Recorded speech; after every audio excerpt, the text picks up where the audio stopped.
Good morning and welcome to today's New York City Council hearing for the Committee on Finance. At this time, we'd like to remind everyone to silence all electronic devices. Also, at this point, going forward, no one is supposed to approach the dais. No one. Chair, we're ready to begin. I love the enthusiasm. Good morning, everyone, and welcome to today's hearing of the Committee on Finance on Fiscal Year 27's preliminary budget. Councilmember Linda Lee, Chair of Finance. Today, we conclude our preliminary budget hearings, and we will have the opportunity to hear from Mayor's Office of Management and Budget, OMB. And at this time, I'd like to introduce my colleagues who are present this morning. We have Councilmember Aldebal, Councilmember Marte, Councilmember Aviles, Councilmember Hanks, and Councilmember Wong, and I know more are coming, so thank you for being here. So as we conclude this preliminary budget season, I would also like to extend my sincere gratitude to the dedicated staff of the City Council Finance Division for their tireless, and I'll emphasize tireless efforts in preparing for today's hearing. This work doesn't happen on its own, and I want to acknowledge the amazing team of dedicated professionals who make it all possible. Our new Finance Director, Nathan Toth, who's over there busy, Managing Director Jonathan Rosenberg, Deputy Directors Amra Endev, Chima Obisher, Paul Simone, and Isha Wright, Chief Economist Dilara Dimnaku, Assistant Directors Alia Ali, Julia Haramis, Florentine Kabor, Daniel Krupp, James Reyes, Jack Story, Paul Sturm, and Andrew Wilbur.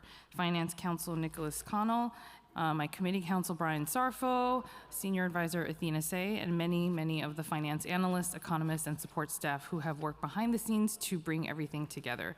And before I go any further, I'd like to invite our leader, Speaker Julie Menin, to share her opening remarks.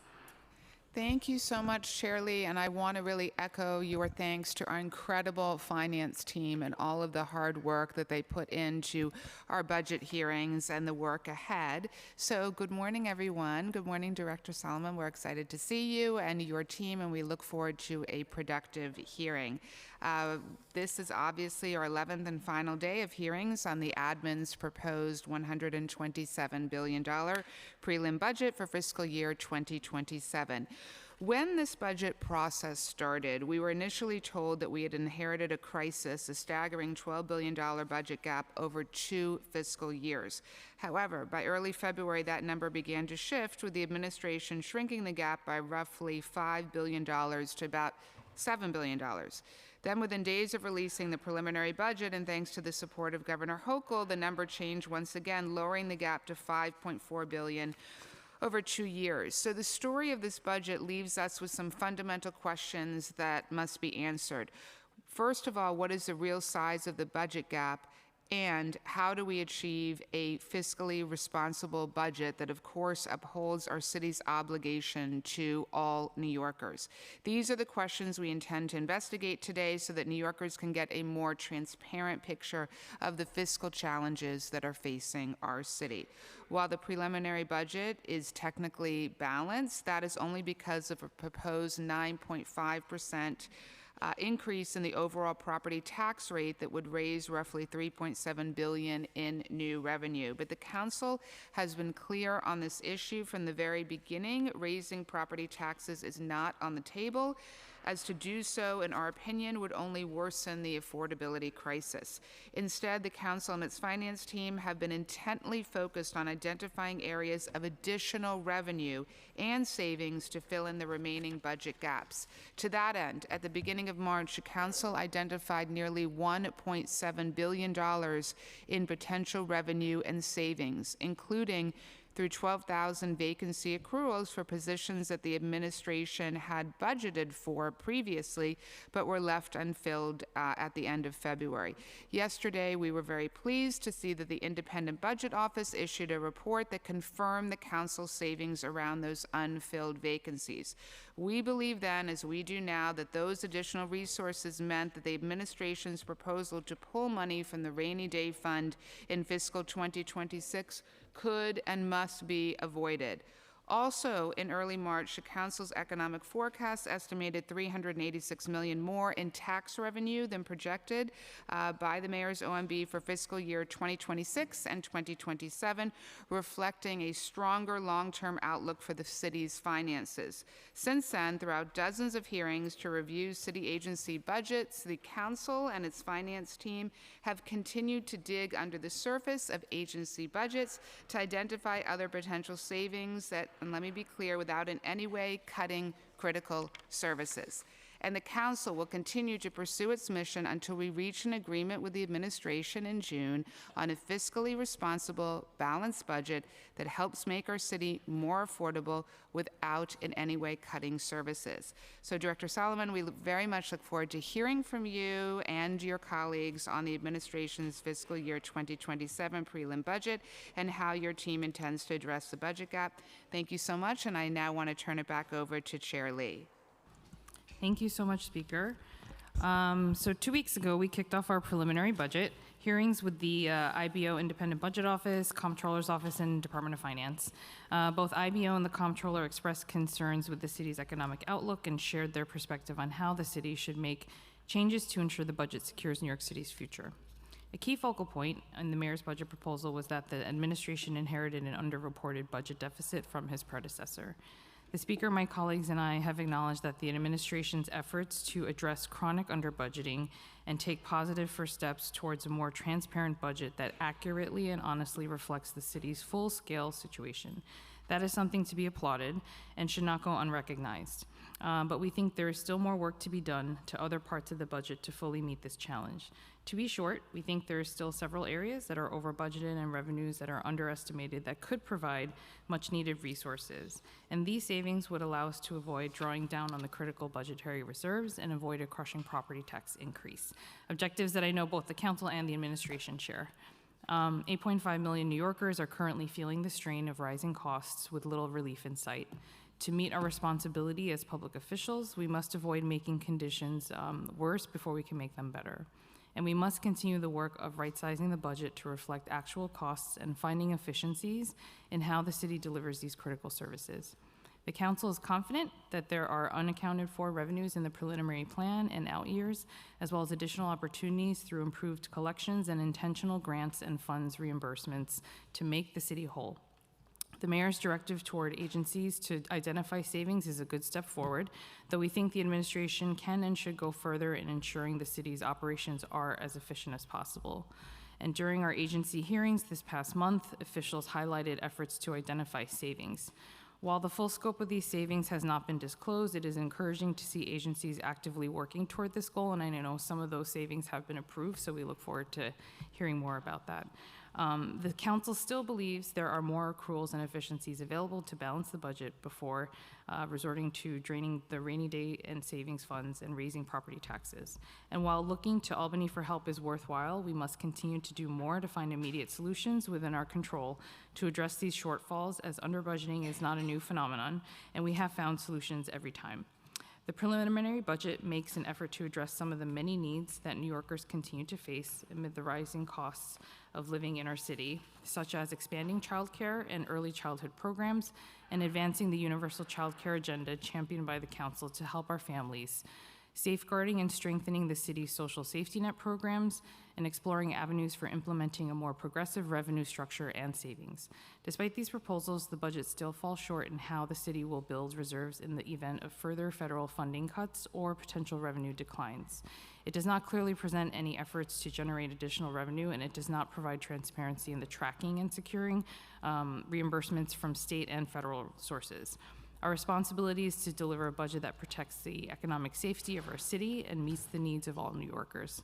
We remain committed to funding early childhood education, public safety, and investments that make life more affordable while ensuring transparency in management. Balancing the budget cannot come at the expense of our children, seniors, working families, or essential workers. An honest, transparent budget will help us protect those services, address affordability, and uphold our responsibility as fiscal stewards. And before, actually, he's not here.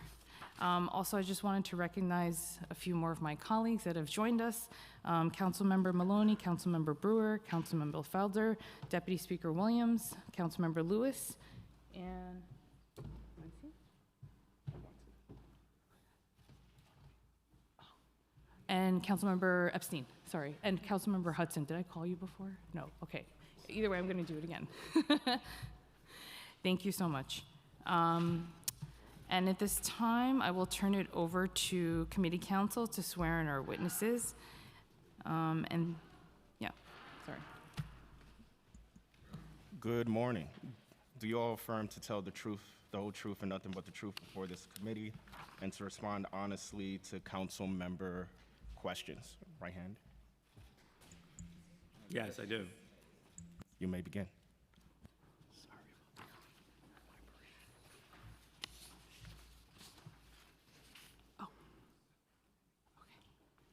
Oh, sorry, go ahead.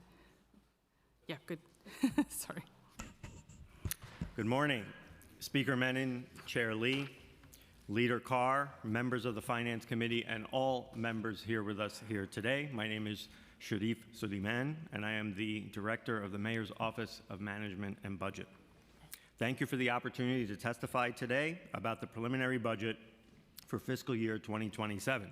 I am joined today by First Deputy Director Tara Berard, Senior Deputy Director Latanya McKinney, Deputy Director Joshua Goldstein, Deputy Director Nathan Gusdorf, and Deputy Director Patrick DeStefano. And I'm also joined by this wonderful team of OMB professionals behind me who I have the privilege to work alongside each and every day. Let me begin by expressing my appreciation for the partnership between this institution and the administration in ensuring government works on behalf of New Yorkers. My career in public service has always been guided by collaboration, consensus building, and mutual respect, and I look forward to working with the City Council in the coming months to achieve a fiscally sound budget. When Mayor Mamdani took office, he asked me to assess the city's finances amidst repeated claims by fiscal monitors that known expenses were not adequately budgeted. After reviewing monitor reports, analyzing major cost centers, and pressure testing fiscal cliffs with subject matter experts, it was evident that significant under-budgeting had in fact occurred, and it was prevalent across many areas: social services, education, core operations, and more. The chronic under-budgeting meant a gap that existed in the current fiscal year, which was reportedly balanced, and that the fiscal year 2027 gap was far higher than the $4.7 billion stated in the November 2025 financial plan update. Our initial assessment was that the actual budget gaps were in line with what the city and state controllers had estimated. To illustrate the extent of the under-budgeting, consider 6 areas that had been chronically underfunded by roughly $7.5 billion over fiscal years 2026 and 2027. Those 6 areas are cash assistance, rental assistance, shelter costs, due process cases, judgments and claims, and the city subsidy to the MTA. Specifically, over the 2 fiscal years, cash assistance was budgeted at $2.1 billion when known expenses are $3.1 billion. Rental assistance was budgeted at $1.8 billion when known expenses are $4.1 billion. Shelter costs were budgeted at $2.6 billion when known expenses are $4 billion.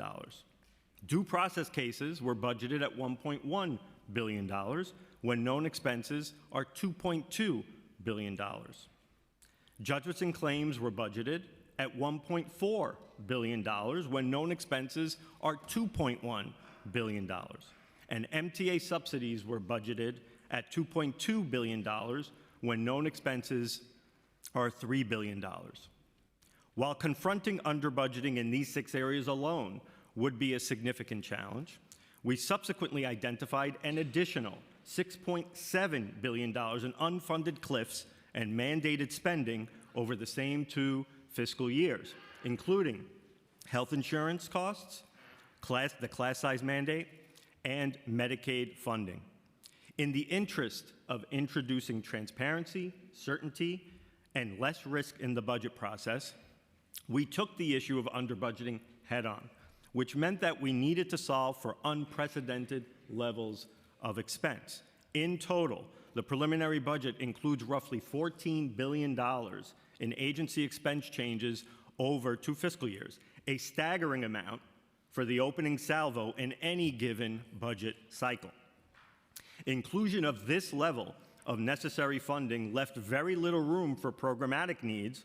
In fact, just 4%, or $576 million, was invested in core agency operational needs, including, for example, an additional $100 million for the snow budget, $5 million for warming centers and shelter outreach, and almost $24 million for mobile outreach units to help New Yorkers suffering from mental illness, and $54 million to triple baseline funding for HRA's Community Food Connection program.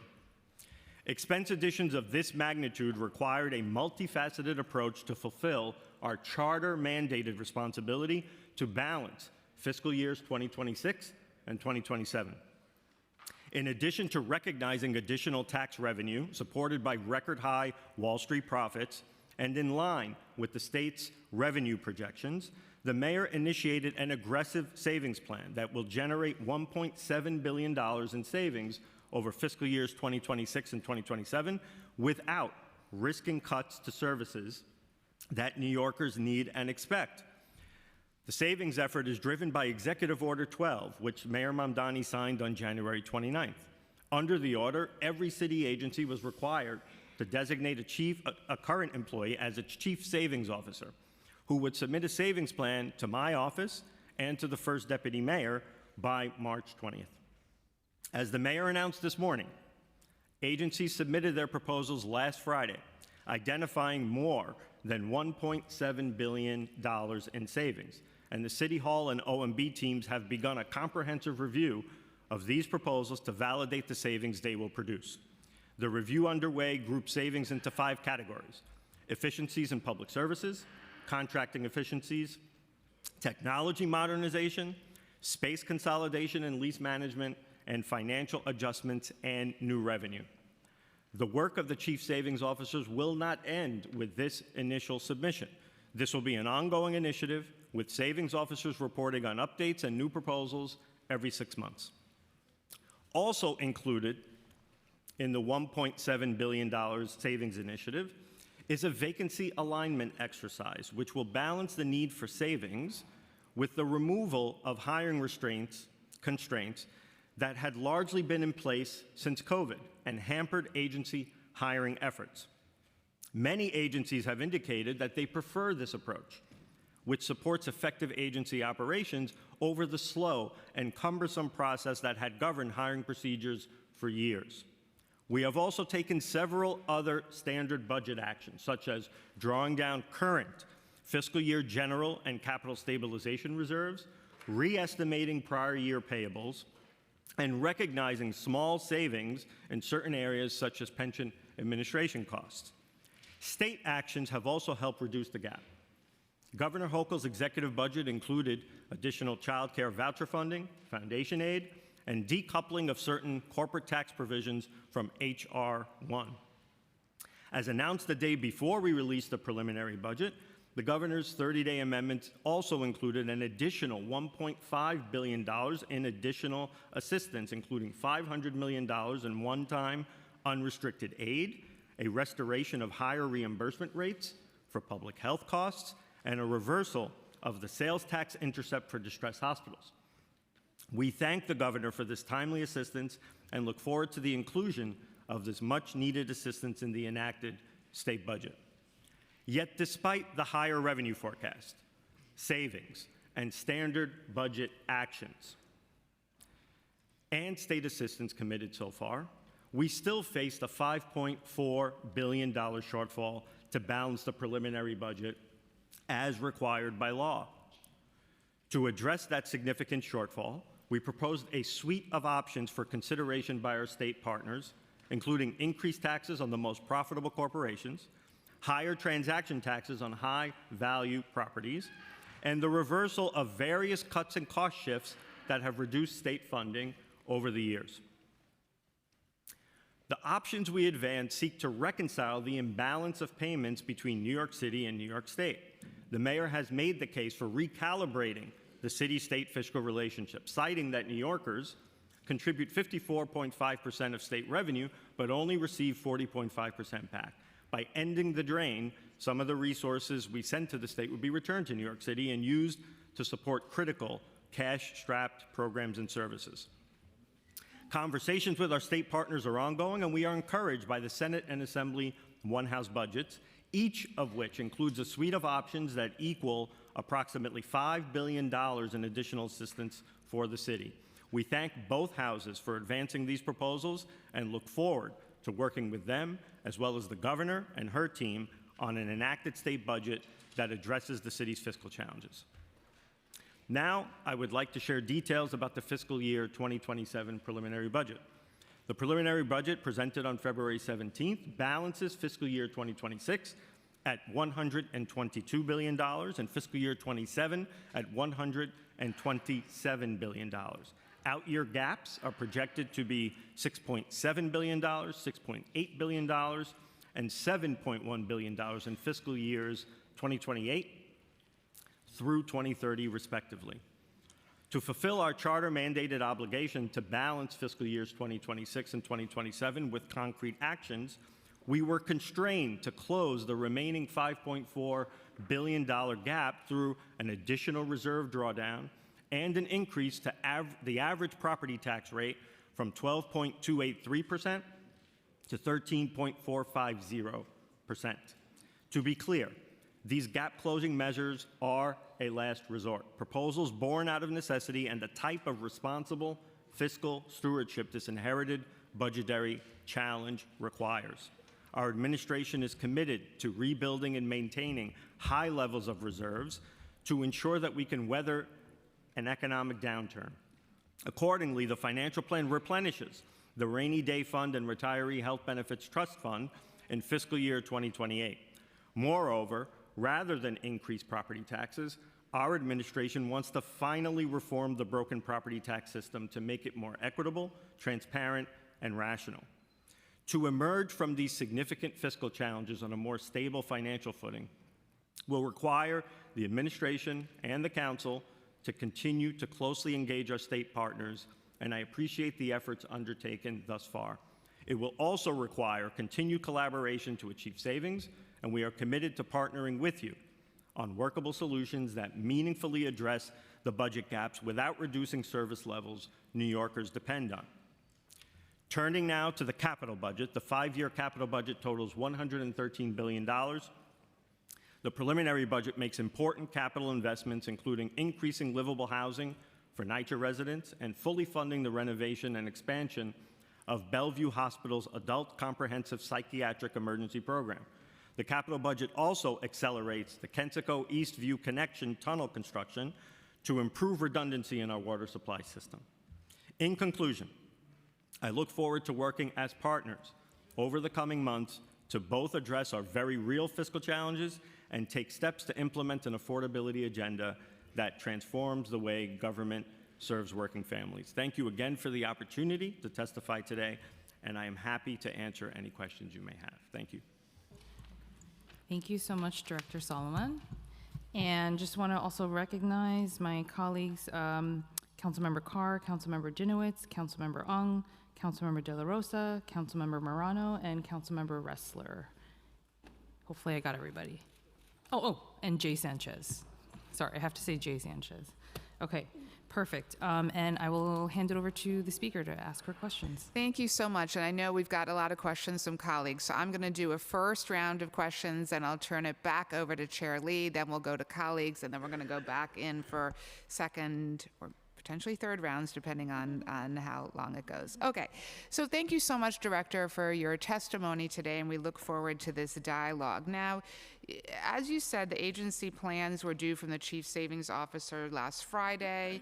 I know the administration put out a press release about this morning, indicating that you have found $1.7 billion in savings. A release I believe, and when I looked at it this morning, had about $48 million identified in savings. Could you walk through what the other savings are that then comprise the $1.7 billion? Sure, Speaker. So thank you for the question. So what we announced this morning was that the submissions by the agencies was over $1.7 billion. We are doing the painstaking work of going through their submissions, having a dialogue back and forth. What was announced today were concrete examples, highlights of a couple of $100 million, and that process continues as we go on. So in 4 days, what we've been able to do out of those 1.7 billion plus in savings is say at least 200 million has been identified as viable savings that we can book, and the process continues. Are you going to be sharing that full list with the council? We will continue to work on this. We will share it. It will be identified in the executive budget as a savings plan. We will continue to update as we identify more savings. Okay, I think that that is incredibly important. And do any of those savings deal with accruals? And if so, how much? So there are savings that we identified today that fall into the buckets that I referenced in my testimony. Accruals weren't the ones among the highlights that we've listed. We know that accruals we will look at and be able to continue the dialogue that we're having on accruals to see which Okay. savings could be booked. Okay, so the city's budget has grown $42.8 billion over the last decade, so it's now $16 billion higher than had it grown at the rate of inflation. Revenues remain strong. So what is the administration's plan to find areas of waste and inefficiencies without in any way impacting services? Sure, Speaker. So that is exactly the goal that we have through the appointment of chief savings officers. And their work is not only to identify short-term savings that will meet the targets that we have in the preliminary budget, the 1.5% in fiscal 26, 2.5% in fiscal 27. This is really a long-term approach, and that is why the executive order makes very clear that the chief savings officers are to continue doing their assessments every 6 months, looking at long-range, long-term structural savings. That could include more reliance on our talented city workforce as opposed to outside consulting contracts. It could include using data and metrics to make sure that programs are effective and that they're working for New Yorkers as intended. And if they're not, then we need to invest those resources in other priorities. So Well, since you mentioned outside consultants, I definitely want to talk about that, because at the DOE hearing, I questioned DOE about this. DOE is now spending $12 billion of its budget on consulting contracts, many of them to these outside consultants. When I asked, have these consulting contracts been audited, they mentioned that Ernst & Young had actually not, the audit, I think it was $17 million that the agency spent on Ernst & Young was actually not for an audit of the consulting contract. So you've got an agency with over 3,000 consulting contracts. How can the city possibly identify redundancies and waste or duplicative services if no one is systemically actually auditing and reviewing those contracts? yes, I think this is a goal that we share, Speaker. I know you've been very vocal about this, as has been the mayor. We need to look at consulting contracts. We need to look at, the mayor's been very clear and spoke often about DOE procurement. We need to look at those contracts. We're committed to looking at those contracts. That work is going on right now as part of the chief savings officers. We've had regular engagement with key agencies through the course of the development of these savings programs. So we know we are focusing on that, and we're knowing that management consultants are one thing. There are other kinds of consultants, whether they're engineers and architects. So we're doing the painstaking work to see what is required, what can be cut back, what can be insourced. Can you provide a report back to the council of these 3,000 outside contracts and what work the administration will do to look at, are there duplicative services, are there efficiencies that can be had? That seems to me to be, when you've got a $12 billion allocation to these consulting contracts and other outside third-party contracts, one of the best places to go. We also found out that 6% of the contracts were actually no bid. So that's another area which is of deep concern. Yes, and I know this came up during the New York City Public School hearing, and I know that you made the request. We have discussed it, and we will work on that with you. Okay. Want to talk a little bit about the rainy day fund property tax issue. So we're deeply concerned, as we've said from the beginning, that the administration continues to try to balance the budget by drawing on the rainy day fund. We have, from the beginning, stated our concern, particularly when several rating agencies, such as Moody's and Kroll and Fitch, as you know, have predicted a negative outlook if this does happen.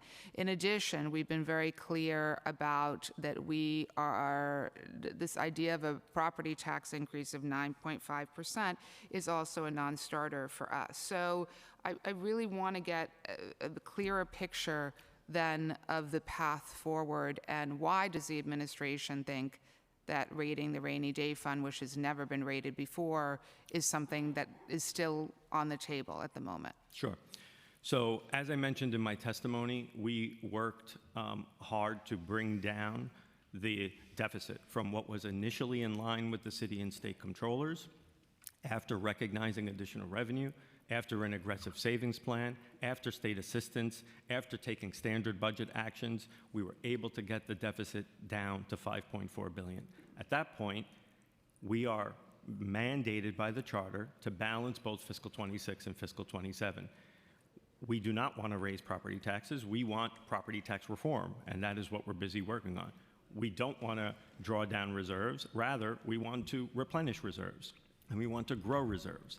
This was out of necessity for what was an inherited significant budget challenge that stemmed from chronic under-budgeting, and that is why the $14 billion in agency expenses that was added on top of the existing $4.7 billion gap that was already projected from the November 2025 plan required those types of actions to meet our fiscally responsible charter-mandated authority to balance the budget. Okay, We would like to avoid that, and that is why we want to work alongside you Understood. in engaging our state partners. Understood. And so just so that we're crystal clear on this, again, want to just say our position that we strongly believe there is no reason to draw down excessive reserves that will then really jeopardize the city's credit rating. Our finance team has actually done a great analysis on this. It shows that by 2030, a downgrade by credit rating agencies would cost the city about $120 million more in interest over the full life of the 30-year bonds. The city would pay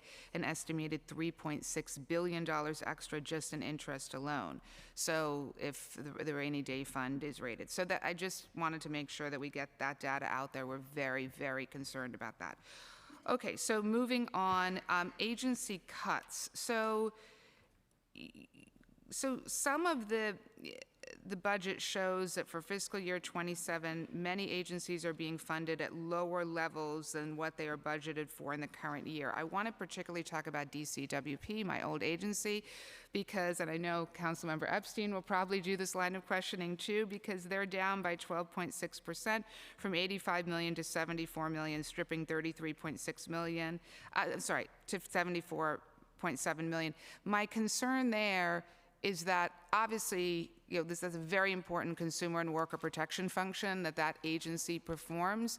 Also, by limiting its budget, and there had been promises to double the agency's budget, by limiting the agency's budget, we really then also decrease the amount of funds to the general fund, because that agency, as you know, engages in hundreds of millions of dollars of settlements as a result of the important work that they do.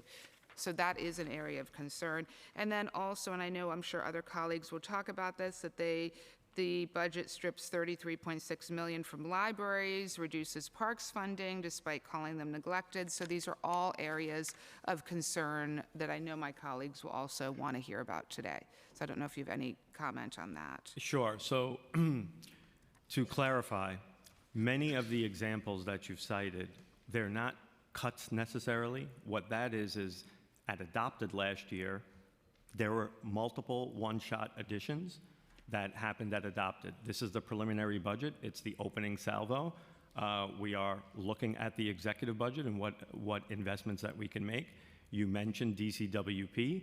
We believe in the agency's mission. The mayor has committed to increasing their budget. In the preliminary budget, there was actually an addition of $600,000 in fiscal 26 and 1 million in fiscal 27 to add 9 additional employees to help meet its mandate. There's obviously more that we can do, and we'll continue to look at that as we compose the executive. Understood. Our point is just we don't really want to do the budget dance on the backs of libraries and others, vital services that New Yorkers depend on. We think we should stop the budget dance on that and just let's get that funding back in. I want to move on to FEPS.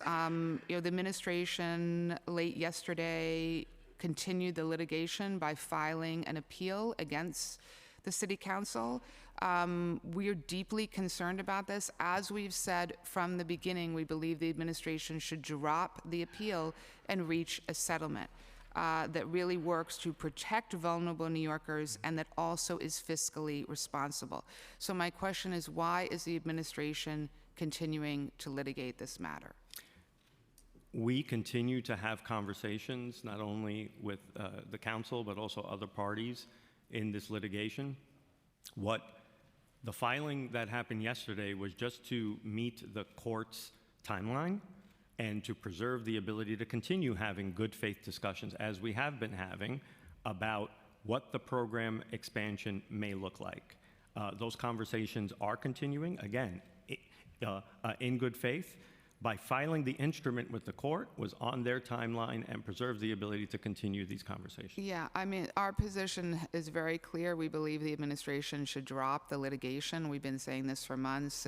Council is ready to reach a responsible settlement that protects vulnerable New Yorkers and at the same time is fiscally responsible. The continuation of litigation really serves to delay the ability to reach the settlement. So I want to make sure that we note that.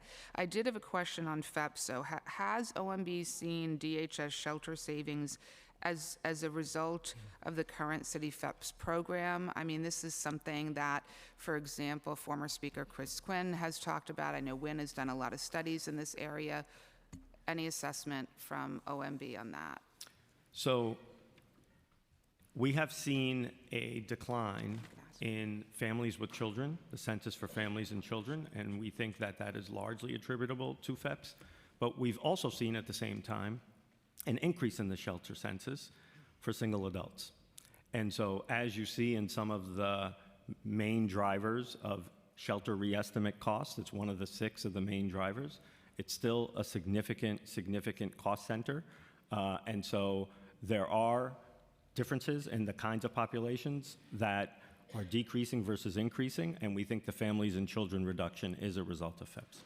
Okay, I have a lot more questions. I'm going to ask one more question before I turn it over to Chair Lee. I do have questions about agency hiring because the Adams administration placed several barriers to agency hiring, which you alluded to in your testimony, including 2-for-1 limit on hiring vacancies, requiring approvals from OMB before hiring headcount that had already been approved in the budget.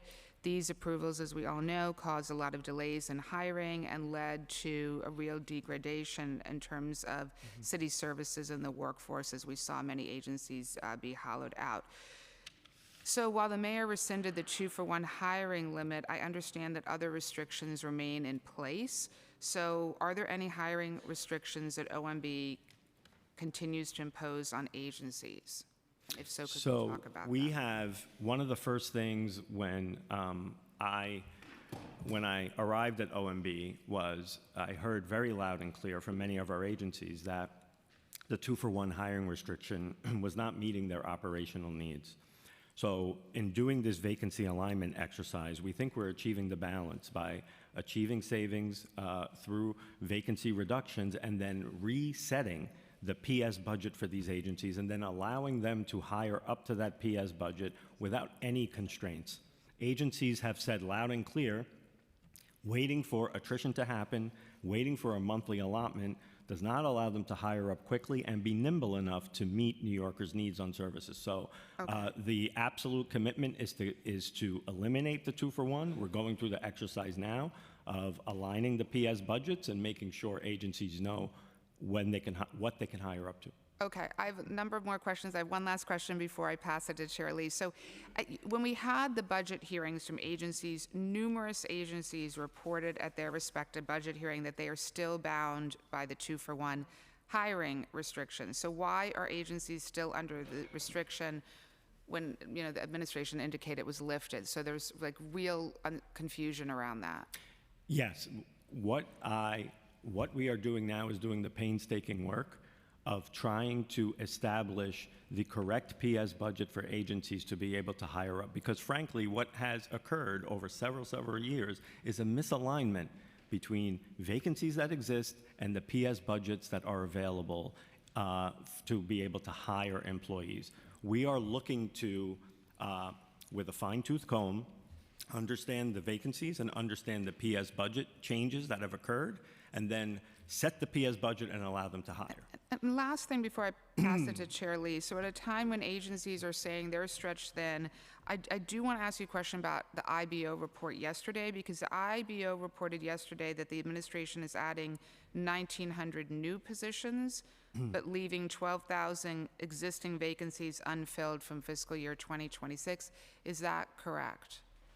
The 12,000 vacancies that exist as of the end of January 2026 includes a range of different titles. There's teachers in there, there's uniforms in there. We are not looking to reduce teachers. We're not looking to reduce our uniform services. We're looking to see where are there opportunities in the civilian workforce, non-critical, looking at that and seeing what's a position that is needed for health and safety, what is revenue generating, those kinds of specific details to ensure that we can hire up for agency government operations, but also achieve savings by achieving that balance. So can you provide a breakdown of the 1,900 new positions? We're going through the process now, and eventually when we are finished, we can speak to the council about that for sure. Thank you. I'm going to pass it over to Chair Lee. Sorry, I just wanted to follow up really quickly on that question, because I don't think we're saying in terms of the vacancies, just to be clear, like we know that those are not getting rid of line items, right? So we're not getting rid of positions or anything like that, but we're just saying for the ones that were not hired under those line items, how can we find the savings there? So the 1,900 new positions, I'd be curious to see if in that 1,900, for example, DCWP has a lot more work that, they're going to have to do. Same thing with DOB. And so does that include new inspectors? DOI is going to hire, I think, new attorneys. So does that 1,900, if you could get back to us on what those items are? Because I know that when we did when I attended a lot of the agency briefings, they did mention that, they're planning on hiring new positions. And so I guess my question is that to replace current line item staff that are already existing, or is it just adding on top of that? So they are hiring up on the vacancies once the PS budget is established. Running parallel to that will be our normal exercise for new needs as part of the executive budget. Right. So a lot of what you've heard from the agencies, clearly, we're hearing too in terms of new need submission requests, and that'll take its normal natural course in developing the executive budget. Okay. And then just really quickly, because I just assumed that the 2-for-1 had already gone into place, but then I realized very quickly in the hearings that it hasn't happened yet. And so do you know what the timeline for that is?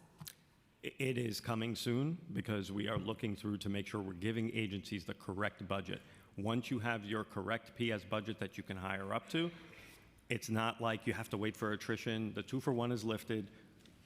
Hire up as quickly as you can. Okay, so maybe And that'll in be time- happening soon, Okay, so before FY27 adoption? before will they FY27 adoption, yes. Okay, perfect. And then can you, going back to a previous question that was asked, can you specify when, in terms of the chief savings officers plans, when you'll be able to share the chief savings officer findings with the council? And will it only be in the exec budget, or will there be regular, like maybe weekly updates that you all are able to share with us? We are evaluating. As soon as we have additional updates that are ready to share, we may opt to share them. But also in the executive budget, there's typically a savings sort of detailed savings book. So certainly at the executive budget, but clearly as we go along, we may have the opportunity to share some of those results. Okay, perfect. And just really quickly, I kind of wanted to go into this theme of planning the budgets out, because I know that you had mentioned, for example, one-shots, which we know happen every year. And there's always one-shots based on needs and things like that. And so just wanted to know, in terms of, and this is just one of the examples, right? For contingency planning, for example, for potential loss and reduction in federal funding, For the FY26 budget, for example, it includes nearly $9 billion of federal funding, comprising over 7% of the city's budget, and it's decreasing to just over $7 billion in fiscal '27 and in the out years, which is still over 5% of the city's budget. So we know it's typical for the budgeted amounts of federal funding in the out years to be lower than in the current year, as OMB adds certain federal funding revenue streams when they're more certain. So given the federal climate and threats, there is concern that there may be some federal revenue included in the budget that may not materialize, or that there could be cuts. So just to give a sense, can you actually go through the actuals of federal funding that's been received in FY24, 25, as well as pre-pandemic, just to give us a sense of usually what the typical federal funding is that we receive? Sure. So I think we know that we're working through with the federal government, making sure that we're claiming all revenue that is there to be able to draw down. We know that that $80 million that was clawed back on FEMA is the subject of litigation, so we are looking to continue to get that funding back. We know that there's about $500 million that we are looking at over the financial plan in claims that we want to be able to continue to submit. And we're also watching to see the benefits of HR 1. And we know that, for example, SNAP, which is a concern for all of us, and that is why we tripled the community food program at HRA in the preliminary budget by adding $54 million. So we're taking those steps. We learned the other day that the federal government, as well as CMS, had approved, which we know we're watching at the state level, particularly on behalf of H&H, to make sure that the essential plan, that those funds did not need to move into the general budget, but that will continue. And I think CMS approved that the other day. So that was welcome news. So we're continually watching to see what grant opportunities they may be, claiming funds that have already been budgeted, and also making sure that we have the contingency planning to see if the federal, the impacts of HR 1, and particularly the state's handling of it vis-a-vis funding that flows through the state to the city, is something where the city is protected. Right, with the grants and everything. And if you could give us the actuals received for 24 and 25, that would be great. If you don't have it today, that's fine too. It's a total of 2.6 billion. For FY24, it's how much? I don't have 24 for to date. For FY26, 2.6 billion. 2.6. 2.6 Billion? billion. Okay. Sorry, my hearing is going. Okay. And how much, and just out of curiosity, because I know that you all are applying for federal funding, so how much of the current federal, like what do you apply for versus what you receive typically? The agencies are responsible for applying for the grants. OMB is largely responsible for filing claims, specifically for the grants that are managed by OMB, including the FEMA grants in specific. As you mentioned before, the current fiscal year budget for federal grants is typically a lot higher because it reflects grants that we already have, and funds are added as needed throughout the course of the fiscal year. That'll be increased in the out years. So is your agency, or which agency is sort of like the overseer of what agencies are applying for what federal grants? Agencies are working directly for applying for the federal grants. OMB has two roles as it pertains to federal grants that's not directly related to agency function. We have a team that manages the FEMA grant, as I mentioned to you, disaster recovery grant, community development block grant, and that team acts as an administrator of the grant specifically and files the claim. We also have a team that does the critical work that you're pointing to in terms of ensuring that claims are done on time and working with the agencies to encourage them to work quickly to get the claims in, so to bolster our cash situation. Okay. Okay, so agencies apply, but they do report it to you in some fashion or form, correct? Correct. Okay, perfect. And then also, is it possible to get an agency by agency federal funding schedule? And I know you guys have a report annually, but what's the schedule per year? How much is each agency expecting? Because obviously this city, state, federal all have different timelines and when the funding gets released. And so when you're looking at the city plan, obviously month by month, there's a sort of rejiggering of what comes in and out, so. Absolutely. Yeah. We're happy to follow up with that information. Okay, perfect. And then just in terms of this theme of better planning, in terms of re-estimating the prior year payables, so every year I feel like the city identifies savings from re-estimates in prior years payables and receivables, and then also writing off prior year payables allows the city to free up funds allocated for expenditure in prior years that didn't happen. And conversely, the city also is required to write off receivables for revenues it has, budgeted to receive in prior years but did not end up getting. And this year, this exercise netted the city $500 million in savings, which is about how much the city identifies every year. So in terms of planning purposes, if we know that this is sort of the estimate, why not put this into the budget for out years? Yeah, I think we look to the prior year payables, and it's difficult to project a fixed cost because they're inherently unpredictable. And we don't want to overshoot the runway on one side or another and then be short when we're looking to close the fiscal year in balance. However, we know that, as you allude to, Chair, that in the past there's been this general understanding that we're at 400, 500 million, right? Right. But at still, the unpredictable nature of it, we want to make sure we have the sufficient information and work with the agencies to understand what is a receivable, what's a payable, how they're tracking, what the timing is before then we put that up in the financial plan. So that's why it's difficult for us to put it out in the future years. So despite, like you said, the 400 to 500 million in net savings from these write-offs each year, do you think that the practice of it is something that needs to be looked at? Meaning, if it's routine and we are continuously failing at collecting some of the funds, for example, what would you suggest the improvement plan be?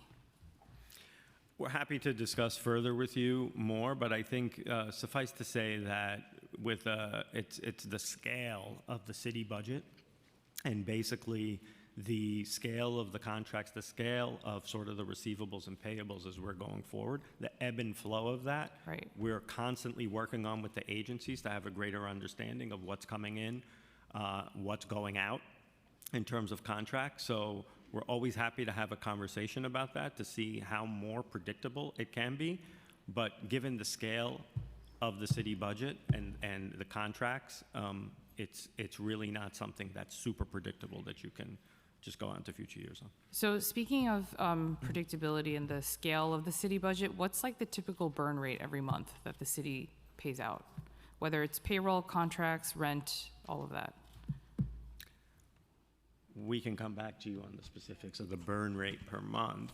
I mean, I think that, in terms of OTPS in general, we'd have to break down how much, 59 billion in OTPS, and we'll have to break down from there how much for rent, how much for heat, light, and power. Fringe, how much. OTPS, all that We're stuff. happy to provide you that breakdown. Yeah, and the reason why I'm asking this question is because I'm just wondering who is sort of like the central entity or body within the city that is overseeing all of this, right? And it makes sense to me that it would be, OMB, but I'm just wondering if there would be a benefit to centralizing oversight.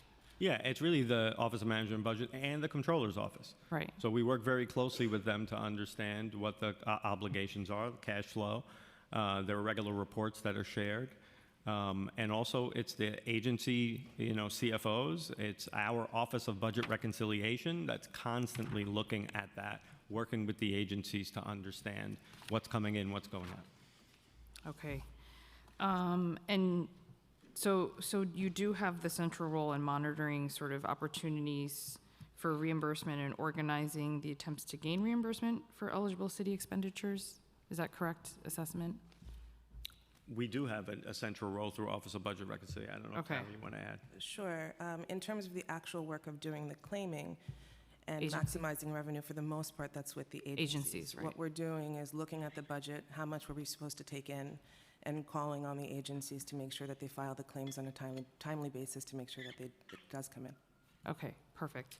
And Oh, just out of curiosity, following up to my last question. Well, so I know that maybe it's tough to do the monthly, but what was the last payroll amount that was sent out by the city in terms of employees, staff? Do you have that figure? Well, overall, I think PS is at 60 billion, including fringe. We can get you the monthly payroll the monthly on wages. Yep, Okay, 60 million plus fringe. So fringe 60 would be. billion, including fringe. Mhm. Okay, perfect. Okay, I'm gonna pause here and start allowing my colleagues to ask questions. But before I do that, I just want to recognize we have some new members that have joined us. I believe Councilmember Caban is on Zoom, Councilmember Narcisse, Councilmember Krishnan, Councilmember Hankerson, Councilmember Banks, and Councilmember Stevens. And I just wanted to let my colleagues know we have, oh, where's, is Nan here? Okay. Looking for the deputy speaker, but I don't know where she went. Okay. So just to remind everyone, we have 5 minutes on the clock, and our colleagues did such a great job the first day of hearings in sticking to the 5 minutes. We have a lot of folks who want to ask questions, so we are going to do a second round and third, as the speaker mentioned, if necessary. So we'll do 5 minutes the first round, and so if members could please try as best as your possible ability to stick to time so I don't have to cut you off. So with that, are you ready, Deputy Speaker? Okay, we're going to start with Deputy Speaker Williams. Thank you. I have some questions on the libraries. Hello. Hello. At our recent libraries hearing, the three systems outlined $1.2 billion of unmet capital needs and summarized for us the operational impacts of aging facilities. In light of the hundreds of millions of dollars in deferred maintenance across the three library systems and the direct link to emergency closures and reduced service hours, how does OMB justify current capital funding levels in the FY27 prelim budget, and what is the city's plan to meaningfully reduce this backlog rather than continue to rely on short-term fixes? And then just follow up to that is the three library systems have identified a $450 million capital need to complete comprehensive renovations and address their most urgent projects across the boroughs. How does OMB evaluate this request? Sure. I think we all agree that we support our libraries, want to support our libraries, want to give them more funding. We will work with the libraries clearly on their capital needs. The 10-year capital plan includes $1.5 billion in funding for the libraries to support their capital needs. We know that we can always improve on that, and we'll be looking as we compose the executive budget on additional assistance that could be provided. Thank you. The fiscal 2027 budget does not include the one-time funding of $30 million that had been distributed to the SIGs and CDF organizations in fiscal 2026. How is the funding split between CDF organizations and the SIGs in fiscal 2026? And will OMB provide this critical funding for cultural institutions in fiscal 2027 in the exec plan? Similarly, we appreciate our SIGs, we value our SIGs and what they provide to the culture and the fabric of the city. We did not cut DCLA's budget in the preliminary budget. The FY26 budget is $300 million, 177,000 higher than it was in the November 2025 plan. Clearly, we're looking as we compose the executive budget on additional needs, including those that may have been added at adoption as one shot. Yeah, I know, funding. and I know that was the talking point that DCLA has, but it's like, it's a funny way to say it, right? Because we know we put the money in at the end, and while it is more than previous budgets, it still is less than what they got in fiscal 2026. And so I'm sure they budgeted for certain things Right. that $30 million at the end of the day is not there and included in this particular prelim plan that you put forward. Sticking to DCLA, the arts and cultural spaces are full of valuable data to run the city's creative economy, which is estimated at over $1 billion. And obviously, DCLA does not have the money necessary to fuel this particular industry. Is there a plan to fund DCLA's ability to measure and manage this data?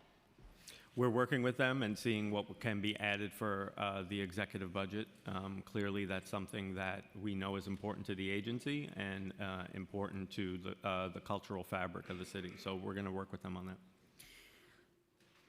So when you go to craft budget specifically around like economic development, do you have a sense as to why culture is not linked to economic development?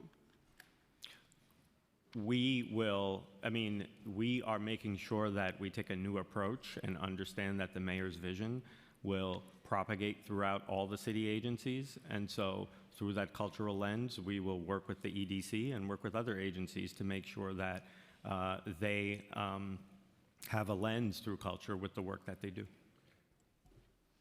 Yeah, I think it just should be like more streamlined because there are some things that fall in other agencies that really have to do with culture, but that funding doesn't run through DCLA. So just trying to understand why these funds at large are not run through DCLA. The other questions I have, 2 questions on revenue. What assumptions are driving the administration's continued optimism about the national and local economy, particularly in the fintech sector, given global instability, including tariff rulings and geopolitical conflicts?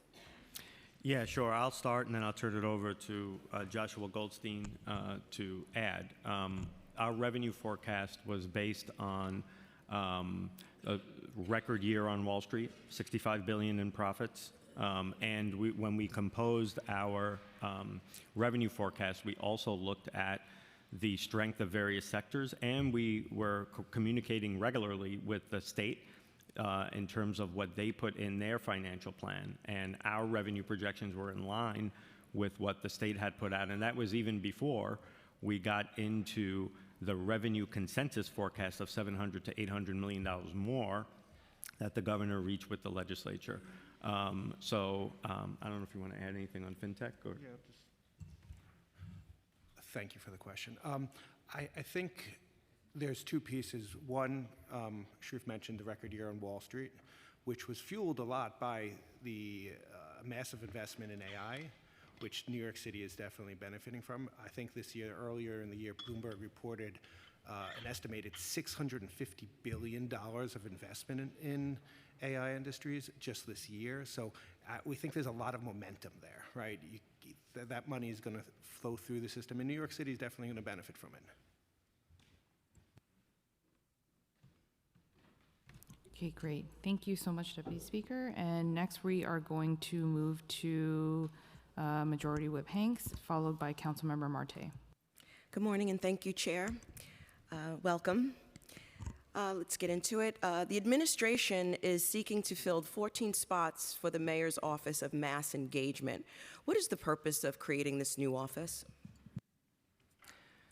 The mayor's vision is to have an office that reaches communities, that is able to connect government with communities, and that is why, and really just inherent in its name, the Office of Mass Engagement.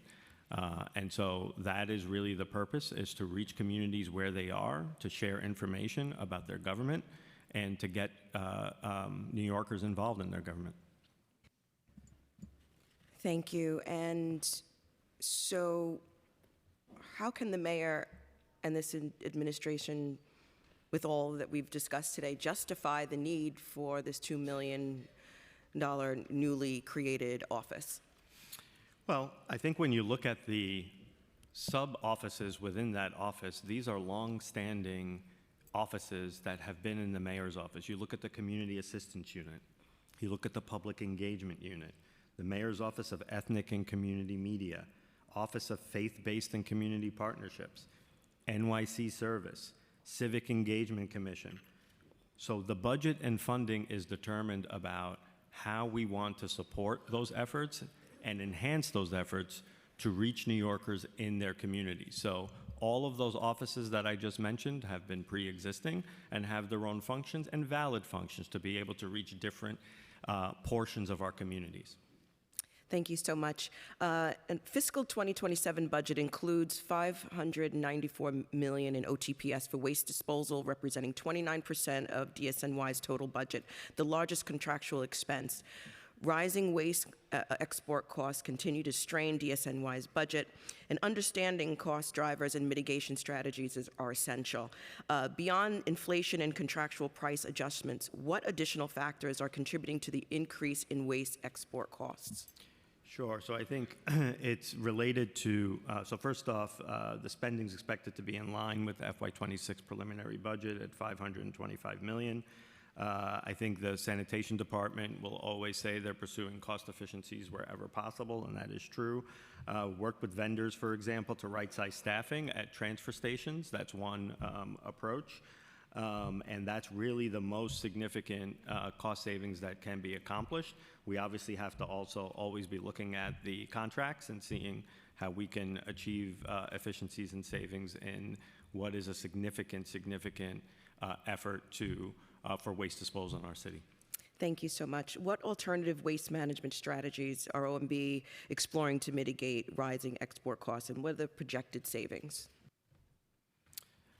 Well, I think that we're working with the sanitation department to see what options there are.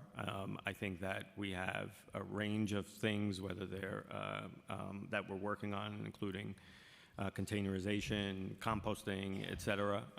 And so we're looking at all different kinds of ways, and we're working with the sanitation department on that. So how do the terms of DSNY long-term waste export contracts impact current and future budget projections?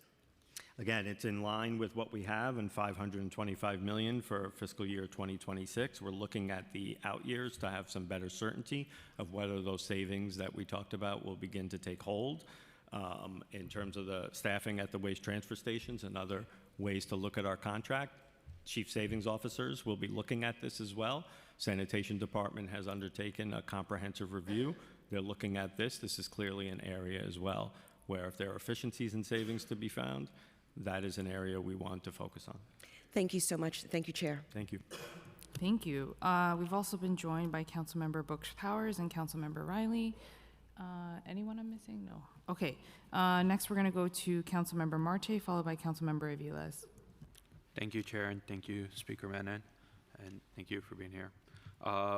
The Senate One House bill provides an additional $20 million for an affordable housing relief fund to help stabilize distressed properties in the city that are facing rising insurance, staffing, and maintenance costs and non-payment for rent. The state Senate budget also proposed $60 million in Mitchell-Lama preservation for the city. How does OMB estimate the additional $20 million in the affordable housing relief funds will impact the city's fiscal 2027 budget? Will additional households be able to utilize this funding? We're looking at that with the Senate as the one houses have been released and looking at ways we can continue to work with them in these last moments in the state budget or the last weeks of the state budget or week, depends on when the state budget will be enacted, but we're working with them. But I think there's a subsection of City ES funding that designates the $20 million for capital improvements to preserve affordable housing. But we're looking at what's in the one house and seeing if that's something that's viable for the negotiations in the enacted budget. Yeah, and a similar question for Mitchell-Lama is, does this potential funding lower the cost for maintenance at Mitchell-Lama, if at all? I think that's part of the conversation with the Senate in terms of the desired result from there. There could be that result, but we're working with them to understand how this can be advanced at the conference committee tables. Okay, I want to ask a more local question. As part of the borough-based jail plan, the Chinatown jail is now estimated to cost $4.1 billion. Is that the accurate estimate that you have right now, or do you estimate it continuing to grow even further? Right now, the budget is set.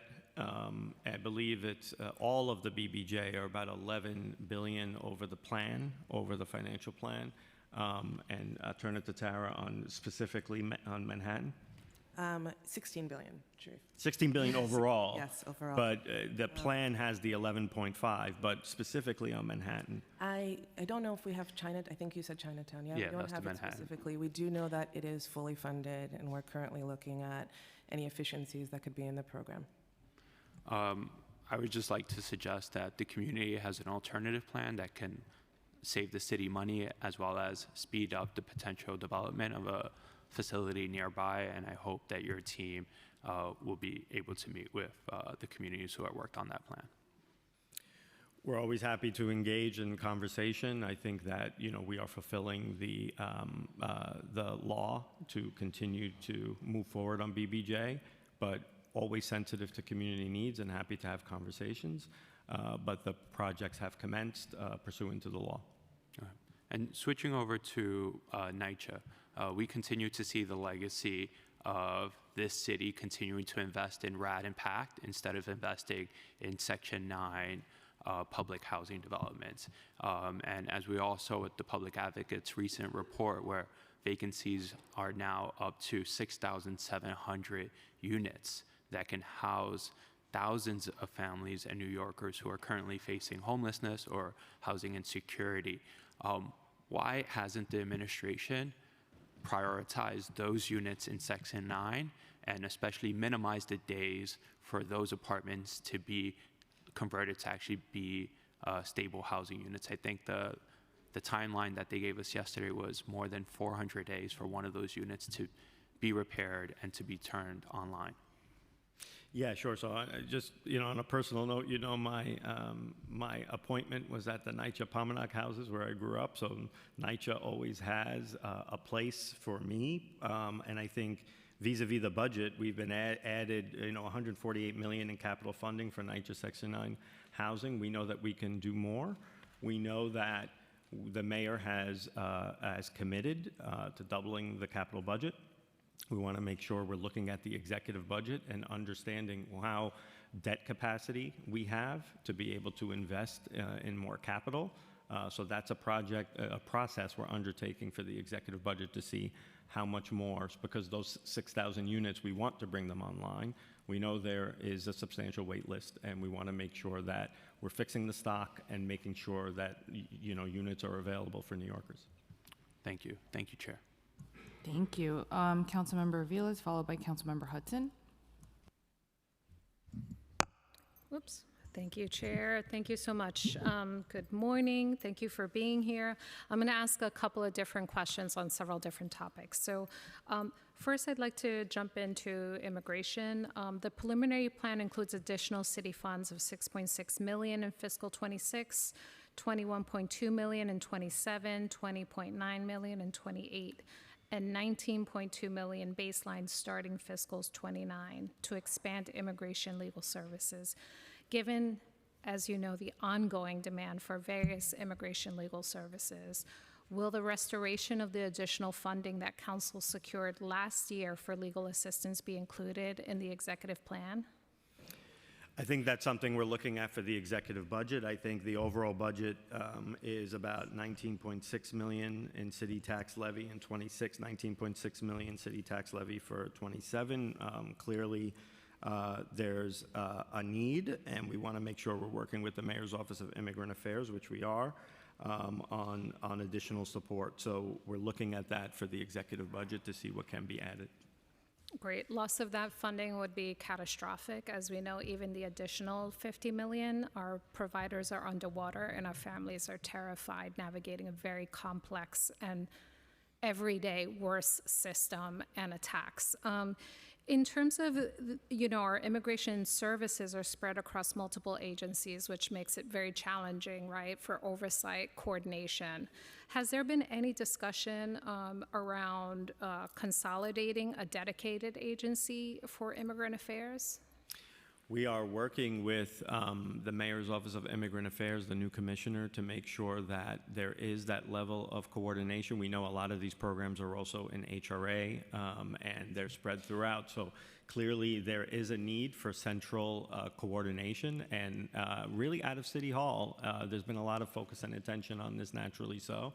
So we want to make sure we have a holistic, whole-of-government approach as we're seeking how to have immigration assistance services to New Yorkers. Great, and we need, if we cannot consolidate, we need, the administration needs a way to sink some teeth into making sure that agencies are doing the best they can to meet the mandates and the needs of our immigrant community, which is 40% of New York City's population. Switching now to SNAP benefits, I represent a district that has been very impacted by stolen SNAP benefits. We know that the state has a $3 million reimbursement fund that is in the One House bills. What has the city done to prevent stolen benefits, to address this issue? And have you had conversations with the state partners about this issue? Yes, absolutely. We're aware of the efforts going on in the state, what the governor put in the budget, and also in the one houses from the Senate and the Assembly. I think we're supportive of the chip-enabled cards to be able to have that extra layer of security. So we're looking at the funding that's been established, working with the state to see what can come out of this enacted state budget on that front. Well, I think, we know food insecurity impacts many communities, and particularly older, vulnerable adults. And if we can not address the stolen benefits, we're going to need to figure out how to make sure that people get access to food. So it's going to be continues to be a serious issue. Can I ask, in terms of some of the other proposals that has put forward in terms of savings, particularly your the possibility of drawing down on the rainy day fund. Are there other major proposals that you are considering outside of drawing down on the rainy day fund to address some of the shortfall? We are looking constantly at all kinds of different revenue generating opportunities. We're looking constantly at additional savings opportunities. What we put in the preliminary budget was necessary to meet the charter mandated responsibility of balancing both fiscal 26 and 27. And we're looking at replenishing, and the financial plan includes the replenishment of it. So if we can avoid the use of drawdown, Sure. if through savings or revenue, we will be open to that. In particular, you have put, there's a lot of proposals on the table. I think what I'm specifically wanting to hear is, are there other funds that you are looking also to draw down on as a possibility in addition to the rainy day fund? Well, there's the rainy day, our other reserves, the Retiree Health Benefits Trust Fund, which was drawn down at $229 million in fiscal 27. There was a drawdown of the current in-year reserves for the General and Capital Stabilization Fund. So those are essentially the four buckets of reserves that exist, and there was a mix of each that we included or deployed to help close the $5.4 billion gap. And if I may close that loop, could you tell us what would happen if these funds are not drawn down on, from your perspective? Well, I just think, without engaging in hypotheticals, but I think that at the end of the day, we have to have a balanced budget. 45 years of consecutive balanced budgets, and we're going to continue having balanced budgets in the city of New York that are GAAP compliant. And so we are going to exhaust every opportunity, savings and revenue, working with our state partners to make sure we achieve the fiscal stability so that government can work for New Yorkers. Great, thank you. And just really quickly following up on the savings part of Councilmember Vales' question, one of the things that I had actually asked a few of the agencies about is whether they could look into something like group purchasing, because, with many things, whether it's supplies, health insurance, whatever it is, we have so much buying power as a city. So is there a way, and this is something that I asked at the education hearing as well, and the chancellor was smiling because he's like, actually, we're having those conversations right now. And I know that back when I was on the social service side, DFTA actually used to do this and also extend that same rate to their providers. I forget how long ago this was now at this point. And so just wondering if you are having those conversations to look at that as a possibility. Yes. Okay. Yes, perfect. absolutely, Chair. I just to elaborate, we have DCAS has this Office of Citywide Procurement that essentially is a central requirements contract for food, supplies, fuel, all the things for goods and services that the city agencies might need. So that's a central sort of place that agencies can procure those kinds of goods. But also each agency, and especially with the Chief Savings Officer effort, they're looking at exactly those things, right? What contracts can be negotiated? Right. Can we get better pricing? Right. Can you partner with city agencies to then basically do one procurement if you have to do something? What are the commonalities? All of those things are currently being pursued. Got it. Okay. And then just going really quickly back to the AI question, because I know that there are AI and technology companies that are actually working with other municipalities across this country to look at how they can partner with government to create more efficiencies. And one example I was giving at the NYPD hearing was how I know a firm that worked with CPD to actually create a system to modernize and bring online their overtime as well as how they plan out their shifts. And so it created this whole transparent system that really saved a lot of dollars because they're not, doing multiple shifts at the same time, plus looking at overtime. And it was actually very fascinating looking at the system that they built. And so I'm just wondering if we're looking at those kinds of options for the city as well. Yeah, I think as AI technology emerges,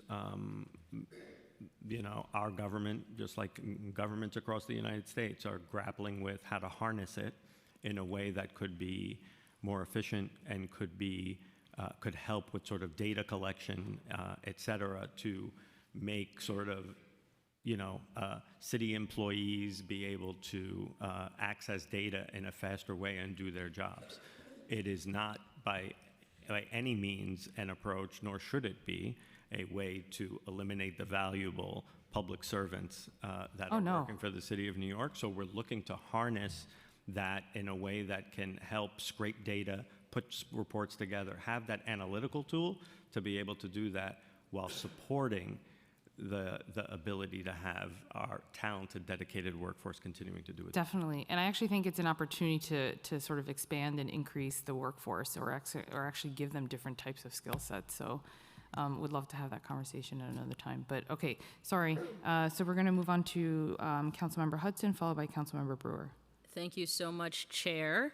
And hello, Director. The Council was pleased to see that the preliminary plan addresses the chronic under-budgeting for city FEPS and cash assistance, increasing funding in the current year and the baseline budget for both programs starting in fiscal 2027. How does OMB forecast the growth of the city FEPS program? And can you please provide a breakdown of the primary factors driving the cost increases projected across the plan period? Sure, absolutely. So what we've done, and I'm going to start and I'll turn it over to our Deputy Director, Patrick DiStefano here. We are looking at, with the under budgeting, first of all, about $2.3 billion was added over 2 years. So in this year, it's about $1.8 billion, growing to $2.2 billion next year, $500 million, and pretty much, as you see, growing out at about that clip, about $500 million through the plan. We see that there are drivers, which is the coming out of the need for stable housing, right? And we see that, and we've talked about before how there have been families with children that we've seen exit shelter because of the vouchers, but we've also seen the single adult population increase. And by the way, the single adult population, the payment for that on the shelter side of the cost is mostly city tax levy. The state contributes $70 million as a capped appropriation when those costs are well over $1 billion. So we're seeing that projection throughout, but out of the need, we've seen growth rates, monthly growth rates of about 4% each month.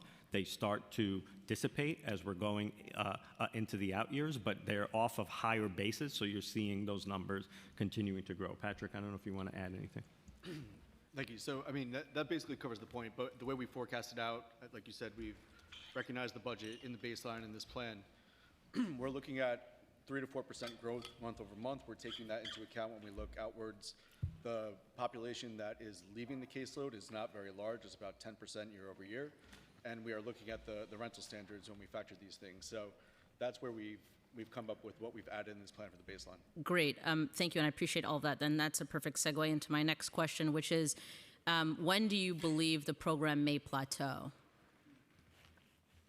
What we are trying to do is look at ways, at the same time that we are engaging in discussions about the expansion, what we're looking at is ways that we are talking about management of the program as it currently exists, which could yield efficiencies, yield savings. We're looking at things like rent reasonableness, for example. We're looking at things like checking legal rents against HER data. We're looking at ways of perhaps finding different pathways. Maybe there are rent arrears that could be applied as opposed, right? So all of those things could lead to a plateauing, but they all have to take hold, and we're working with the new commissioner and her team to figure out if we can introduce those management techniques. Okay, so no explicit expectation in terms of a date, time frame, anything like that. I'm just clarifying for the record. Yeah, with those, we hope that we can start to get there in fiscal Right. 27, and implementation of all of these things we want to implement immediately so we can start to see plateau. Right now, the financial plan does not show that. Okay. They have to take hold for it to show that. Okay, understood. And then have any programs been implemented to help long-term City FEPS voucher users reach self-sufficiency?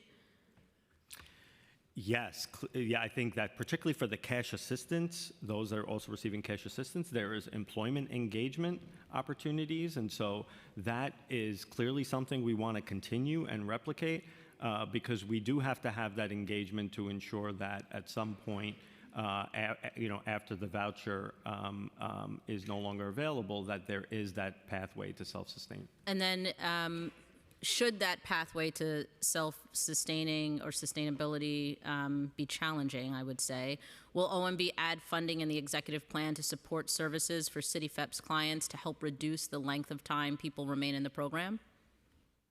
That's something we will look at and work with our new Department of Social Services on. We want to make sure that we have a robust effort to make sure we're engaging folks who need to be stably housed. Okay. So it's something we'll look at. All right. I have two quick questions on the same topic. How does OMB forecast growth for cash assistance? And can you provide a breakdown of the primary factors driving the cost increases across the plan period? Sure. So on cash assistance, it's really driven by, and I'll turn it over to Patrick in a second, but it's really driven by caseload, and we've seen that particularly after COVID continuing to increase. We've seen also some recent reductions, but I think cash assistance was also another place where it was significantly under budgeted. And Patrick, I don't know if you want to talk about the forecast. Sure. So coming out of COVID, the cash assistance caseload increased at a significant rate, but there's also important components to think about in cash. I'm sorry, do you mind just putting the microphone a little bit closer to your mouth? Is Thank that you. better? Yeah. There are important components in the cash assistance caseload. So we get reimbursed at different rates for different case types. So we look at the different case types, the growth, and what's happened over time, and that's what we forecast out. Like the budget director said, in most recent 2 to 3 months, we're actually starting to see a flat line and a slight declination of the caseload. Okay, great. And Chair, I have one last question, if I may, and I'd like to be added to the second round. Thank you. Does OMB anticipate needing more staffing to handle the administration for the projected increase in demand for cash assistance childcare vouchers? And if so, will more positions be added in the executive plan? It's something we're looking at. We're looking at the state, and the executive budget included funding that helps us with the cost for child care vouchers now. We know that there may be additional funding that may be coming, so we want to make sure that needs are met so that we can sort of reach families to avail themselves of those vouchers. So it's something we're talking about for the exec. Great. Thank you so much, and thank you, Chair. Thank you so much. Councilmember Brewer, followed by, and we've been joined by Majority Leader Abreu. Thank you very much, and thank you for your clear testimony. It was very clear. I have a question about the drawdowns. Now, you've got the 4 different buckets. I know them well. The retirees, I'm very supportive of the current retirees. They're certainly very active in my district and elsewhere. How are we projecting for them? I obviously don't want to draw down if they are going to be impacted. We want their senior care. That's my position. So how are you impacting if you are drawing down from that or from any of the other buckets, how would they be impacted or negatively impacted? How are we going to deal with the retirees? Sure. So we feel the same way about our retirees. The drawdown will not impact retiree health benefits and the continuation of that. It continues. The pay-go, in terms of what's paid every month to pay that, will continue. And the drawdown does not impact that. And in fact, we're looking at whatever's drawn down. The financial plan includes that being replenished. So the $229 million for the retiree health is being replenished in 28. The drawdown of 229 is happening in 27. Okay. And no impact whatsoever on the payment of retiree health benefits. All right, thank you very much. The other question I have is just in terms of making sure that our oversight agencies like DOI and the Special Commission on Commissioner of Investigation at DOE, which people forget about. Obviously, I'm concerned about 9/11. I want to make sure that those informations that have been mandated by the law that we passed get done in a correct span of time. So are you committed to funding the $3 million or whatever it takes at DOI? And I have to say, the Special Commissioner of Investigation is only a $6 million agency, and it's a $40 billion oversight job that they have at the DOE. So are you committed to funding these oversight agencies? There are other ones, CCRB, et cetera.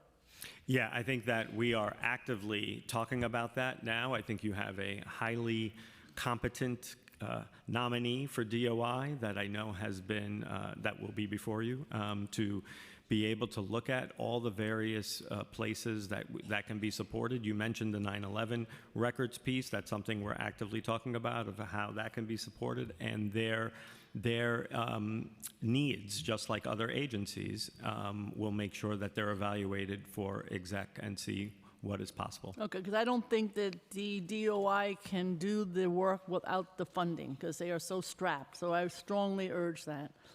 In terms of the law department, the plan, as you know, talks about $5.3 million for 102 positions. I think you know that.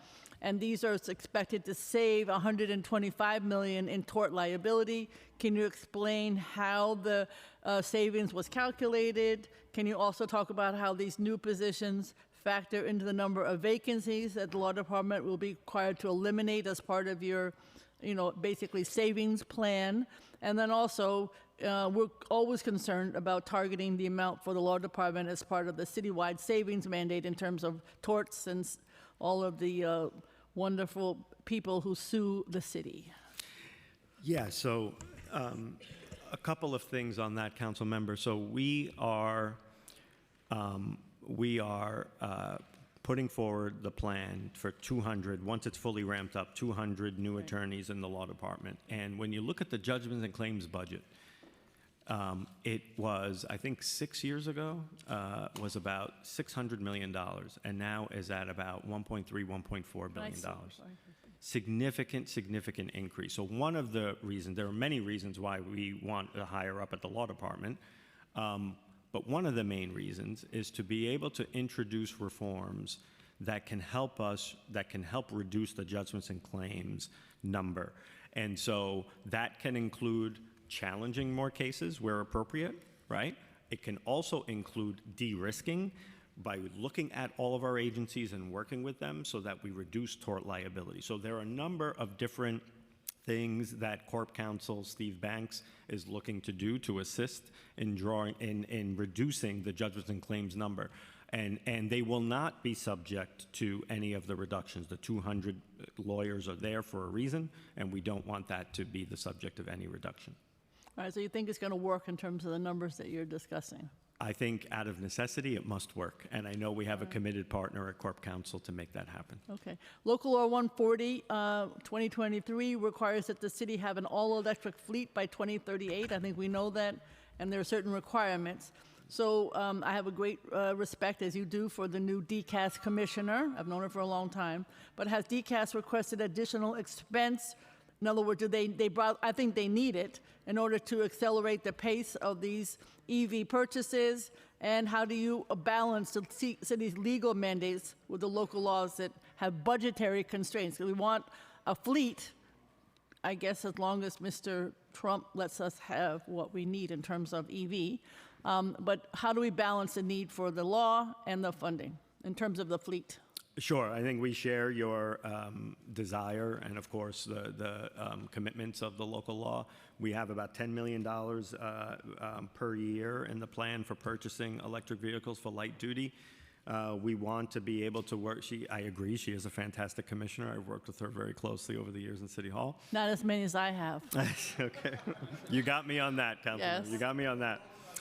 Not Yes. as long as I have. Councilmember Ressler too, and all of us. But so yeah, I mean, we're working together with her on that to make sure, and really we want to make sure, writ large, just big picture, second largest greenhouse gas emissions, right, is coming from the cars, and so we want to make sure we're electrifying and greening our fleet. Okay. Thank you, Madam Chair. Thank you. Okay, next we have Majority Leader Abreu, followed by Councilmember Epstein. Thank you, Madam Chair, and thank you, Mr. Director, for coming to testify today. Local Law 195 of 2019, also known as the Streets Plan or the Transportation Master Plan, mandates expansion of the city's biking, bus, and pedestrian safety infrastructure. DOT's most recent report, released last week, states that the agency only built 20.8 miles of protected bus lanes in 2025, once again short of the 20 miles required annually. DOT was also required to install transit priority signal at 1,000 intersections, but completed only 769. The report noted that DOT installed roughly 18.2 miles of protected bike lanes in 2025. At our preliminary hearing, DOT was hesitant to commit to meeting all the mandated requirements for the streets plan, though it is the law. The baseline $5 million in additional funding for bus and bike lanes is a good start, but I believe more is needed. Will OMB allocate additional funding beyond the $5 million to ensure that DOT has what it needs to meet the requirements of the law? So thank you, Council Member, and for your strong advocacy for our transit network. We really do appreciate that. As you noted in the preliminary budget, we did add $5 million. We have our significant budget challenges. We would like to add more. We believe in creating more bus lanes. We believe in creating more bike lanes and all the things in the streets plan. 2/3 of the DOT budget is pretty much dedicated one way or the other to streets plan. We want to put more in. We want to put more in for open streets. We were able to put in another $2 million on the preliminary budget for that. We need to be able to address our fiscal challenges, understand how we can make those investments which are important to New Yorkers. So as part of the executive budget, we're going to evaluate what kind of additional investments we can make. But clearly what happens in the state budget is going to be a main determinant of what we can do. I mean, look, I believe that the streets plan is also important, and my belief is important, but the law is also just as important. And so are you committed to make sure that by the exec budget, DOT has what it needs to come into compliance with a law passed by the City Council in 2019? We're going to evaluate the city's financial picture and work with the agency to see what additional investments we can make. All right, it doesn't sound like the answer I would like for faster and for faster buses in the city. I would like for there to be a commitment by exec so that Commissioner Flynn has what he needs. I'll move on. We had the 12th snowiest winter on record here in New York City, assuming we don't get any spring blizzards. So needless to say, our roads are in need of a lot of maintenance and resurfacing work. However, according to the PMMR, the average cost to resurface a single lane mile costs $221,693, a substantial 15% increase in just 2 years. DOT has stated that the cost of petroleum and the fluctuating cost of oil play a large role in the cost of resurfacing lane miles. How will global tensions and the recent spike in oil prices affect DOT's resurfacing operations? It is a real concern. I mean, we have to look at, there is still in the budget the target of the 1,150 surfacing miles. We want to make sure the total resurfacing budget is about $259 million in IFA, plus the $12.3 million in capital, for a total of about $271 million. We're concerned that some of the oil price spikes may have on that number. We're watching it closely. Clearly, we know, and there's been the pothole blitz and everything that we are looking to do after a brutal winter to make sure our roads are smooth as possible. So we'll continue to watch it, and again, with available funds, if we need to replenish, we we will look at that and we'll do that. Does OMB plan to allocate more money to DOT in fiscal 27 to account for the rising cost of resurfacing lane miles? That's something that we're looking at as part of the executive budget. Again, I think that if we're looking at price spikes in certain things because of inflationary pressures or because of oil cost drivers, then we'll look at that as sort of what we need to do so they can meet their goal of 1,150 surface lane miles. So Speaker Menon and Minority Leader Carr and myself wrote a letter to DOT last week from basically back in under 2017 under Mayor de Blasio, he had funded enough to accomplish 1,300 miles in resurfaced lane miles. It seems that the new targets are 1,150. I would like to see DOT get back to resurfacing 1,300 lane miles a year. DOT stated during our preliminary hearing that to achieve this, they would need increased headcount and resources. Would you like for this administration to commit the 1,300 lane miles per year? We'd always like to do more. The fiscal challenges that we have to evaluate how we could make room for that in addition to all the other priorities that we have. And I'll just close with a statement. I would like to see OMB commit more additional staff and resources needed so that the city can get back to resurfacing 1,300 lane miles per year. And of course, that we have additional resources for addressing potholes, more resources to address the contracts with streetlight repairs, which have seen increased timing to getting basic streetlights getting done. And of course, the funding that we need for the streets plan. Thank you so much, Madam Chair. Thank you. Thank you. Okay, we have Councilmember Epstein, followed by Councilmember Carr. Thank you, Chair, and thank you for being here. I want to talk about the DCWP budget. In the preliminary budget, you proposed an 8% reduction in the agency's budget. I'm wondering what the logic and justification for that cut was. Well, I think a couple of things. One was the adopt versus the prelim, and what we're looking at, making sure that they have what they need to comply with various core mission updates, including recent legislative mandates. Yep. We did add money for about 9 heads to be able to do that, and also I believe there was a cancellation of a contract that also was no longer necessary, and that's why it was brought down. Yeah, I do want to talk about the laws we passed in recent years, and I know OMB's made suggestions and additional headcounts, and the reading I've read, based on all the laws that council's passed, that DCWP would need about 321 additional head counts to kind of keep up with just the laws that we passed in the last couple of years. Does that seem like an accurate calculation based on what OMB's estimates have been? We're looking at that estimate. The laws that were passed are important laws. We know that it really fits into the worker protection piece of the agency, and we need to make sure we support that one way or another. Is 321 heads the right number? We're assessing that with the new commissioner and seeing what that number should be. It does seem like we need additional heads just to the deactivation laws. Basically, the path, we will need additional heads. Can you agree maybe 321 isn't the number, but it's not a reduction, right? I think that we have to look at that number and see what's needed. We added 9. We know somewhere between 9 and 321 will be probably the sweet spot. Can you say how much revenue DCWP has raised for the city in 2025? I can get back to you on that. How about in 2026? I know the mayor just yesterday announced that a settlement on a case would brought in additional revenue for the city as well. They're clear that there's a lot that we can do with DCWP to include fines and penalties and restitution from companies that clearly violate local laws, et cetera. And the mayor's been very clear on his goal to make sure we're working closely with the agency to protect. Yeah. So look, I mean, I think from our perspective, it is an opportunity to see those fines and penalties, but it's more also about the justice part of it as well. And so we're committed to that. The question is the resources that we're committing to it, given the financial challenges. Yeah, I mean, I appreciate that because investing in DCWP could not only bring additional revenue into the city, but tens of millions of dollars for New Yorkers who are being stolen wages and tips and other resources. Yes. So that could bring additional revenue as well into the city. Would you assess that to be correct? If people make more money, that they pay more taxes, I think you're right. they It could contribute to bring the economy. Certainly, it could right? The extent of that we have to see, and we have to see what investment we can do to unlock that potential for that additional revenue, right? And whether or not the 300 is the right number is something we have to see with the budget challenge. I know you were aware that the mayor proposed last year before he got into office, he was going to double the DCWP budget.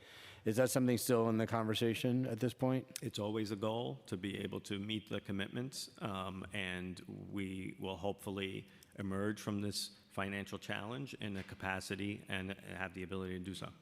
Yeah, I would encourage us to look at those revenue raisers as options, because I think while it's an investment in staff, if if you get I'm just making up a number, let's say a 5-to-1 return on the staff investment on revenues coming back to the city, each lawyer can bring in those additional revenues to help improve the city coffer. And that's what we've seen really over the last couple of weeks of the administration. That a deep investment in DCWP could result in additional revenues. And we're talking about how we have opportunities to raise revenue. This seems like a clear place where we could have additional revenue sources coming into the city. Agreed. Right. And just on additional revenue, I know we've talked about that have been floating in the ideas of parking revenue. I'm wondering where that conversation is at this point, whether it's through residential parking or parking permits or increasing metered parking. It's a good policy question for discussion and something that is being discussed, but there are no immediate plans to move forward on that. And do you think the city has the authority to do either a residential parking or parking meeting system under its own authority? As opposed to going for state legislation? Yes. It's something we can talk to the law department about. All right. Thank you, Chair. Ooh, right on time. Thank you so much. And we have Councilmember Carr, followed by Councilmember Krishnan. Thank you, Chair. Director, good to see you. Good morning. I want to just first associate myself with the comments of the Majority Leader about our road resurfacing budget. It's absolutely an imperative, particularly given the combined state of the winter that we just had with the reduction in the pace of resurfacing since 2020. And I think that it actually could long-term mean better savings for us if we do this now, because the worse our roads are, the more comptroller claims get filed, and that costs the city money. So I think we should absolutely have that in mind as we're talking about resurfacing this budget cycle. But I want to focus a little bit on wealth creation in the city and how important it is. And I asked this question to our colleagues at IBO and also the comptroller the other week. According to the Citizens Budget Commission report, the city's share of millionaires, people who are very important for the personal income tax collection the city has, fell 31% 2010 to 2022. And they say that if we had maintained that share nationally, we would have collected $13 billion more in personal income tax revenue. So given what the mayor is pushing in Albany with respect to these revenue enhancers, these new taxes, how can we justify that when it may be self-defeating to tax people who can just get up and leave? So thank you for the question, Leader. Our data shows that in 2023, there were about 36,000 millionaires filed in New York City, and that in 2024, the latest data we have available increased to 42,000 millionaires. So we're seeing data that is actually showing growth in the number of millionaires here. Well, it's not a question of there's no growth, right? There's growth everywhere. Everyone's showing record numbers of wealth creation, but we're slowing down. We're not growing as fast as other parts of the country, and that's the issue because people are taking advantage of better situations with respect to taxation. So to be clear, we want our millionaires to be here. We want our millionaires to stay here. We think that we are pursuing an affordability agenda that lifts quality of life here, affordability here, that makes the city a vibrant and diverse place to live and to work and so on and so forth. So we would invite more millionaires here. The question is, how can we make sure that we address the significant budget challenges that we have? The mayor's put forward a vision very clearly to say that for those earning more than $1 million, a 2% increase in the city personal income tax rate could help us there. That means someone who's earning $1 million could pay $20,000 to help address the various core functions of government and the affordability agenda. I think that it's very clear that these folks are very mobile, right? They see a tax situation that's disadvantageous, they can leave. And the alternative that was proposed, the 9.5% increase on property taxes, which I know the mayor characterized as something that he did not want to do, is deeply troubling to many people. You were a longtime Staten Islander yourself. You understand the perspective of those folks. So, I mean, isn't the real thing that we have to do here not to tax more, but to simply find more savings? And so do you expect to find more than the $1.7 billion that was announced this morning with respect to the Chief Saving Officer findings? The 1.7 billion is definitely something that's in the preliminary budget, and our goal long-term is to continue to find savings beyond that. So that's the goal. But I think when we come to the point of, to be very clear, we believe in property tax reform, and that is what we want to be able to push. I know it's very important to Staten Islanders in your community, and so that is what we're working on, a proposal there. The proposal to increase the average tax rate from 12.283% to 13.45% is something that was included in the executive budget out of necessity to balance based on the charter mandated responsibility. Do you have an expectation of a number, a figure that you'd find in addition to the 1.7 billion going into the executive plan? The 1.7 billion right now, we feel as though we've taken it as far as we can go to save those savings without cutting critical services that we all care about. So we will take it as far as we can go to find the efficiencies, to find the contract redundancy, to find the program effectiveness, and make sure that that continues. And if it's not effective, then we move away from those and reinvest those dollars. So all of those things are being pursued. 1.7 billion is what we have now. We can go beyond that, but you're really going to start talking about cutting services at this point. And what is the status of conversations with Albany about property tax reform and other mandates like the classroom size issue, which is obviously also a major cost to the city? On property tax reform, we're working on a bill. We're working on legislation that builds on the Advisory Commission on Property Tax Reform recommendations. And we're looking at other pieces to put in there in terms of targeted homeowner relief. Beyond that, on class size, as the Chancellor alluded to the other day, and as has been reported, we're working with the state to ensure that first, we believe in class size, and we believe in what that can mean for educational outcomes. But we also are in discussions to say, what can we do about the timeline? What can we do about the compliance targets? What kind of exemptions that may be existing, working very closely with our public unions and also working with other stakeholders in the Department of Education. So working with the state on that, and we'll see what the outcome will be in the final enacted budget. Thank you, Director. Thank you, Chair. Sorry, can I just ask a follow-up clarifying question? Because I know that you had just mentioned to Councilmember Carr that there was 1.7 billion in savings that was in the prelim, but I thought it was just the 700 million in savings in the prelim, and then today or yesterday, was it, the mayor had announced 1.7. So can you clarify the difference? Sure. So it's 1.7 billion in over 2 fiscal years, fiscal 26 and fiscal 27. The FY26 number is 7 billion. 700. FY27 number is a little one? over $1 billion. So in total, 1.7. Okay. And sorry, we've also been joined by Councilmember Purina Sanchez, as well as Councilmember Ariola, Councilmember Mealy. And next we have Councilmember Krishnan, followed by Councilmember Wong. Thank you so much, Chair and Speaker, and thank you, Mr. Director, for your testimony today, too.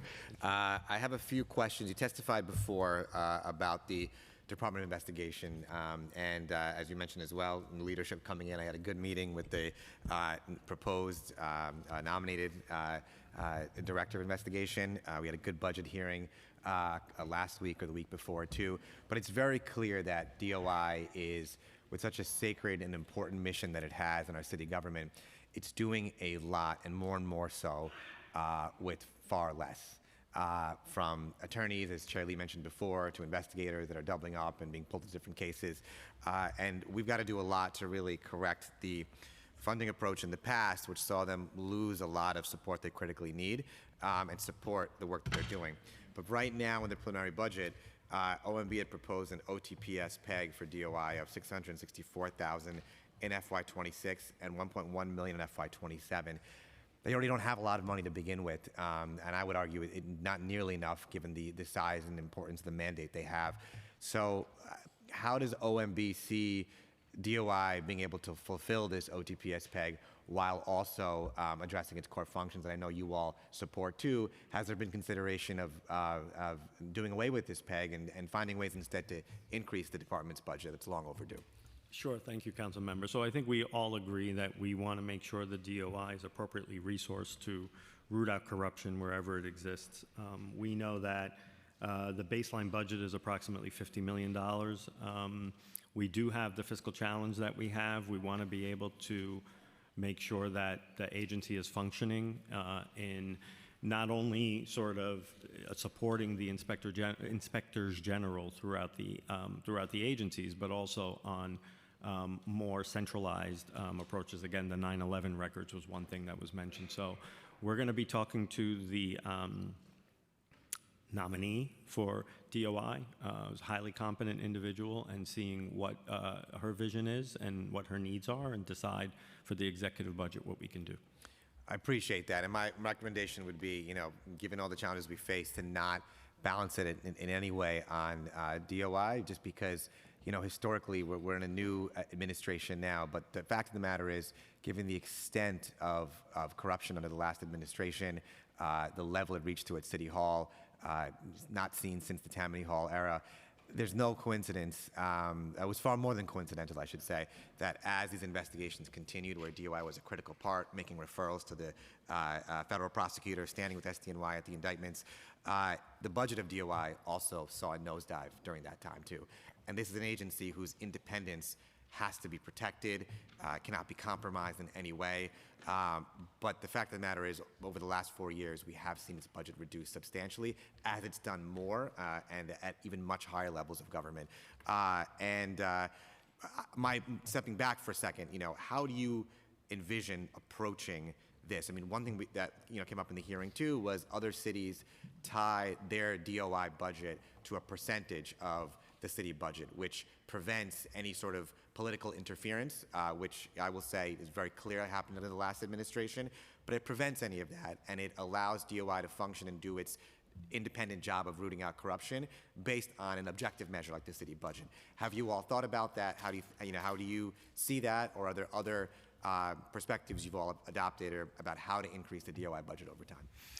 Yeah, Council Member, I think it's we're happy to have further discussions about that. I know it's a model that exists here in the city and in other offices that are pegged to a percentage of X budget, et cetera. So it's something that we're obviously happy to talk to you more about, happy to meet with you and talk more about that. And look forward to that conversation too. And then shifting gears, I know that our incredible Parks Chair will focus more on the details of this too, but as representing the district with the least amount of green space in all of New York City, obviously the parks budget is very, very important to me too.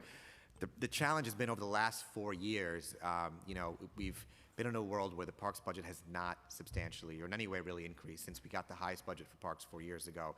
A lot of it relies on one-shots, and that's, as I always say, the parks budget is a worker's budget, and the one-shots shouldn't be really funding core services, but really building on baseline services. So how have you all, I know this is important to the mayor too, how have you all thought about, there wasn't any increase really in the parks budget in the preliminary budget, but how can we increase that budget and move away from a world of one-shots for core positions like rangers and things like that? Absolutely. The mayor has been very clear about his commitment to parks, and clearly the advocates call for the 1% for parks, which we've looked at as certainly a goal that we want to get to, and we will make more investments in parks over the course of our term for sure, but we're looking at the executive budget to see the financial challenges that we face, what kind of investments we can make in the executive budget as we move forward. It is a goal that we share to make sure the investments are there, and we just have to make sure we emerge from the fiscal challenges here, hopefully with the suite of options and state support in the enacted state budget, so we can start to make those investments towards that 1% goal. Hope to see us get there. Thank you. Thank you. Thank you, Chair. Thank you. Councilmember Wong, followed by Councilmember Brooks Powers. Thank you, Chair. Thank you, Director. I understand the mayor wants to, or he supports a rent freeze, but at the same time that in this budget I'm hearing the property tax increases, and I'm convinced that if you increase property taxes, the property owners will just pass these expenses to the tenants and small businesses, hence increasing the rent. It seems to be obvious, and then we cannot have any rent freeze if we want to keep raising the property taxes. Is that something you agree on, or? The goal that we have is for property tax reform to provide the relief that we need from a system that is universally understood to be unequal, to be opaque, to be regressive, and that is really where we're focusing our efforts. Okay. Director, I want to be very clear. New Yorkers simply cannot afford another tax. Not a property tax increase, not an income tax increase, not a death tax, no new fees to park on their own streets, and enough is enough. At a time when the cost of living is already through the roof, government should not be reaching deeper into people's pockets to solve a problem it created. This is not a revenue problem, it's a spending problem. And my first question to you is that if the property tax increase or income tax changes and other proposals do not happen, what is the actual plan to close this budget gap? So our focus right now is working together, really, alongside the council as well, to work with our state partners and make sure that the suite of options that were presented, both on the revenue raiser side and also on the cuts and cost shift reversal side, make their way into the enacted state budget. We are very appreciative of the assistance in the governor's executive budget and in the legislature's one houses already. That portends a solution, and so we want to make sure that we emerge from the state budget discussions on a more sound financial footing. Okay. Has the OMB analyzed how property tax increases are passed through to rents, commercial leases, and everyday costs? The Advisory Commission on Property Tax Reform looked at this issue, and they referred to the fact that the incidence of the property tax on renters is difficult to pinpoint, but there is an understanding that leases, commercial leases especially that go to small businesses, do have that. And so there is some level of impact on renters that we have to look at as part of overall reform. Okay. Do you believe that increasing taxes make New York City more or less competitive? We think that the suite of options that we put forward for revenue raisers, including tax increases on the most profitable corporations, could help, for example, achieve, in addition to state funding already committed, universal child care, for example. $1.2 billion was committed. We thank the governor and we thank the legislature for their commitment to child care. And employers would welcome universal child care to improve the talent pool here in the city of New York, improve the quality of life, to be able to draw on that talent pool for their corporations. So those are the proposals that we put forward, which we think could inure to the benefit of all who have a vested interest in making sure that the city thrives. Thank you. I have 1 minute left, so one more question. The so-called rental payment on water bills is essentially a backdoor tax where money collected through the water and sewer bills is diverted into the city's general fund instead of being used for the system people were paying for. We reached out to the water board and the DEP, and their answer was, go ask the OMB. So my question is, why is OMB responsible for this policy, and who ultimately decides how much is taken from ratepayers in each year?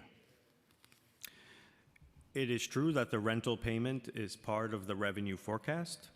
It has been for the past several years, and it is, we are not, it is not impacting rates like, it has no, we don't know what the direct correlation is with rates.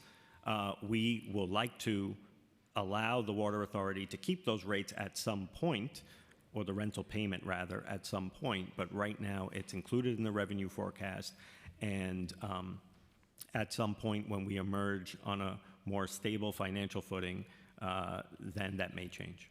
Okay, thank you. Thank you, Chair. Oh, Thank I have you. more for round two, so. Round two, okay. Good, thank you. We've been joined by Councilmember Nurse, and next we have Councilmember Brooks Powers, followed by Councilmember Riley. Thank you, Chair, and hello, Director Solomon. It's a pleasure. I'm going to try to race through my questions, so I'm going to just ask them, and I can repeat anything that you need me to. So thanks to the strong advocacy from the Rockaway community, we have been able to secure $50 million in capital funding for the Far Rockaway Trauma Center. Does this administration commit to further advancing this project and committing additional capital dollars to the trauma center in fiscal year 27? In the administration's preliminary budget for fiscal year 27, there are funding cuts to critical alternatives to incarceration and reentry programs. Why is the administration deciding to cut this funding? Given the need to reduce the Rikers population ahead of the transition to borough-based jails, does the administration commit to increasing this funding in the executive budget? This administration has championed the need for more affordable transportation. One of New York City's best tools to make transit more affordable is via the Fair Fares program. In this preliminary budget, the administration does not include any additional funding for Fair Fares. Can the administration explain why Fair Fares program has not been expanded to the 150% poverty level today, up to 200% of the federal poverty level and beyond? Excuse me, expanded from the 150 today up to the 200% and beyond. How much funding is this administration committing to affordable homeownership opportunities? And does the administration look to increase the funding in the coming fiscal years? My last two questions. This is regarding the insurance reimbursement state and federal issues. So the Federal Home Rule 1 bill includes several provisions that eliminate federal funding for specific Medicaid recipients.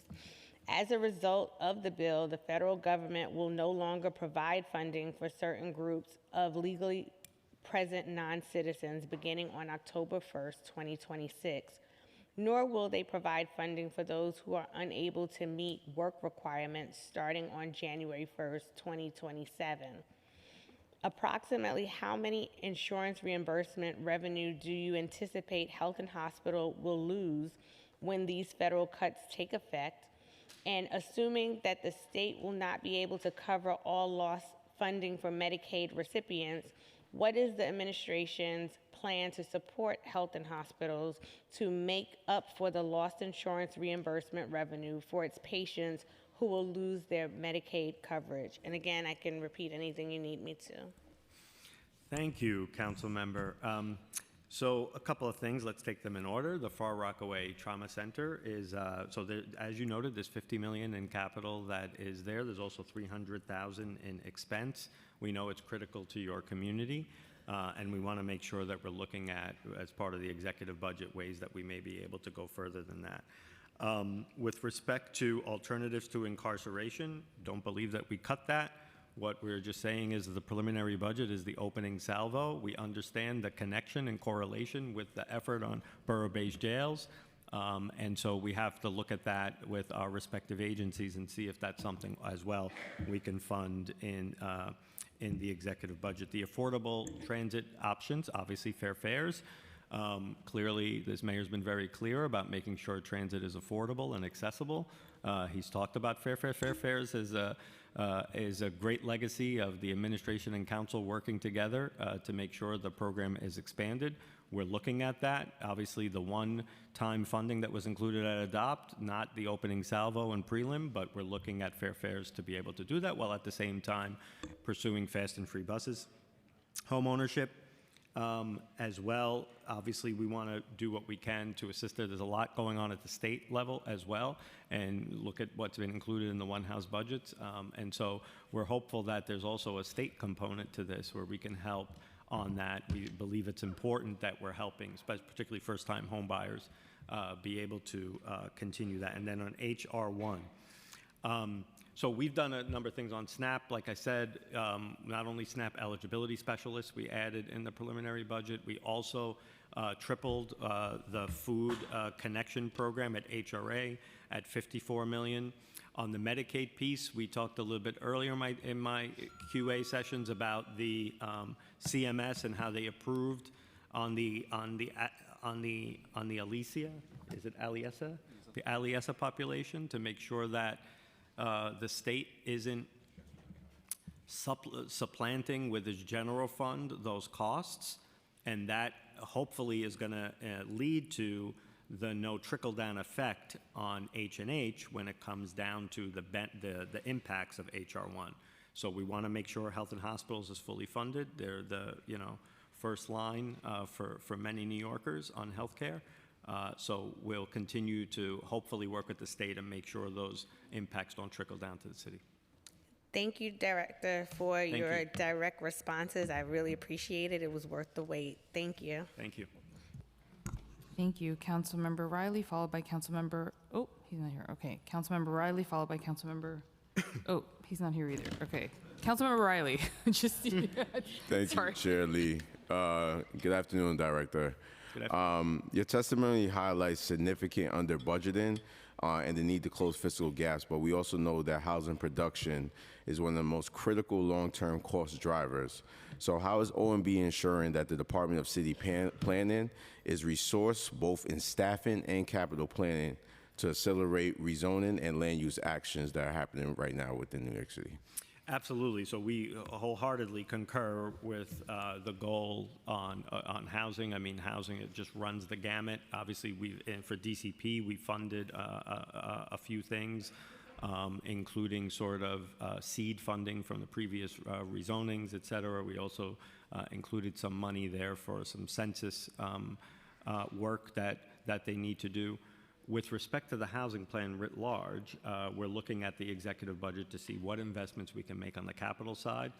We have also created internally a couple of task forces. We have the SPEED task force, and we have the LIFT task force. So looking at ways for public land so we can build on that, and also looking at ways to cut through the red tape and the bureaucracy so that we can get to building housing sooner and get to the supply side of the equation. So all those things are moving forward. We hope that we can get through the budget challenges so we can make those investments and create debt capacity room so we can make the investments in the housing capital plan. And I'm really looking forward to the housing plan and what you guys come up with SPEED, but I also want to encourage you guys to look at DCP's planners. DCP is losing a lot of their planners to the private sector due to the compensation that they're getting.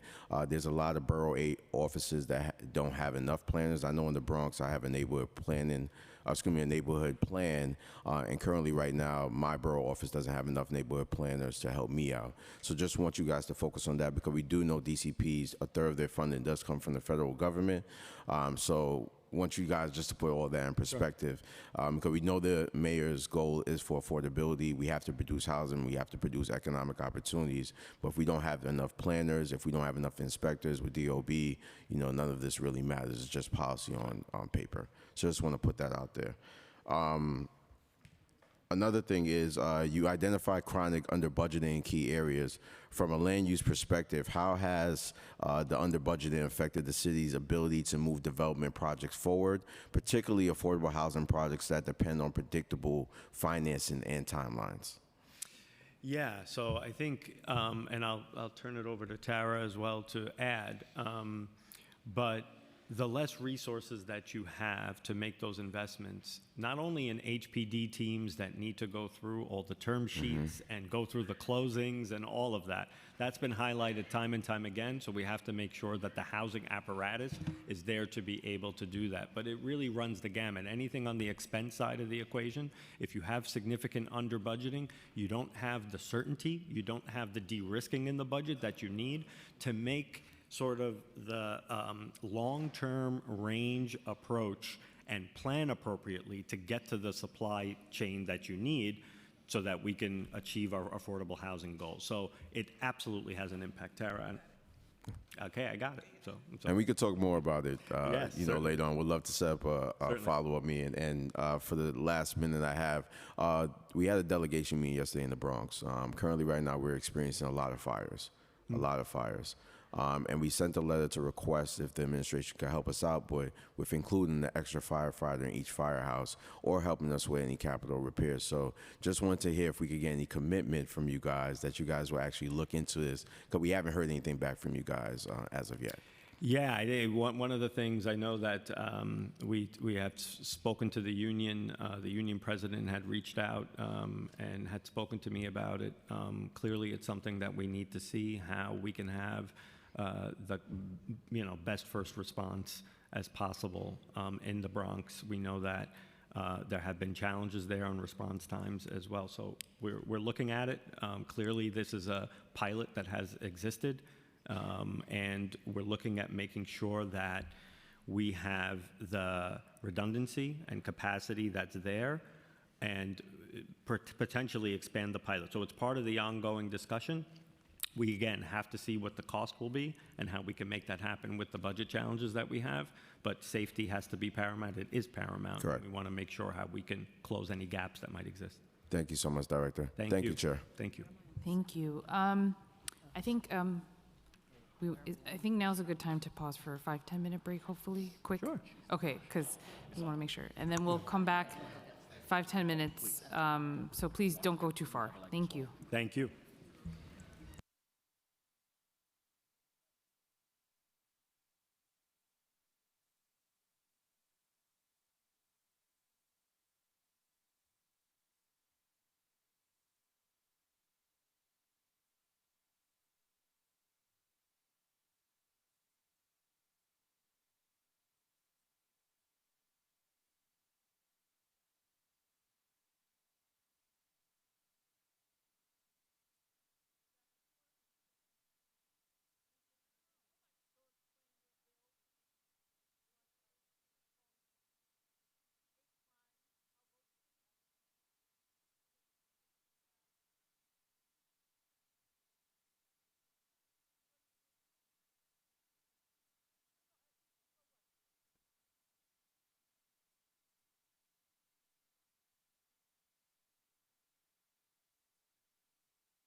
Excuse me, sir, in the balcony.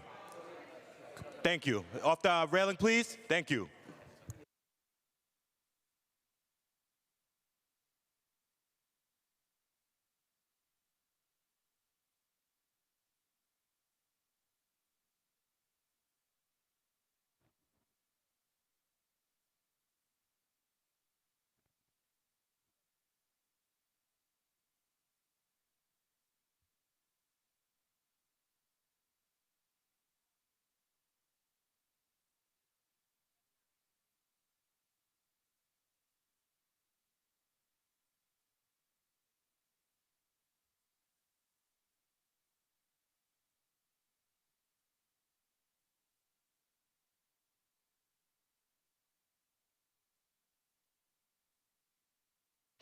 Can we find our seats, please?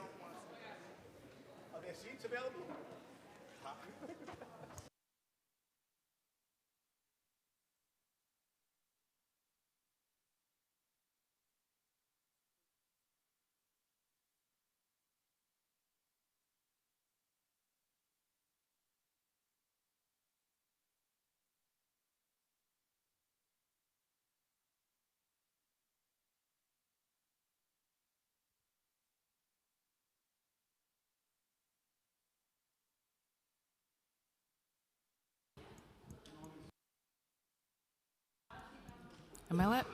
Am I allowed to start? Can I start?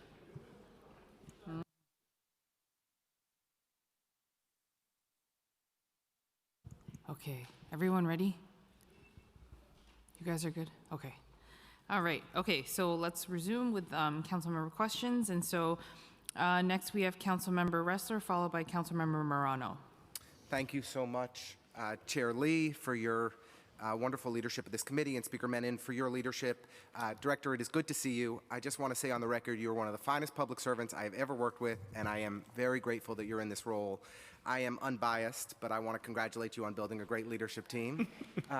He's originally a Staten Islander, important to note, but he moved out. I do want to highlight, just try and go through as many topics as I can, so I'm going to go fast and appreciate brief answers if you don't mind.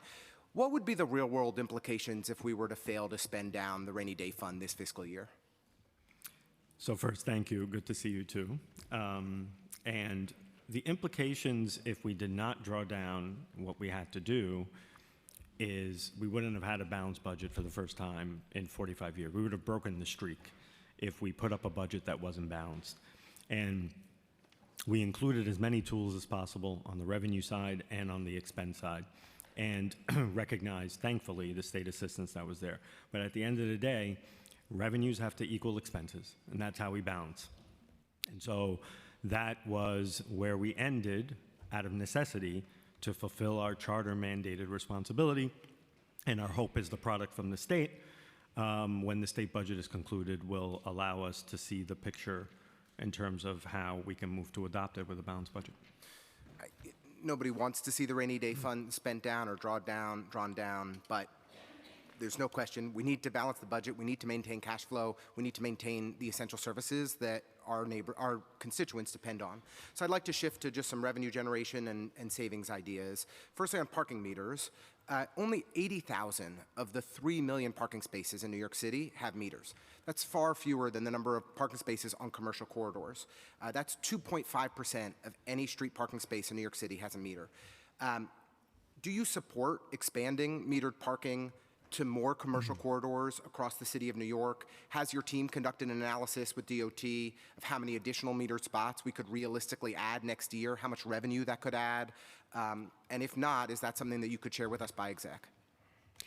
It is, as I mentioned before, absolutely an important policy discussion that we are willing to have with all stakeholders. I mean, I think the fiercest competition is the competition for curb space, as we know, right?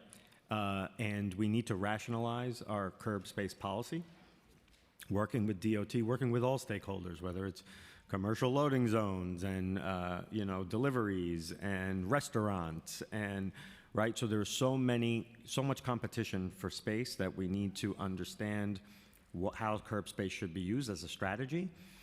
And clearly, there should be discussions about that which then could have also revenue implications. So it's an important policy discussion to have writ large.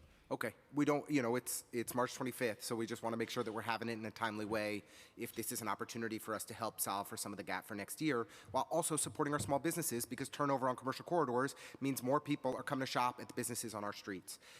Vacancy reductions. I went very hard at the previous mayor over the number of reductions that we saw during his administration. We saw that the number of actual city employees dropped to 280,000 during Eric Adams' tenure, over 25,000 positions lower than the peak before COVID. And as Mayor Adams cut 10,000 budgeted but unfilled positions on top of that from the city's heads count. This has had significant impacts on the quality of services that we all depend on. We saw 40% reduction in the part-time staff of the Parks Department. We saw major increases in times to process cash assistance and other essential benefits at HRA. So recognize there may be opportunities for additional efficiencies. For example, the DOC workforce, where we've had high vacancy rates for a long period of time. But it has to be done with a scalpel. So I'm just trying to understand, in the announcement of the preliminary budget, you all announced that you were going to eliminate half of the vacant positions. Do we have a breakdown of where those positions are that have been eliminated? How can we get a better understanding of how that might impact services that our constituents depend on? So the scalpel is out. Scalpel is out and is being used. As is mentioned in the vacancy alignment exercise, yes, we said that we're going to balance the equation. We're going to say we're going to reduce by 50% vacancies with some exclusions, obviously, and then say that for the other 50%, we're going to allow hiring up to a PS budget level by eliminating the 2-for-1 exercise. To your point, and you've heard very loud and clear from agencies on this, that there has been too many vacant positions that have been remained open that then affected city operations and city services, right? And part of that was from the constraint of the 2-for-1. And part of that was just frankly sort of, if there's budgeted positions, we're going to slow down, the approvals and the PARs. And if it's budgeted, we want you to hire and get up to meet what the operational goals are and the mission of that particular agency. So that is what we're focused on.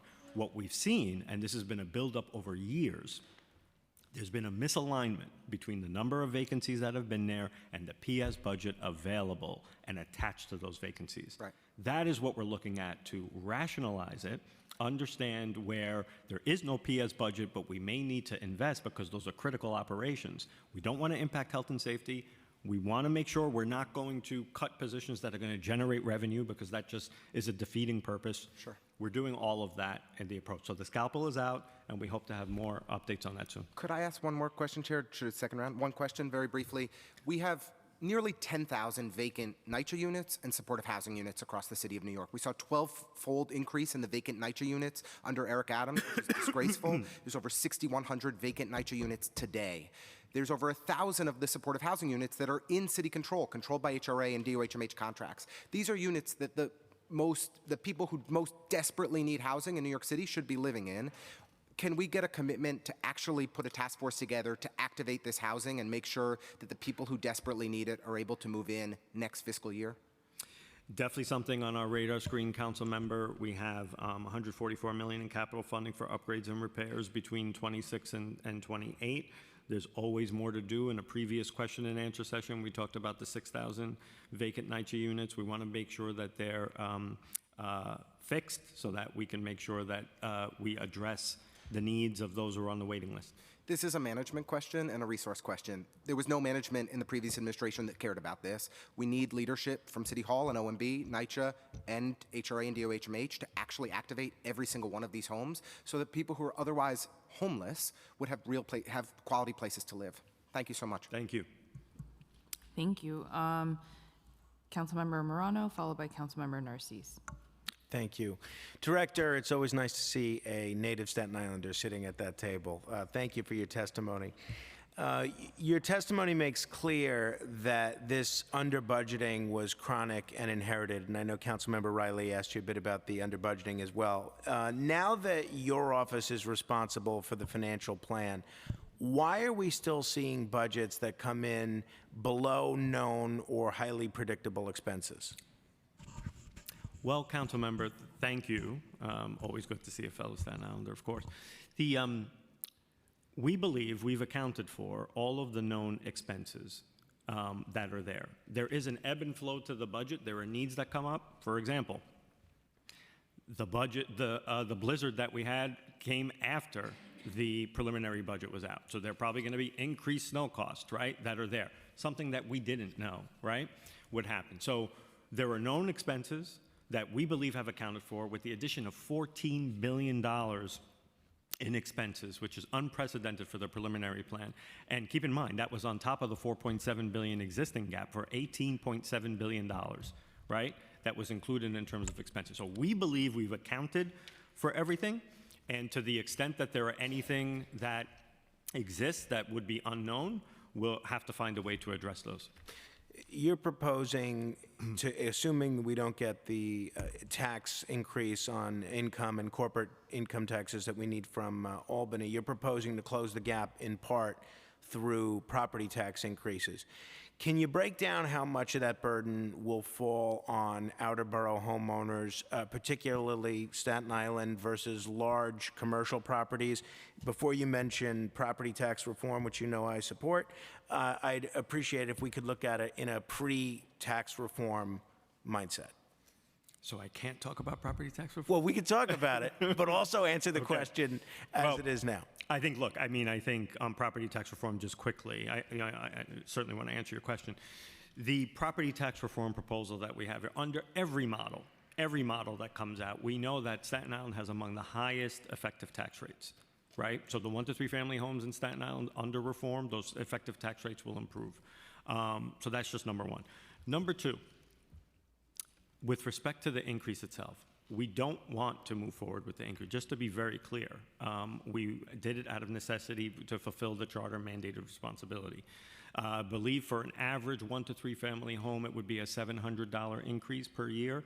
So that is sort of what the impact will be. We don't want that to be the impact. We do not want to strain household budgets any further. And so we're looking, hopefully, it would be a positive result in the enacted state budget so that we don't have to consider the average tax rate increase. You noted only 4% of new spending goes to actual programmatic needs. Does that mean 96% of this budget is just backfilling past underestimates rather than improving services? It goes towards programs that deliver important services to New Yorkers. So it's not to suggest that the 96% is waste. It's not. It goes towards making sure there are critical services, like making sure that folks can be stably housed, like making sure the shelter system is operating, so on and so forth. So the problem that we had with it was that we took a new approach. Budgeting plan by plan doesn't serve anyone well, right? We need to make sure it's out there, it's reflected, it's transparent, and certainty and de-risking of the budget is important for all of us to determine what the resources are so we can plan to make priority investments, to understand what programs are rising, what units of appropriation are seeing that macro level, right? When we're looking at a layered approach, units of appropriation, budget code, object code, looking at KPIs and metrics, that's what we need to do to see, are they reaching New Yorkers in the most effective, efficient way? And if they're not, we need to reinvest. Can you walk us through the timeline of when OMB first determined the budget gap was materially larger than previously reported, and when the council was informed of that? I came into office, even before that, in at my appointment announcement, there had been reports that were out there, and there were questions that were asked about the fiscal monitors. The fiscal monitors are saying the gap is actually more than what it was reported, right? And so immediately, the mayor tasked me with doing an assessment. I met with this great team here and started to unpack everything in these major cost drivers and understand, so I can deliver an assessment to the mayor. The mayor, to his credit, as soon as he started to understand the extent of the under-budgeting, he felt compelled to publicly discuss that what we had said was the under-budgeting was in line with what the city and state controllers had said that the budget gaps were. And that's why we were very open about that. Then in the state budget hearing, so-called Tin Cup Day, we went there, we testified. After we started to aggressively look and manage what that budget gap would be if we put in a savings plan, if we took standard budget actions to reduce it, et cetera. That then got us to the $7 billion when we went to the state legislature and testified before the joint fiscal committees. Then, next came the preliminary budget. Right the day before the preliminary budget, the governor committed $1.5 billion, and there was an additional $100 million from a school aid run that gave us additional funds, right? So that is what, February 17th, we came out with the preliminary budget. So in a matter of a month and a half, basically, we assessed the problem. We were frank with New Yorkers about the problem, frank with the state legislature about the problem, and then we came to that gap that we had to close, $5.4 billion, in the preliminary budget. That gives you a general sense of the timeline. Thank you. Thank you. Okay, great. Next, we have Councilmember Narcisse, followed by Councilmember Maloney.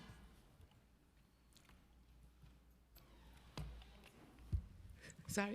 Thank you, Chair, and thank you, Madam Speaker, and thank you, Mr. Director. We're gonna go.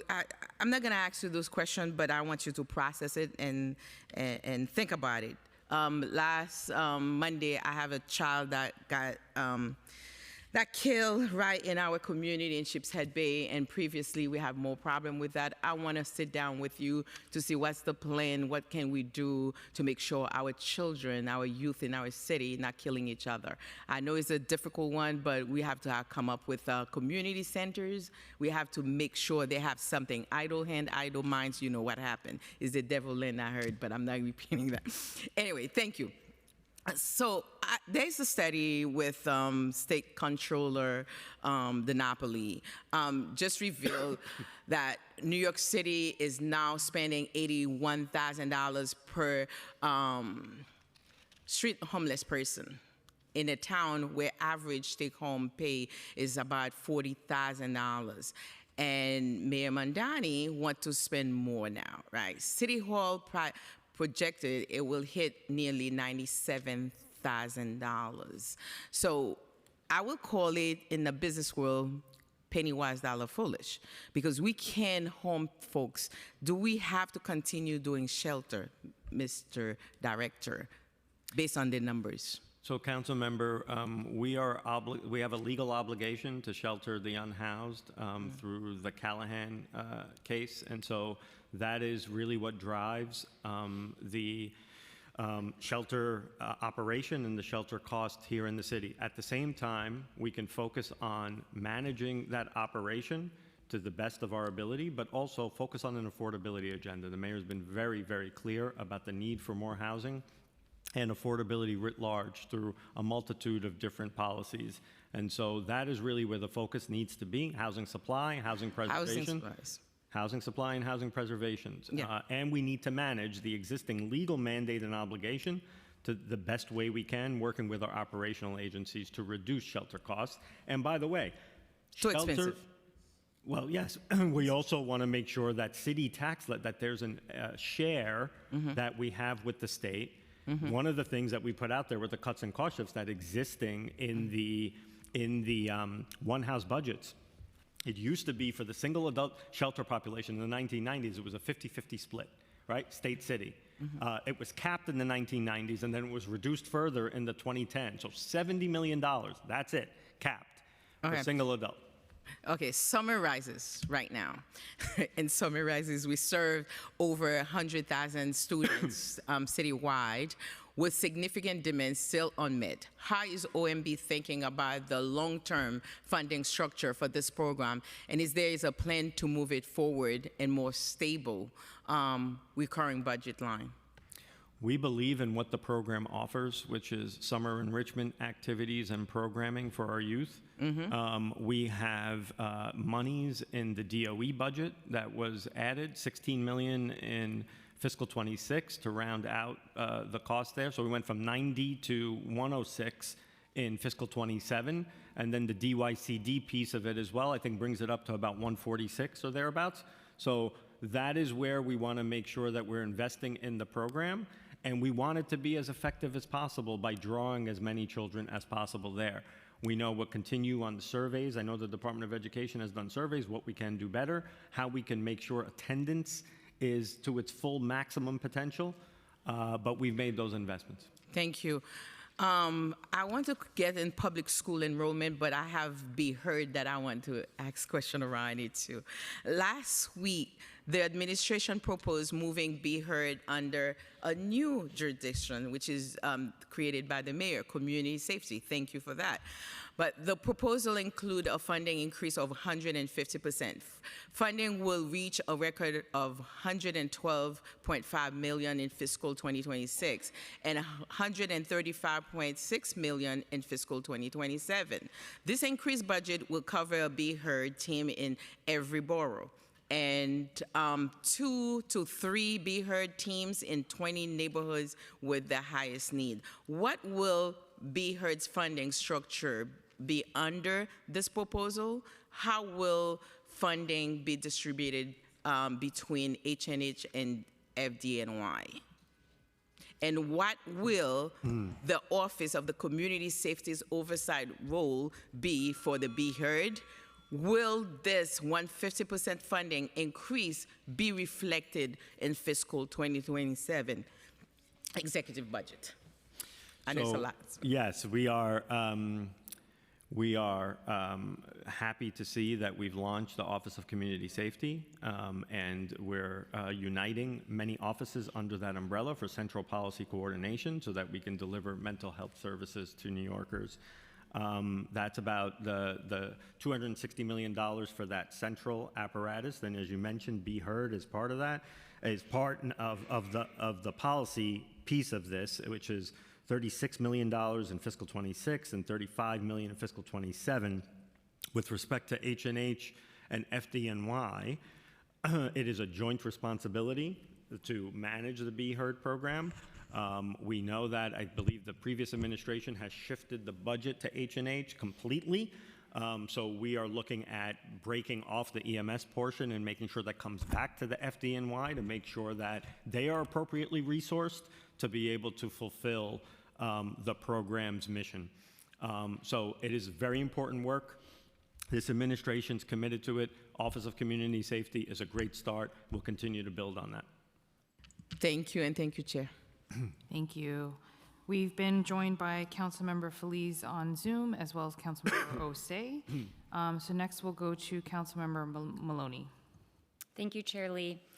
One opportunity for cost savings is leveraging rapid advancements in technology, which we touched on a little bit so far in this hearing. The city's made prior efforts to modernize and integrate service delivery, but coming from the tech sector, I can say there's a lot of work left to be done. Systems are fragmented across agencies, processes are archaic, individuals that are accessing benefits like cash assistance, SNAP, housing support are navigating through multiple different agencies, HPD and other city departments have capacity and process backlog problems, and so on and so forth. So this not only hurts constituents, but also contributes to rising costs in administrating our government services. What concrete steps has the administration taken or can they take to use technology to streamline and unify processes across agencies, as this is a real opportunity to save money, but also improve services and business and growth? Sure, absolutely. So first I want to say that we're happy to engage with you and leverage your expertise. Always love to see when someone comes from the tech sector and has ideas, and so we're happy to sit with you and understand what your ideas are and explore them. I'm going to turn it over as well to Nathan Gusdorf to talk about some of the work that's happening through the Chief Savings Officer's efforts, which really look at a core level as well, looking at the opportunities you speak of, Council Member, right? It's looking at IT not only to negotiate with one voice on those pricey IT contracts, right? But to see sort of what can we do on the licensing contracts going forward, but also looking at some of our legacy systems across the city that don't communicate with one another and don't have platforms that are compatible with one another, and how can we find efficiencies, long-term efficiencies, and compatibility over time without breaking the bank on too much IT cost, right? So I'll turn it over to Nathan to speak some about the cost reduction side that we're starting to see, including what we highlighted today. Yeah, thank you. Thank you, council member. One of the categories of savings that the budget director named in his initial testimony was technology modernization, and it's consistent with the policy initiatives of EO12, both in terms of insourcing and increasing city government capacity, reducing contracting inefficiencies, and modernizing technology to figure out where we can get agencies to rely less on contractors and update their own IT systems and use that to bring down costs. While the details that we can speak about on actual concrete savings initiatives are limited to what was in this morning's press release, that already captures a number of agencies where we have identified opportunities to rely less on outside contractors and instead use in-house capacity, and that is generating savings. That's true at the Department of Corrections, it's true at H&H, Emergency Management, OTI. So even just in the 5 days since we released received those CSO reports, we've already made some meaningful progress on this prong of the initiative. And is there any work done being on the unifying benefit eligibility and both for individuals and also as we think about permitting and licensing for businesses? Yeah, I think that's all going to be part of the project, both from now to the exec as we continue to examine agency submissions, and then beyond, because this is supposed to be a permanent exercise in terms of finding long-term operational efficiencies. And I think there's been a lot of attention drawn to both the importance and the potential of cross-agency work to find meaningful efficiencies, especially on the IT side. And also just on the business side, I would add, in SBS, we added funding and prelim for the best teams. So there's also this engagement component to, as you mentioned, streamline whatever interactions with government there are. And part of that is sort of engagement through programs like that. I'm glad to hear there's thought and investment in this space. I think it's a huge opportunity. In terms of vending, how much money does the city lose each year by having vendors work through CDW as a contracting vehicle rather than direct contracts? And is that something that you've looked at shifting? It's something we've looked at, it's something we are looking at, I should say, and we'll be happy to follow up with you on that. Thank you very much, and thank you, Chair. Thank you. Just as a follow-up, because sometimes I joke, I'm like, oh my God, I feel like the city still operates on DOS, right? Like old school computer systems. I don't know. The head shake made me think, is that true? I don't know. But looking at IT, because this has been one of my biggest pet peeves, is that, in terms of thinking about how we're being impactful at the city, in terms of how we use our dollars. Because and this is the example I use all the time, is if I'm a whole person, but I'm struggling I have a severe mental health illness, I'm homeless, in and out of shelters, plus I have a drug addiction, right? So one day I may up in the shelter system and DHS has my information there. And then another month after that, I may have a serious mental health break, and then I'll end up in the H&H hospital system and they have my information there. So I guess just in terms of not just from cost savings, but how do we be better in terms of data and transparency and better serving our city? Is that something that you all are looking into? Because obviously we need to protect identity, all of the things with HIPAA, but is that something the city is looking into? Because what I would be curious to look at is how many unique clients do we have utilizing multiple services? And then what would that tell us in terms of how to better meet their needs and make sure they don't fall through the cracks? Absolutely, Chair. I think that's something we need to look at. And in fact, I think our predecessors as well have looked at that. Many administrations really looked at to see what can we do in terms of the holistic view in serving New Yorkers, right? The examples that you gave are real examples that can happen. And how can that information be at the fingertips of those who are serving those individuals, right? So that it can be more effective in terms of delivery of those services. We need to focus on that at the same time as understanding that we have in some of these legacy systems, we have programmers that have been trained on these programs for many years and they're retiring, right? So how do you have the expertise that you need to serve those needs in terms of those systems, right? So that's also another piece. Because some of it can't migrate, so Yeah. it would have to, got it. Yes, but yes, it's something we want to work on. Yeah, and I just, it's interesting, because have you also, I know this is not really budget per se, but it impacts the procurement system.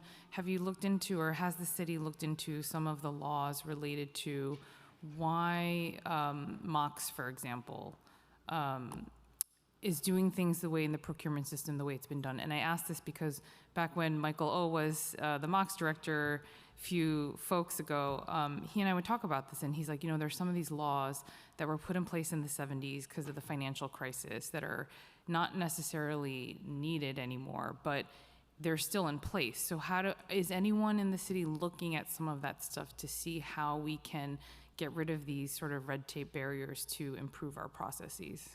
It needs to be looked at, and it's something that clearly we want to undertake, and I know you want to as well with your colleagues, so it's something we need to undertake with our agencies. Yeah, and that's something that I've spoken to Director Kim Yu about as well, because I know she really wants to look into that as well. So I would love to partner with you guys on that. And then just really quickly following up on Councilmember Nurse's comments about Be Heard.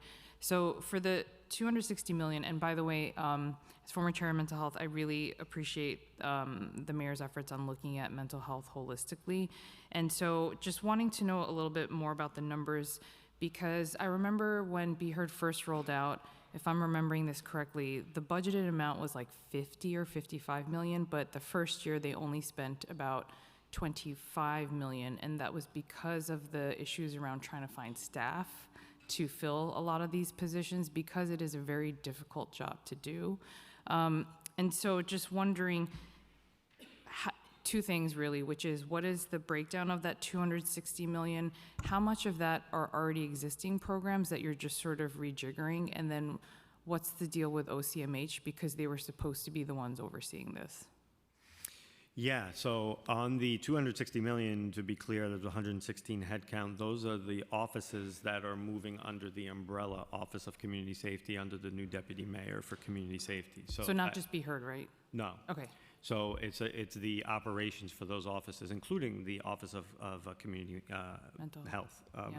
Mental Health. So we can follow up with you on the actuals vis-a-vis the people, the employees at H&H working on Be Heard versus budget. So actuals versus budgeted. Okay. We can follow up with you on that. Okay. So that we know, are we still having these challenges in hiring in this title with that is really noble, challenging work? Right, because I think between that program plus the IMTs and also the state programs that are out there trying to get people housed and in services, it's been challenging with the staffing, so that'd be great. Certainly. Okay, so next we have Councilmember Aldebal, followed by Ung, and then Stevens.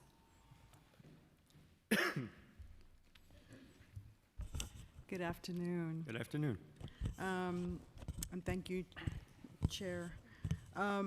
So the preliminary plan included a $550 million reduction in the budget for labor reserve in fiscals 26 and 27.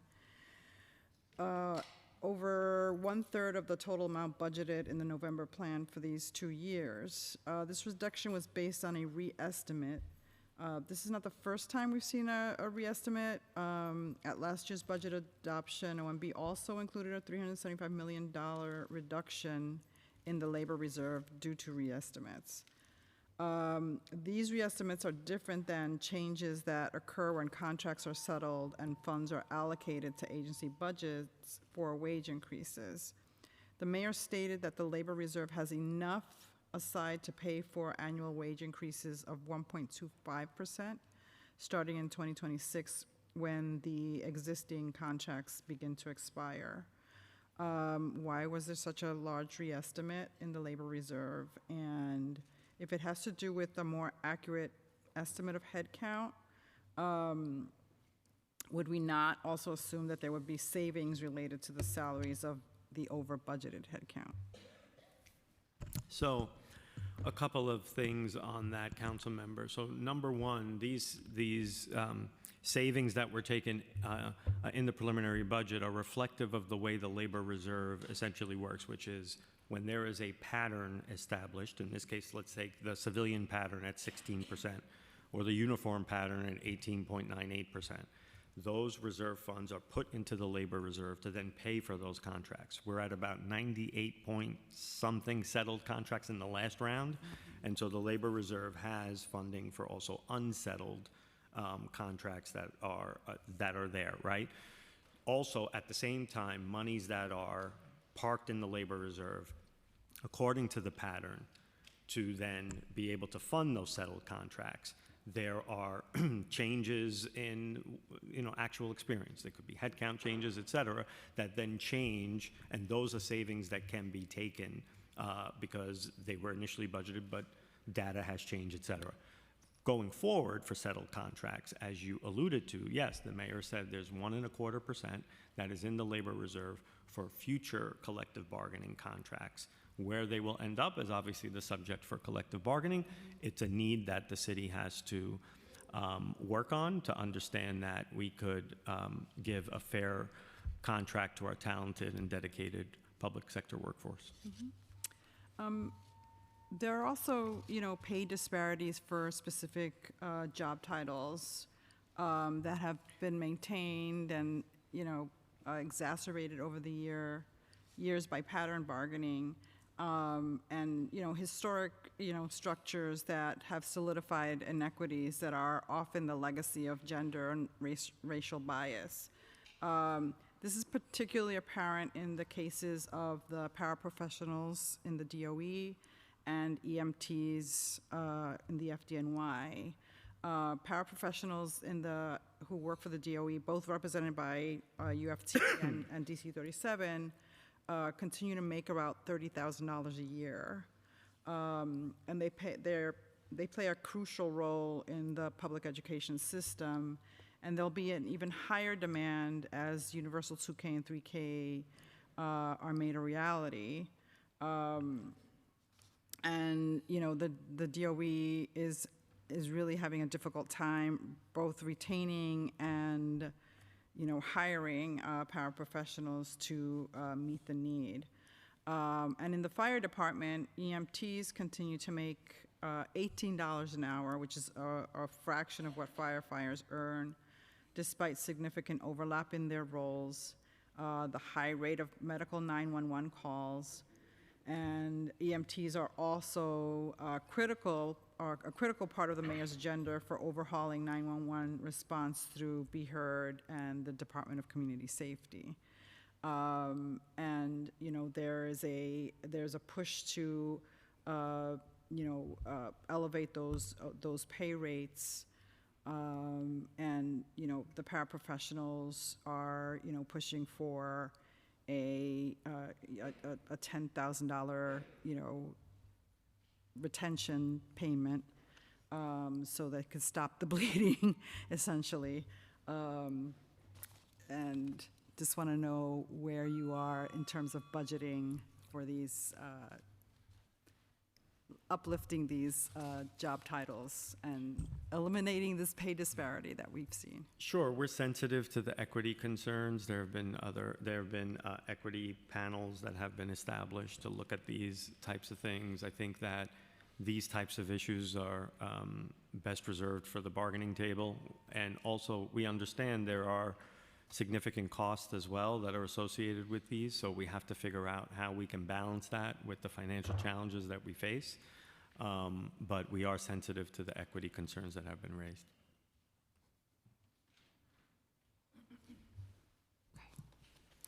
Okay, great. Councilmember Ung, Stevens, and then Banks.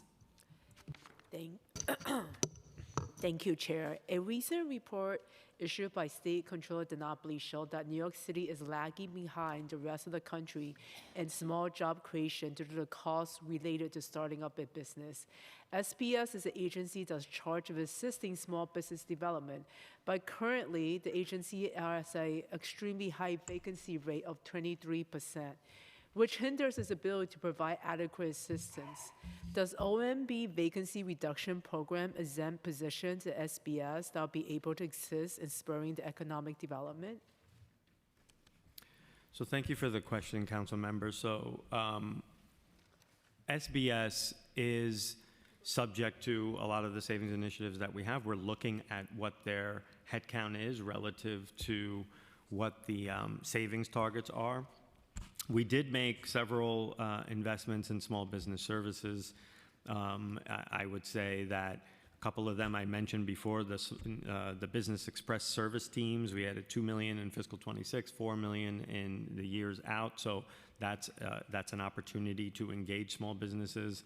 There are a slew of other programs that we've done here, including some of the rezoning commitments that were made on Jamaica and Jamaica Workforce Small Business Program. So there have been investments in prelim for SBS. We're looking at what their total needs will be in terms of headcount so that they can fulfill their mandate as part of the executive budget process. So OMB have been in discussions with SBS on what could be done to jumpstart SBS' ability to assist small businesses.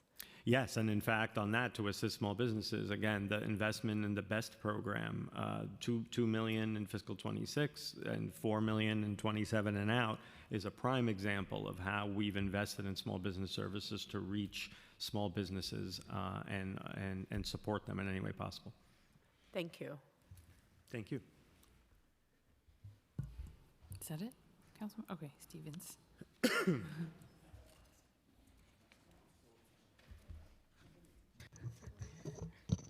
Good afternoon. How are you Good guys afternoon. doing?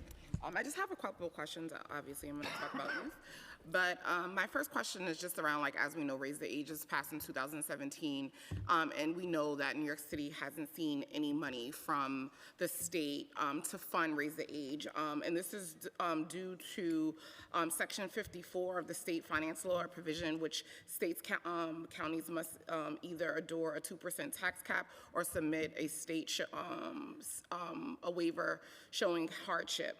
At the preliminary budget, ACS leadership said that it was not up to them to decide whether applying for a hardship waiver, but it was MOB's decision. Given the financial situation, is MOB planning on applying for this waiver this year? If not, why? And is MOB aware of the requirement of the waiver, or might consider us being in financial hardship currently? I have a couple more. I'm going to ask all the Raise the Age questions, and you could just answer after. Has OMB considered applying for a waiver? Does the administration believe that Raise the Age reimbursement process should be considered at the state level? If so, has the mayor been working with state partners to pursue this? And is OMB aware of the current recommendation included in one of the House bills to eliminate the reappropriation authority to state fiscal 2018 to 2019 through 2023 to 24, as permitting localities to submit prior year claims against the remaining reappropriation authorities of Raise the Age appropriation? And do you believe that the recommendation means we could impact the city's ability to recoup the past expenses?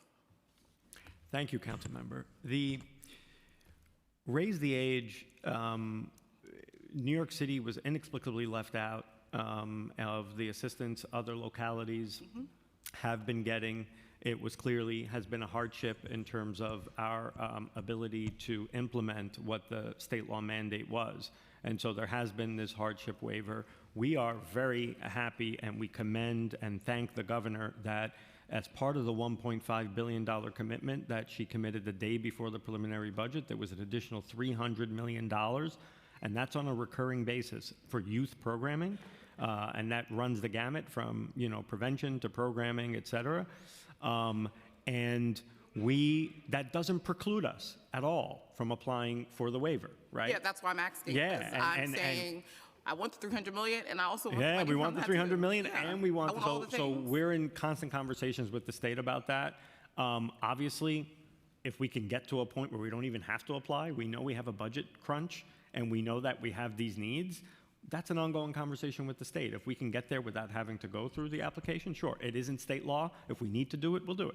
Okay, well, I just wanted to make sure that we're considering this because, you know, we are saying we're in financial hardship. We're having hard times now, so why wouldn't we apply for the waiver to get the additional money? I'm happy that you brought up the 300 million because in the preliminary hearing with ACS, we also asked about that 300 million, and they were saying they were waiting on OMB to give them a plan around what that funding looks like. So can you talk to us a little bit about what that budget is going to look like? How is it going to work? You know, we know that money can go to ACS, the law department, the DOP, and all these different things. And so have you already started to think about where this money is going to be placed and how it's going to be allocated? Yeah, so this is a very active conversation that's going on because we want to make sure that we can draw down the funds that the state has put in these buckets. And so we're actively looking at, to say, youth programming. What are the programs that we have ongoing right now that then we can work with the state agencies responsible to be able to draw down that funding? So that is an active conversation. We don't want to leave any funding on the table. And the programs that would qualify, the buckets are pretty broad to begin with, and that was a product of going back and forth with the state to understand is the maximum flexibility, and we thank the state to allow us to be able to access what was committed. So that is an ongoing conversation that we're having with the State Division of Budget and with the state agencies to be able to make sure, and then we'll work with ACS to make sure that the claims are submitted to draw down those funds. Yeah, and just even to think about going back to raise the age, when we talk about, I know you said you're in active conversations, when will you decide if we're applying or not? And, you know, I don't think that we should just continue to have active conversations. I think we have to start moving on this. And so when will you start to decide and make these decisions? Because, you know, there is a sense of urgency, I mean, as we're talking about budget. So just trying to make sure that we have clarity and what is that? And so I can continue to follow up because you know, if you know me, I will be following up. Yes, no, absolutely. I mean, all of it is imminent, and we're working with the state on all the moves that we make on this front and on all fronts. So it is an active conversation with the state about. So you don't have an idea on like when you will be making a decision on it? I mean.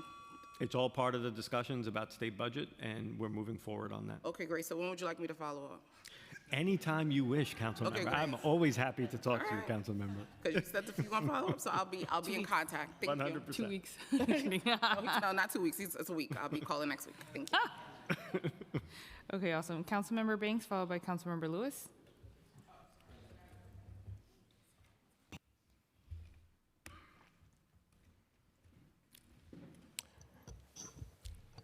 Thank you, Chair, and thank you, Director, and to your team. Thank you. Pertaining to NYCHA, I just want to get my questions out, and then you can answer. Hopefully, we'll get a clear response from you.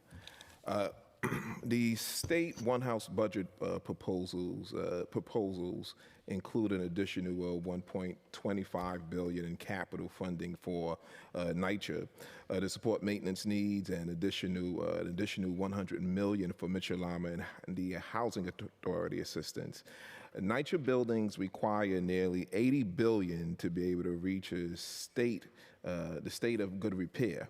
The council is appreciative of the House's inclusion of funding to start the needed budgetary needs for the repairs in NYCHA. My questions are directed to has the administration pushed the governor to increase spending for NYCHA, one? Has there been any discussion of which developments or NYCHA programs where these funds will be applied to? And has the administration added the $661.6 million for Section 8 conversions like PAC in the preliminary plan? And why did the administration not support traditional public housing, Section 9, with similar investment? Does this allocation for conversions mean the administration is doubling down on the Adams administration approach to partially privatize public housing?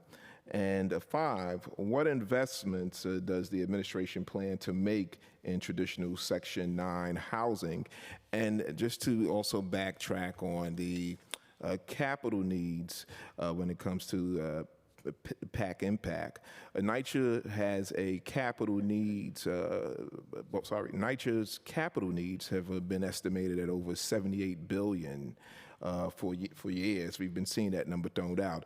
But despite more than 31,000 units undergoing RAD-PAC conversions and billions of dollars being invested, why hasn't the overall capital need decreased? And has the administration considered baseline funding for NYCHA? Is the administration considering baseline funding for NYCHA in this city budget, and rather than continuing to rely on a one-time or project-based capital investment? And when it comes to infills, infill development revenue, is the city generating revenue from the infill development within NYCHA land? And if so, how much revenue has been generated to date, and how has this money been allocated specifically in being reinvested back into NYCHA developments? And hopefully we can get some clear answers from you, because I didn't get them from NYCHA yesterday. Thank you, Councilmember Banks. So first, as I said before, grew up in NYCHA. I know the impact, what it could be. So we are looking at a number of different avenues. So number one, current budget, $4 billion currently exists on the Section 9 part, right? That's from fiscal 26 to fiscal 2035. There is, the mayor has made very clear his commitment to being able to double the capital commitments to NYCHA. It's not only about PACT and RAD, it is about Section 9. We want to make sure that we're making those investments. The preliminary budget was the opening salvo, right? We know for the executive budget, we're looking very closely at our debt capacity to make room for priorities like housing, and NYCHA's part of that. Excuse me, I'm going to turn it over to Tara in a second. But what I also wanted to say is we are heartened by what the state legislature put in their one-house budgets. Deputy Mayor Bozarg is in constant communication with state partners about additional investment, additional revenue from the state and NYCHA, and over the years there have been some level of capital commitments that have come down from the state that then matched city commitments that have been put up. We hope to continue that and have a real partnership with the state so we can make those investments. Tara, you want to add? Sure, just a few things to add. To your first question, the $661 million was added at the preliminary plan for the Section 8 conversions, but there were also Section 9 investments made in this prelim and capital as well. That included $148 million. Correct. So that was heat pumps and then funding for the One Long Island City zoning, specifically to Section 9. Yeah, but it's far less than what you're putting in Section 8. Understood, and it's a plan that we're working on. Hopefully we get some more clarity. And when it comes to the NYCHA developments that have been converted over to RAD-PAC, or the 31,000 units, we need to get clarity as to, with those units, what has been the revenue created from that, or why hasn't the capital needs been decreased, the 80 or 78 billion dollars. We would love to get more clarity on that. Certainly. From you. Happy to follow up with you. Thank you. Thank you. Okay, so now we have Councilmember Lewis, followed by Nurse, and then Purina Sanchez. Thank you, Chair. Thank you, Director, and to your whole team. I have 4 quick questions. I hope I could belt it out. All right. Given there are opportunities to leverage existing city-owned infrastructure, including libraries and other one-story municipal properties for mixed-use development that includes affordable housing, is OMB actively evaluating these opportunities, and what level of funding and interagency coordination, particularly with DCP, for zoning modifications is being planned to advance these types of projects? And if OMB could detail what funding has been allocated in the preliminary budget to support site identification, feasibility analysis, and eventual capital construction once sites are identified. Thank you, Council Member. So yeah, the I have 2 more questions after that. So. Oh, okay. So I'll be quick. Thank you. Land inventory fast track. Or the LIFT task force is doing exactly that, looking at areas of public, where public land, public spaces, public sites across the city that could potentially be redeveloped for housing. The LIFT task force is hopefully going to release a preliminary report by July 1st that is going to lay out the pathway for getting to developing 25,000 units on public sites over the next decade. So that's something we look forward to. I think when you mentioned the libraries up front, aside from the recent projects at Sunset Park and Inwood, we're also moving forward on Grand Concourse, the Bloomingdale Library and Health Clinic on the Upper West Side, and the new Utrecht. So all that's in Library. FY27. All of this, I don't know if it's FY27, but we're actively working on it with the LIFT task force. Okay, we could actively talk about this after the hearing. I would love to hear more. All right. New York City has taken an important step in establishing a national model for a community-centered approach to studying reparations, thanks to the Commission on Racial Equity.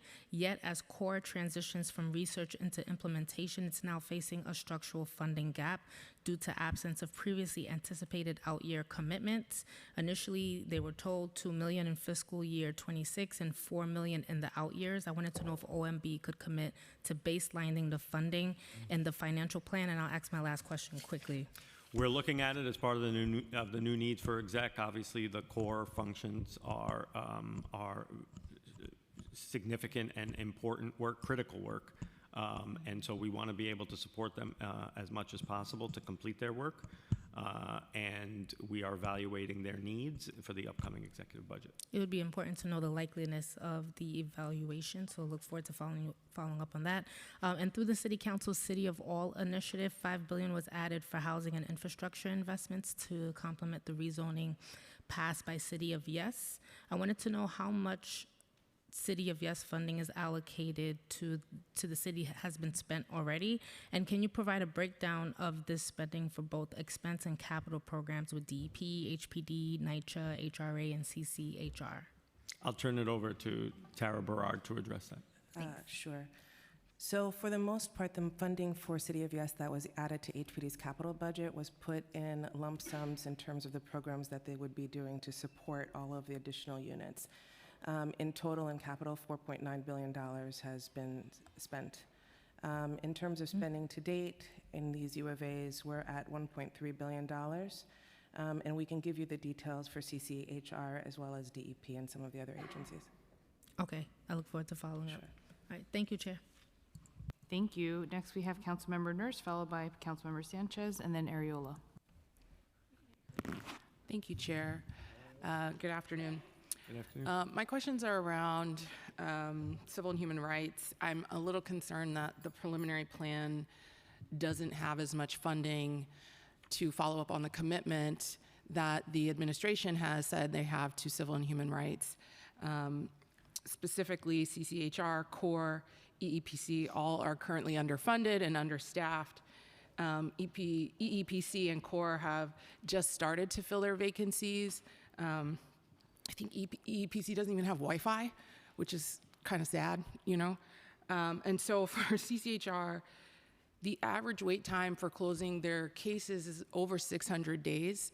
We understand some cases are complex, but even after intake, with the 8 people it has answering these calls, it can be about 2 months before New Yorkers who have been discriminated against or had their rights violated to get a response.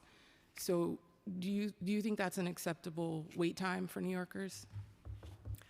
No, I think we need to do all we can to make sure that those missions are fulfilled and those important agency operations are continued and supported and well-resourced. I think that we have to look at ways that we could add money and to their budgets to be able to accomplish their goals. It's not okay if there's no Wi-Fi and things like that, Yeah. for example. Those are like Agreed. basic functions, so we Yeah. have to see even if there are other agencies that Yeah. are lending a hand, right, to be able to produce that. So that's something we'll look into. Okay. I have some other questions. Sure. So it sounds like you agree they need more resources so that And we'll the 8 evaluate it with the people executive budget, yes. who are doing 15,000 calls a year can respond faster than 2 months. So will you be cutting? EEPC has, I think, one vacancy. Will you be cutting that? We're looking at, when we're doing the vacancy alignment exercise, we're looking with a fine-tooth comb to see in cases like that, where you have a very small Just one. agency and you have one vacancy, like it's diminishing returns, right? Right. So that's exactly the kind of example where it doesn't make sense to achieve this goal, right? So we're looking at that, and yeah, I mean, one vacancy, Yeah, I mean, especially since they're supposed to be helping our city workforce. So Yes. I think we should not Yeah. be cutting that. So that sounds great. Sounds like we're in alignment. One of the other things that came up at our preliminary budget hearing is a lot of these commissions are burdened with a lot of administrative tasks that maybe they could be sharing or pooling, such as like HR, staff, any other kind of requirements that they need to do. Maybe there could be some staff that is taking care of a bunch of these commissions where we can have some savings rather than each one have to have that. Is that something you're looking at? Yeah, a shared services model is something in general that we'd like to approach and look at, and part of really central to the work of the chief savings officers as well, right? Where are those commonalities? Where can we come together on a shared services model that can achieve the same results but can save at the same time? So. Okay, that's great. And I mean, every year for this particular hearing, and this was something I asked Jock every single year, you know, the rainy day fund is not defined, and every administration can decide how to define when it's raining or not. I personally disagree with that. I think we should have some clearer definitions on how and when we're using this. Do you think that that is something that we should be working on? So the general municipal law has very clear guidelines of when the second 50% can be tapped into, right? The 980 that was drawn down here was 50% of what the total was. But the law is pretty clear on the circumstances and the determinations that need to be made before any additional draw is done. Part of an ongoing dialogue, obviously. We don't want to be in a position to draw down any reserves. We're hopeful that the result from the state budget will get us there. Yeah, I still think we should have more conversations collectively between the two sides of the hall and really get on the same page about what it means to draw down even before we get to that 50%. Sure. I think New Yorkers deserve to know what that means. When is it actually raining or not? Yeah. Okay, thank you, Chair. Okay. Thank you. Councilmember Sanchez, followed by Ariola, and then Councilmember Osei is our last one for round one. Thank you, Chair, and good morning. Director, congratulations. Good morning. First, Thank you. Just want to echo Councilmember Ressler's remarks of my deep respect for you and the team that's surrounding you. Thank you.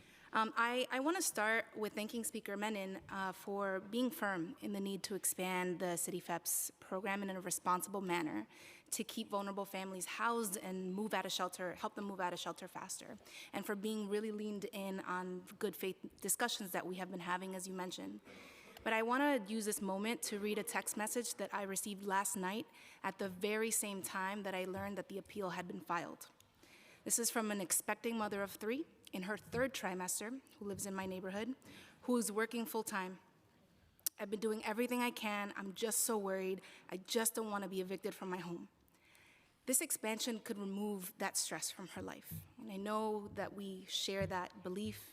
I just want to echo the speaker's remarks that the administration is making a choice to continue Mayor Eric Adams' appeal. You could drop it, and we could just continue negotiations without that looming. We remain at the table. Conversations have been ongoing, and I hope that we can reach a responsible resolution. So the question is, would the city drop the suit? Thank you, Council Member. We want to continue to have the good faith discussions that we have been having. I think the court deadline, the court timeline required that we confront the issue of having to file the instrument or not to preserve sort of the continuation of those good faith discussions. It was filed, but our intent is to continue to have the discussions and be at the table and see how we can come to an agreement on any such expansion. At the same time as looking at the current program and looking at ways we can effectively, reasonably manage some of the pieces there, whether it's on rent reasonableness, rent arrears, legal rents, different things that I know the commissioner's committed to looking at so we could, stabilize the current program. Thank you, Director, and I look forward to those continued conversations. The November 2025 Environmental Control Board report showed that between fiscal 18 and 25, the Department of Buildings was owed more than $300 million in fines and accrued interest, accounting for 1/3 of all outstanding ECB judgment debt.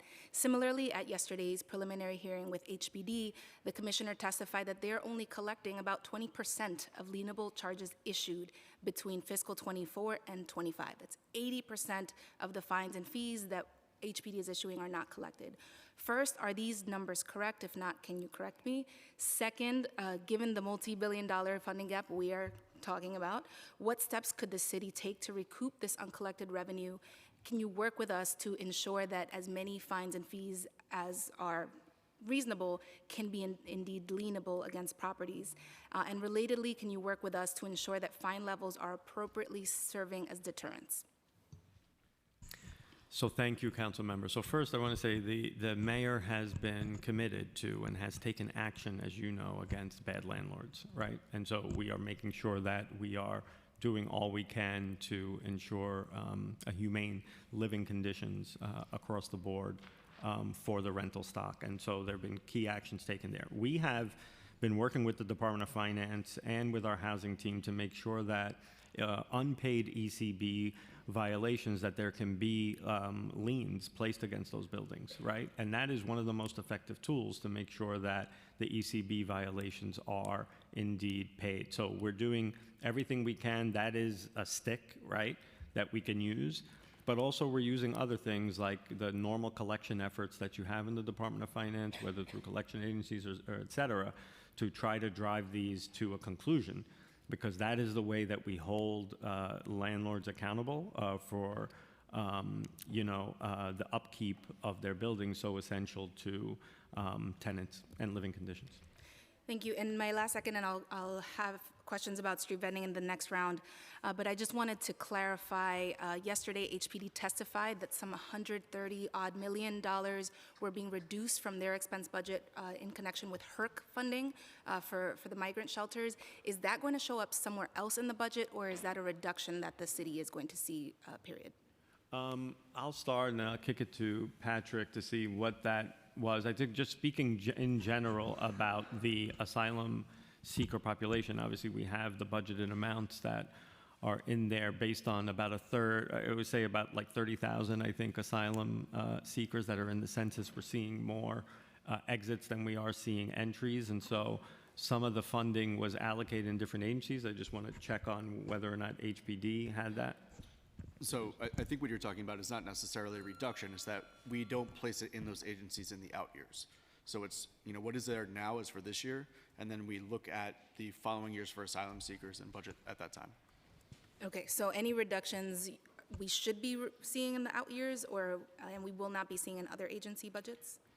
The way it works is the asylum funding is in DHS, and then we allocate it as necessary. We forecast the current year and the next fiscal year, and then we allocate that funding as necessary. So it's not a cut per se. It's just the funding is there this year, and then as we get to next year, we will evaluate and move it if it's necessary there. Okay, I'm not totally following because this is HPD funding for the HERCs, so I'd love to just follow up, and thank you, Chair, for the time.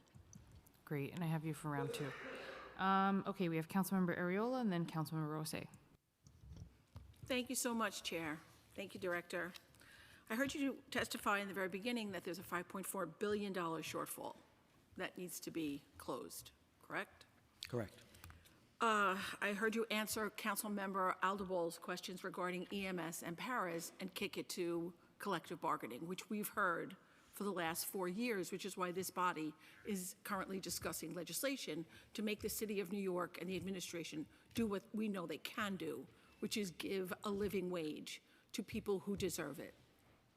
I heard you listen to Councilmember Wong's reasoning why we cannot have an estate tax. We cannot have people paying to park in front of their homes. We cannot have additional taxes put on our homeowners. It's just an absolute hard no. People are having a hard enough time living here as is. Yet, I didn't hear you say anything about how you can justify that we have a chief savings officer in every agency, including the fire department, which has been stagnant with funding for the 4 years that I've been the chair of the committee, and have rigs that are falling apart, ambulance bays that are falling apart, firehouses that are falling apart, and yet there's nothing in the budget that says they're getting extra money to fix those, to remedy those issues. However, the mayor is funding new departments within the mayor's office with hefty budgets to make good on his campaign promises.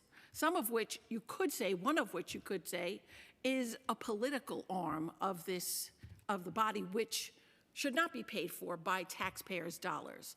So why are we taking taxpayers' dollars and not giving them to our EMS, our paras, our municipal workers who were promised their jobs back and submitted all their applications to get their jobs back, and lines were created for them to come back, and yet they've fallen into limbo with no one to contact anymore to see where they are with that paperwork.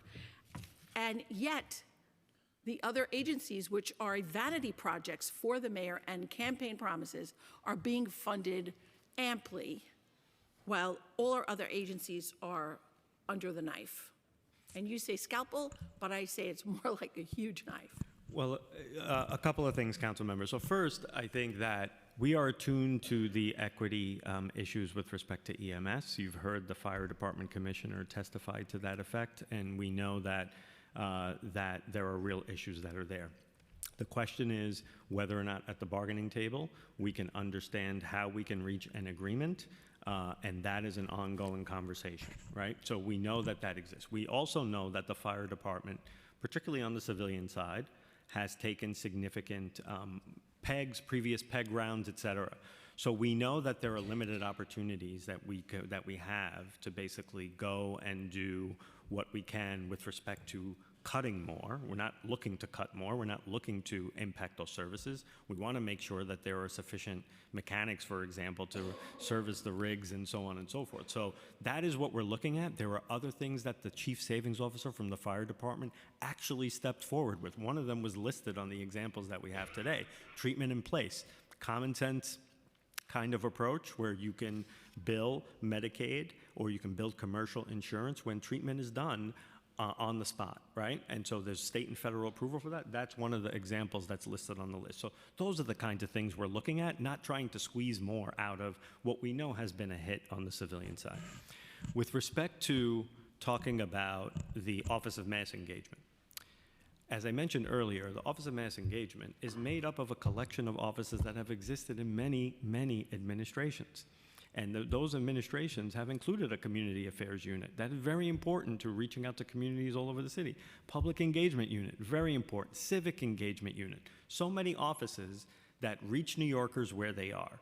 And as any incoming administration, there's an office that has new needs, and we're looking at fulfilling those new needs so we can fulfill the vision. But it's not like we're creating new offices that haven't existed in previous administrations as well. And it's for community engagement, making sure government is connecting better with those communities. So I would just say that on that. So very clearly, we understand affordability as well, to your first point as well, is an issue. That's why we have an aggressive affordability agenda. Plan by plan, there's been significant chronic under-budgeting. The expenses are outpacing the revenues in the city of New York. We have to find a way to be able to achieve that fiscal balance. Chair, just to close out. So how will you address the municipal workers who should have been rehired, our EMS workers who deserve a pay raise so that they can have a fair living, our paras to have a pay raise so they can make a fair living wage, and also having worked for CAU, I can tell you that the Office of Community Engagement is doing nothing the same as what was CAU. We were engaging with community groups, with community boards. We were not a community organization with political people who were campaign managers coming in and building a workforce, an army, so to speak, to go out and promote an agenda.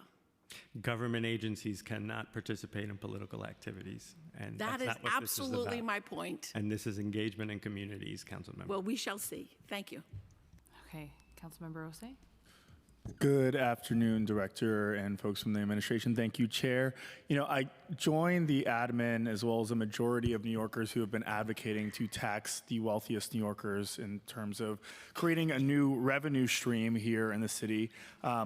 You know, what I really appreciate, and I saw this, Mayor posted a video today announcing some of the cuts that you were making in terms of waste in our government. I agree there is waste within our government. You guys are kind of like the woke Doge, which I really appreciate, and I have some more woke Doge ideas for you.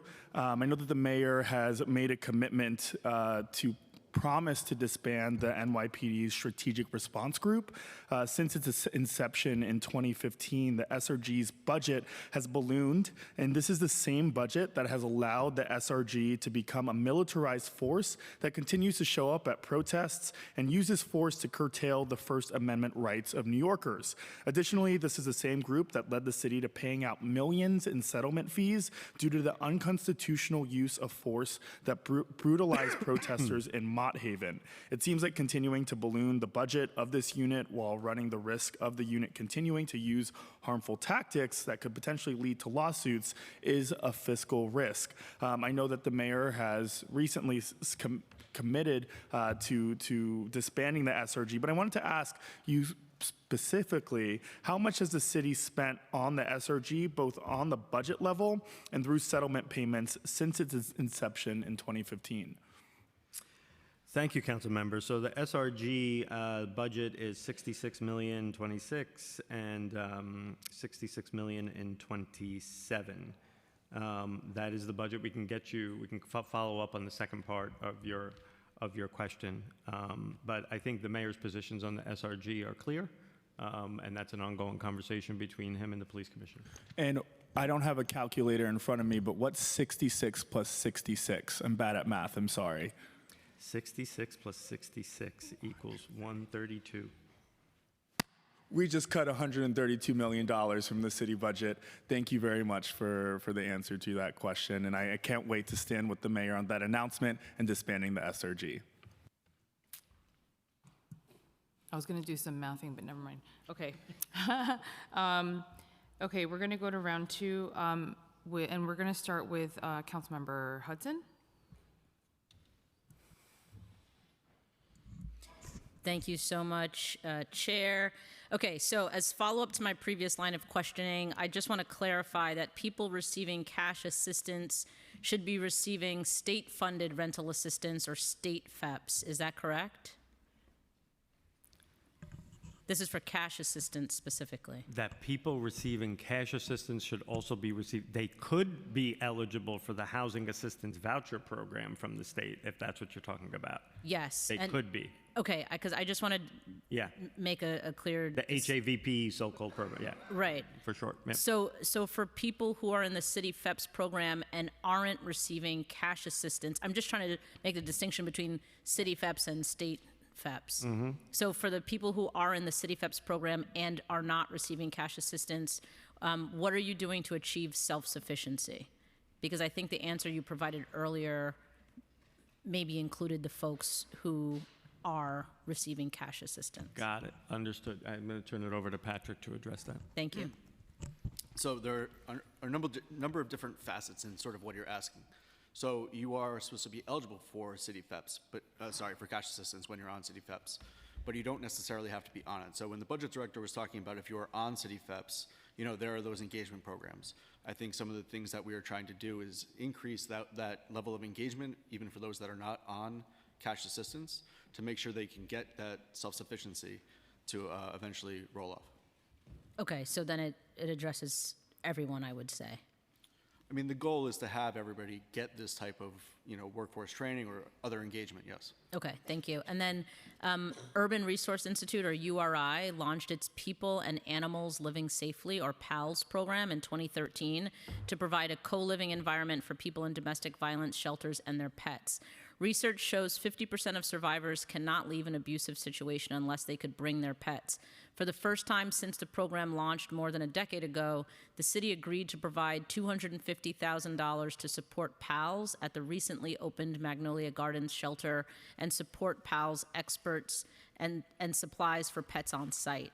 However, URI was informed that OMB cut the funding line and DSS was not involved in the cut, according to their testimony. Why was this funding cut, and is it planned to be restored in the executive budget?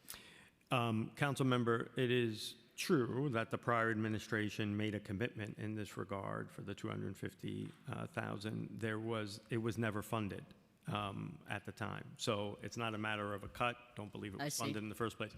We will evaluate it, obviously, knowing it's a priority for you, but also knowing the benefit that it can provide for the executive budget. Great, thank you so much. Thank and I you. also want to echo the sentiments earlier of just the, and I have deep respect for former director Jacques, but the tone with which you're answering the questions, I think, has not gone unnoticed.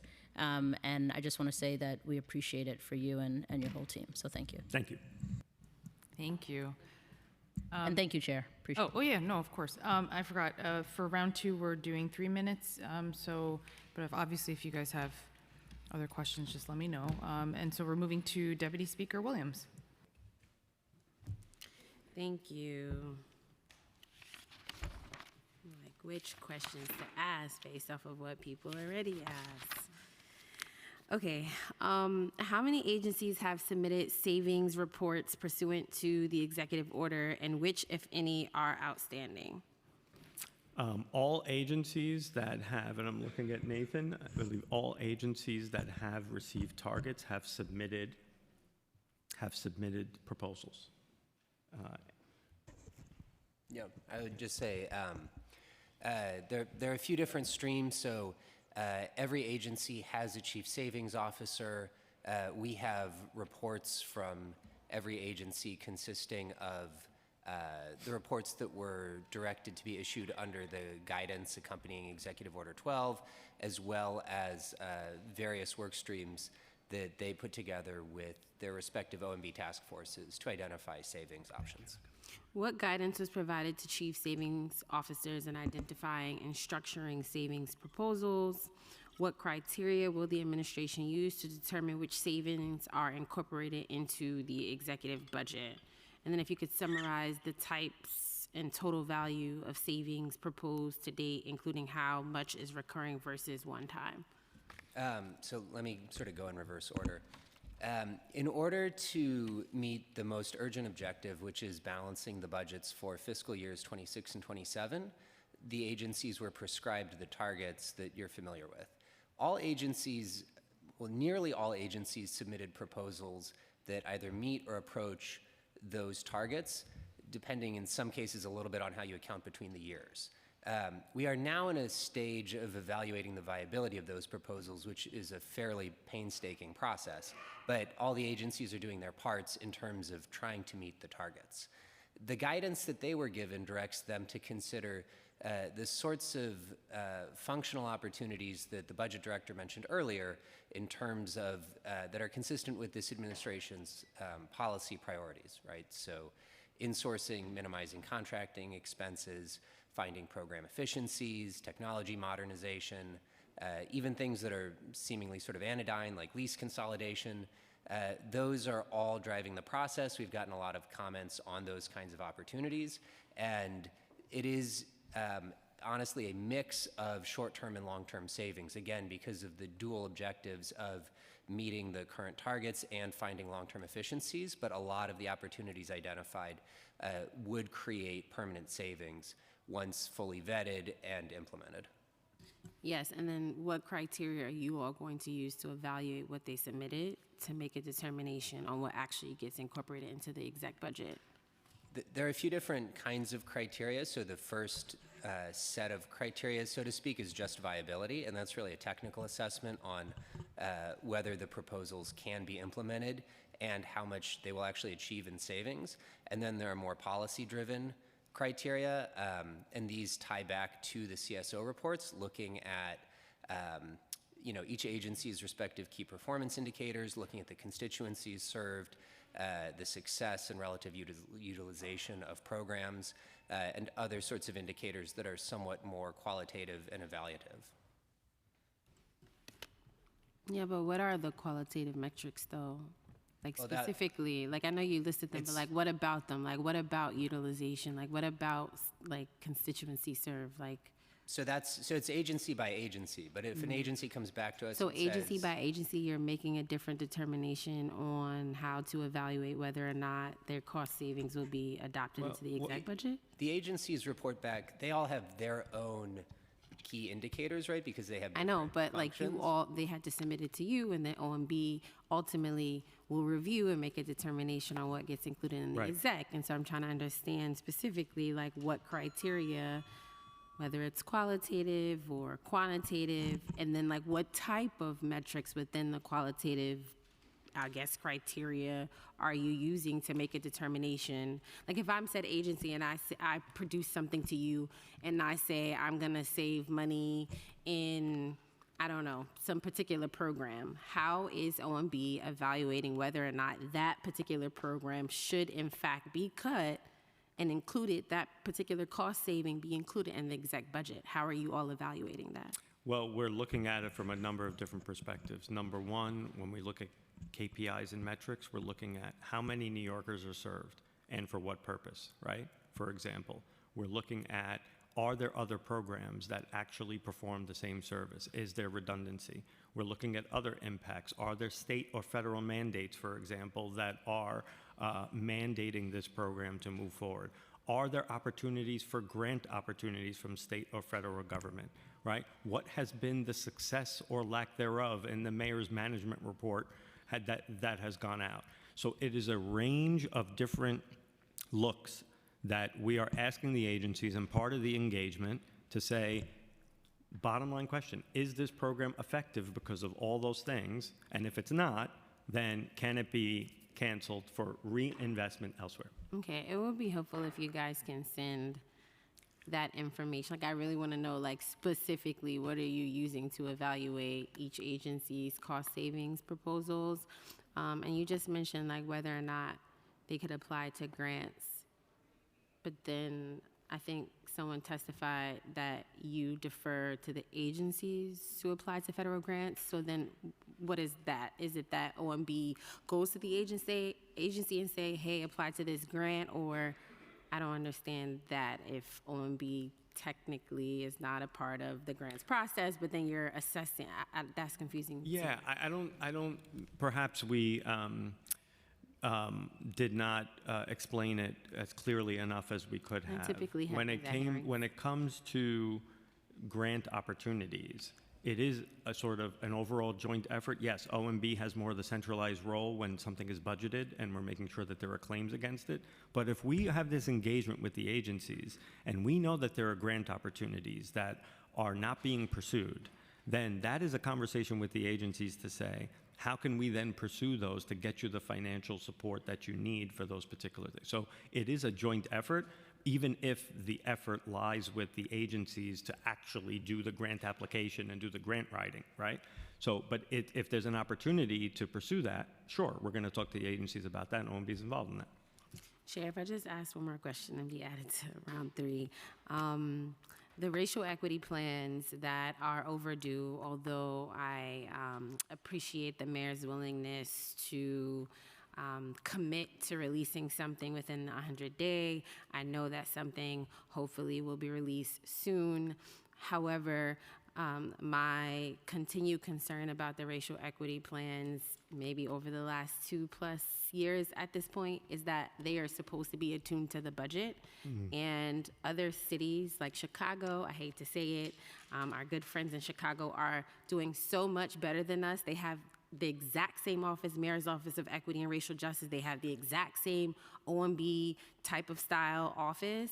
And what they do is that their racial equity plans, the MOERJ director in Chicago and the OMB director are literally sitting in a room together talking about the racial equity plans as it pertains to looking at the city's revenue and expenses and making sure that there's some type of equity analysis that gets conducted before we even go into prelim or exec. And so, again, I know those plans are not released, so even though you guys have plans behind the scenes, but would love to understand what equity analysis are conducted before you propose any new revenue streams and or how you intend to allocate and appropriate funds across various agencies, specifically from an equity lens. Is there any type of analysis that you're currently using? And if you're not currently using a specific analysis, do you plan to use an analysis of this type of kind, maybe using the racial equity plans to sort of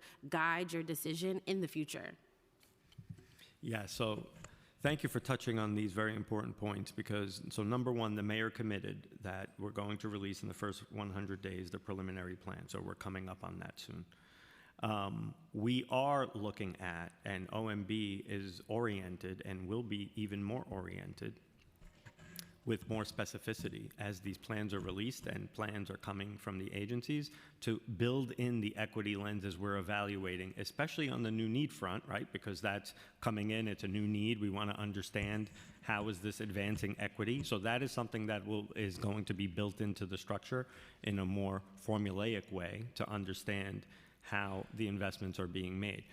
And it can run the gamut. I mean, it's things, when you look at sort of a recent announcement on the community Parks Benefit Initiative, $50 million, right? Inherently, those go to fund open space in underserved communities. And we saw a lot of this during COVID, where there was an equitable distribution of services across, right? And there was an effort by the de Blasio administration to do that and make progress on that. And so now that we're seeing that embedded in the racial equity plans, it's incumbent on OMB to make sure we're doing that and have it on our list of things that we're looking at, but working with the agencies on the existing flow. That's the key, right? The existing budget and where things are allocated now, that back and forth, and how do we address it that way? New needs is one thing, existing resources, we have to manage that together, and understanding that in a world of a dwindling pot, that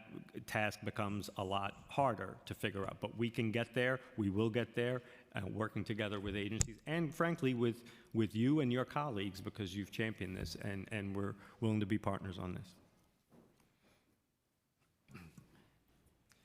Okay. Third round. Thank you. And thank you, Deputy Speaker, because your work and dedication nationally, I will say, to a lot of the budget equity pieces is extremely important for New York City. So I appreciate that so much.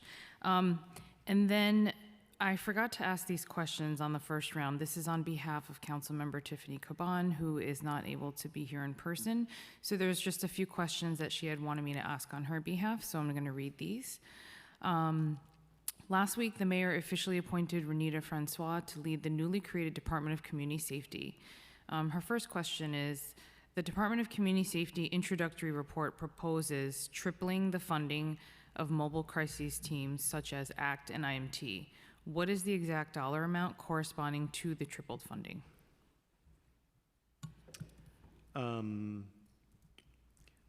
So on ACT and IMT, the funding is sort of, the OCS budget first is the $260 million, as we talked about. We could follow up with the council member and you on the exact amounts for ACT and IMT. Okay. I think it's under DOHMH, so. Yes. Okay. And then the second, if you could get back to us on that, that'd be great. And then the second question that she had was, how much is anticipated to be added in the executive plan for this department for PS and OTPS? So we are looking at that now in terms of right now, the first step was to create the office, which has happened, move over the existing offices, that's the 260. Looking at then what the deputy mayor needs for her team to manage and coordinate policy across, and that's something we're evaluating for the executive budget. Okay.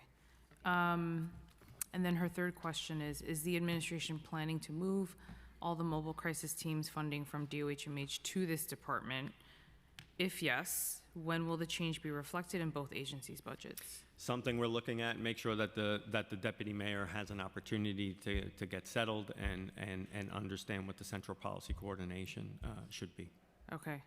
And I guess my follow-up question to Councilmember Caban's question is, I'd be curious to see what the answer to that question is, because I know that there's certain licensing and other things that are required that are sitting with DOHMH, so it'd be interesting to see if you have clarity around that. Okay. Perfect. So next, I'm going to go to Councilmember Wong.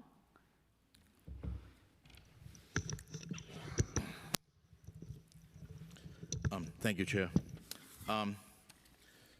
I would like to start with a CUNY question on their infrastructure.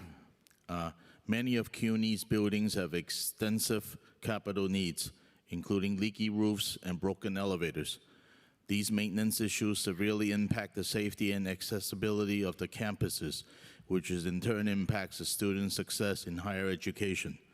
My question is, what investment has the administration made to address the structural maintenance and accessibility issues?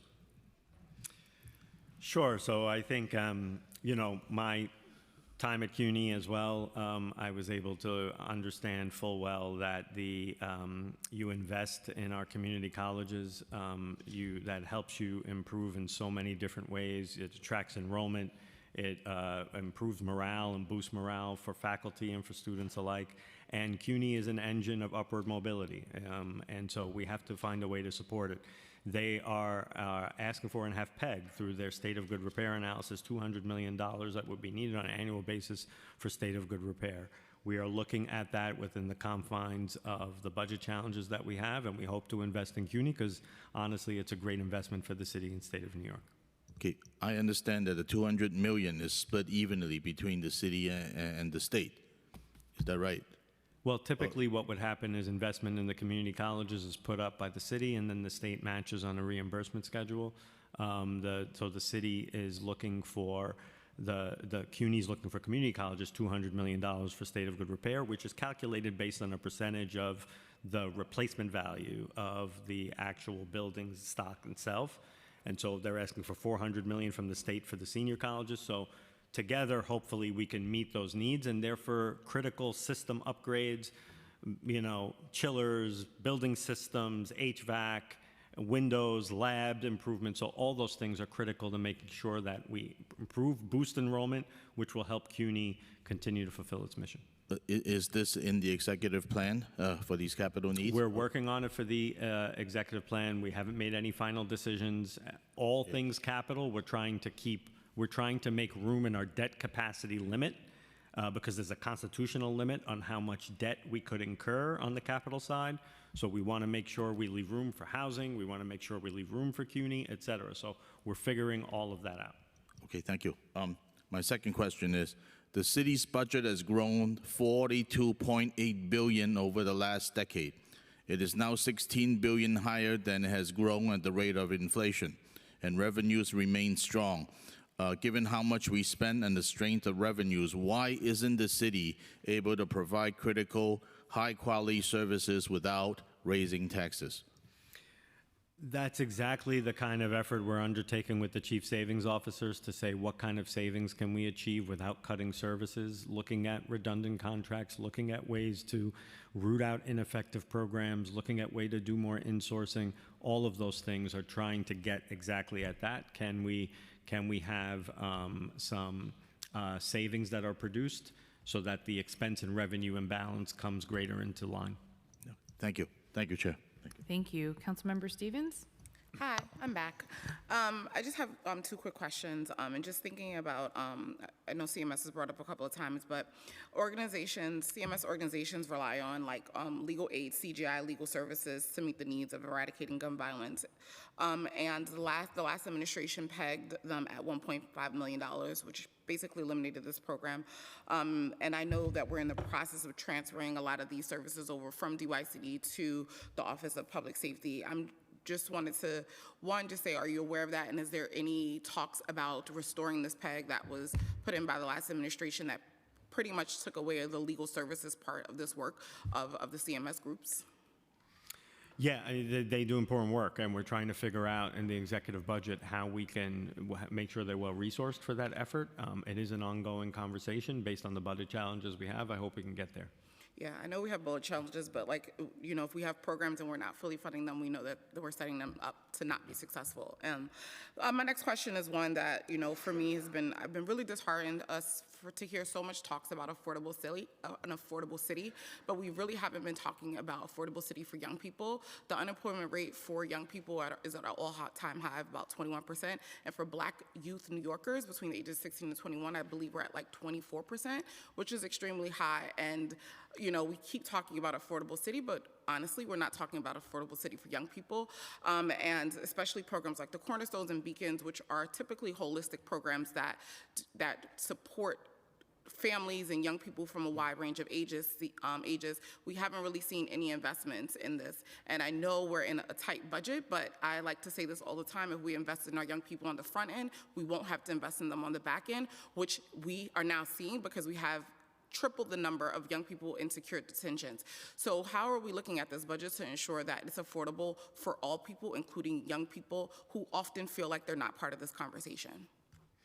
Yes, definitely. I mean, we concur with everything that you've said there. I mean, we need to be able to create more jobs for youth. We know, and aside from the summer youth employment program, which we know there's investment in, so on and so forth, but what is it systemically, structurally, that we can be doing, not only on the educational front, but also to make sure that we're, you know, working with our corporate community to be able to see what kind of availability there are in jobs there. This is coming back to CUNY, the huge priority for the chancellor of career-connected learning in curriculum. So we have to see how we can boost that, so that we're making sure that students that are flowing through CUNY are getting internships, apprenticeships, connections with private sector employers. So that is something in the CUNY Beyond program that we're looking at to be able to. And we also have to be thinking about young people who might not be in CUNY and people who are not there. And so how are we meeting them where we at? I bring this up just in the sense of like, I want us to make sure as we're thinking about equity in the budget, we're also talking about young people 100%. And having them be a part of the conversation. And although it is a very tight budget currently, I do not want us to not invest in our young people, because in that mistake, which we've already done, we have seen that we have over 300 young people in secure detention every night, and we're expanding our secure detention centers because of our lack of investment. So thank you. Thank you for lifting that up. Thank you, Councilmember Stevens. And next we have Councilmember Aldebal. Hi, this is I guess I'm going to ask the same question in a different way. But, you know, with the initiatives that the mayor announced, are they're dependent on, you know, a municipal workforce that already has existing challenges with vacancies and funding. And there's nothing in the mayor's preliminary budget to address these challenges, which make these initiatives, you know, underfunded or unfunded mandates. What plans are in place to prevent? And I've been bargaining contracts for 36 years, so I know how collective bargaining works. But if there isn't a commitment from the mayor, from the administration, to create equity, pay equity in the municipal workforce, there's no amount of collective bargaining that's going to get us there, because, you know, pattern bargaining does not deal with those just those structural pay disparities. There has to be funding for it, and I want to know what plans are in place to rectify that and prevent further vacancies and retention issues in some of these jobs that I mentioned, paraprofessionals, EMTs. There are others. Sure. But those are just two examples of where we've had real difficulties in retaining EMTs, recruiting EMTs and paraprofessionals with an expanding now, you know, mandate for them to do this work? Sure, absolutely. And as someone who, as you noted, you've done decades in collective bargaining, so you know what can happen at the bargaining table. And I think you can look to examples just in this last round of bargaining where there have been equity funds that have been established through the collective bargaining process and through the table within the overall framework of the pattern. We understand pattern bargaining is not perfect, right? And we understand that. And there are ways, but it's been the way that collective bargaining has gone. There are bespoke equity issues that we have to look at through the collective bargaining process. We also know that though we have the budget challenge, so that doing things outside the collective bargaining process exacerbates the funding challenge. So we have to be sensitive to that and figure out how to move forward. As I noted, the equity issues in EMT, we're attuned to that, we're attentive to that. We understand the fire commissioner has come out with her position on it very strongly, and we hope at the bargaining table we can come to a conclusion. But are you going to budget for, it's a budget question. I mean, you have to budget for potential, increases or pay equity, to address those pay equity issues. That's unfortunately the challenge, and we know, for example, I know that there's significant costs associated with both the EMT and the paraprofessionals, and we have to see how we can make it all work within the budget constraints we have. Again, in order for these programs to work, be heard, community safety, you need to have this workforce in place that's going to be able to, perform those job duties.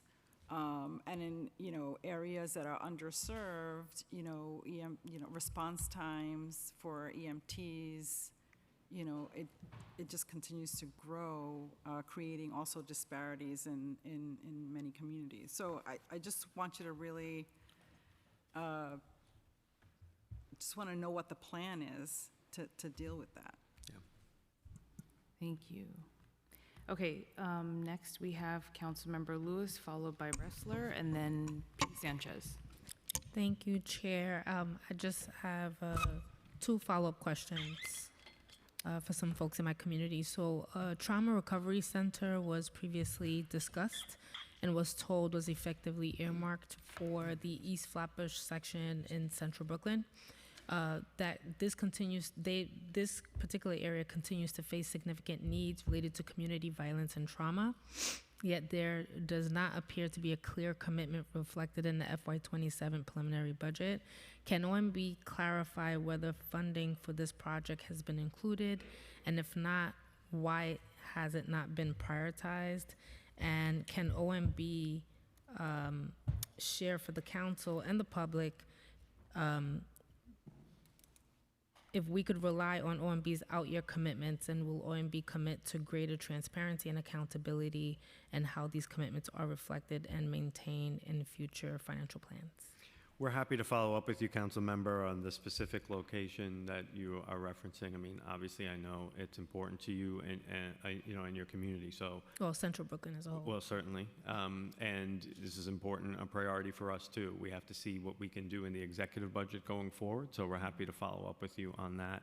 And as the whole, Office of Community Safety takes hold, and obviously the other pieces as well on the community safety front. We are looking at all those opportunities for funding, hopefully, if we get to a more stable budget situation as well. So we're happy to work with you on that. And then in terms of transparency in the out years, I mean, that's really what we're trying to do with all of the recognition of the unfunded or the under-budgeted needs is to really introduce transparency, certainty, de-risking in the budget. If we can see the numbers in the out years, we can effectively plan for it. You can effectively see how you're bending the curve and how policy interventions are getting at the crux of what is a higher trajectory on some of these programs. All right, thank you so much. Thank you, Chair. Thank you. Okay, next we have Councilmember Ressler, Sanchez, Brewer, and then Epstein. Great. Thank you so much, Chair Lee. 5+ hours in, how are we feeling? Great. You lost Tara? Hopefully We she's did, coming. but All right. she'll be back momentarily. You'll be okay? Yes, certainly. You sure? Yes. All right. I'm Do you in want me to your wait hands. until Tara comes back? I'm in your hands, Councilmember. All right. There we go, if you say so. So I wanted to just highlight a few things as we continue to focus on some savings opportunities. Firstly, city agency leasing. As I've mentioned in my previous remarks, we saw dramatic headcount reduction under the Adams administration that is continuing, and yet we saw the amount of space that the city lease actually increase, despite more remote work efforts expanding across the workforce. That makes no sense. I think there were a number of corrupt real estate deals that Eric Adams and Jesse Hamilton and others advanced during the previous administration that explain some of that lease space, but there are real opportunities for savings. How do we maximize efficient, expeditious savings opportunities and incentivize agencies to want to reduce their footprint when I think generally they don't receive the savings in their own budgets when there are reductions in space? Yes, thank you so much for that. The effort of the chief savings officers is looking exactly at that. There is a particular focus on that in some of the examples that were highlighted in the mayor's press release this morning. They were There small was amounts of one money, but sanitation department it was a one, couple yes. hundred thousand. It was, yeah. We'll get there, but we're looking at that office print. We're also looking, in fact, OMB, we had, saw that too. yeah, so we had that too. So we are looking at that and lease space, looking at other areas in consolidation, and trying to figure out what's needed, what's not needed for those savings. Writ large, that what we need. I know, whether it accrues to the agency budget versus not, but overall as a city, we need those savings. I think that we need, I'm hopeful that the chief savings officers will help, but I think we need centralized coordination between your team and DCAS to actually bring the hammer down, because this is an area where we can absolutely achieve consequential savings if there's some more aggressive management. In you may we trust. In you may we trust. Agree. No argument there. Although maybe Gail claims she knows her longer than we do. So I'd like to shift to a couple other savings opportunities, contract savings. Speaker raised this. It's been as the contracts chair, we've been looking a lot at this too. We often see, appreciated the highlighted in this morning's announcement, included a number of efforts to insource consulting contracts that are unnecessary, that we can bring that capacity in-house. Wondering if there's a broader, more comprehensive review happening from OMB in consultation with MOX and potentially others to evaluate whether some of these consulting contracts that are just not the best use of resources and are costing us a lot of money. I mean, DOE spent $760,000 on that magical 3K report about the future of 3K that we waited on for 2 years that taught us nothing. The Department of Sanitation spent $1.6 million on a Deloitte contract to teach us that trash should go in bins. I mean, I'd like us to be a little bit more aggressive on this, and wondering if there is a comprehensive review taking place. There's absolutely a comprehensive review taking place, and that is through the chief savings officers, and we're making sure we're getting that holistic view. But we have talked to MOX, for example, to your point, and looked at, for example, let's look at the categories of these different contracts, right? Professional services. You have a bucket of contracts that I think is in excess of $1 billion, right? But within that, you have a multitude of different contracts. You mentioned some management consultants that put out reports. Okay, we look at that. But under professional services, you're also getting engineers and architects that are looking at things that are critical to scoping and capital projects and so on and so forth. We're not abolishing all of them. It's just an opportunity for savings. But that is exactly right. Looking at that as a methodical view to say what's under professional services. And by the way, there are some requirements contracts with some of the big management consultant firms that you can have cost avoidance. Let's stop and look at, even if you have a program and you have a management consultant contract, can you do this in-house? Not only in your own agency, but can other agencies within the city framework lend those particular services, or other adjacent city organizations or covered entities? Can they be able to provide value there too?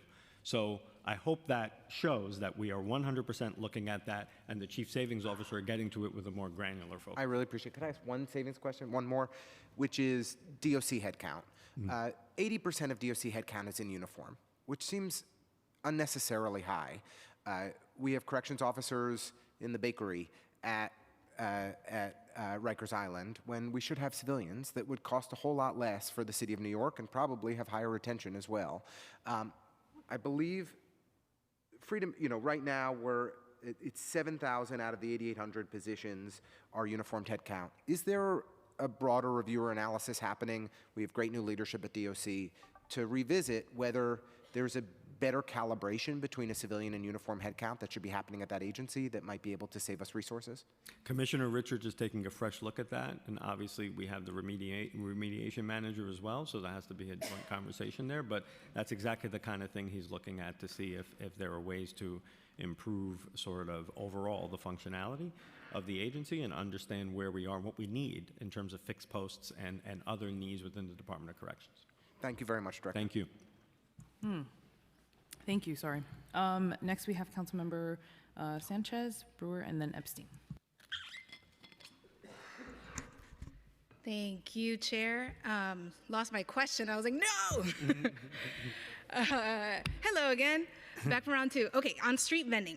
In January, this council overrode the previous mayor's veto and enacted sweeping street vending reforms, including dramatically increasing access to both food and general vendor licenses and permits at the Department of Health and Consumer Worker Protection, respectively, and ensuring sufficient enforcement capacity at the Department of Sanitation and at SBS, expanding outreach and education. As candidate, then mayor-elect, and then as mayor, Mayor Mamdani committed to supporting the critical work of implementing these reforms and ending halalflation. And while an executive director for street vending services has been identified, very excited about Karina, the proposed preliminary budget does not include new needs in any of the other agencies in connection with implementing these reforms. We think that, well, DOHMH has 4 lines. We think we need 12 more. DCWP's fiscal impact statement on this bill said they needed 26 more lines. DCNY, we think we need 30 more enforcement agents. And then even at SBS, Karina's gonna need 3 more staff.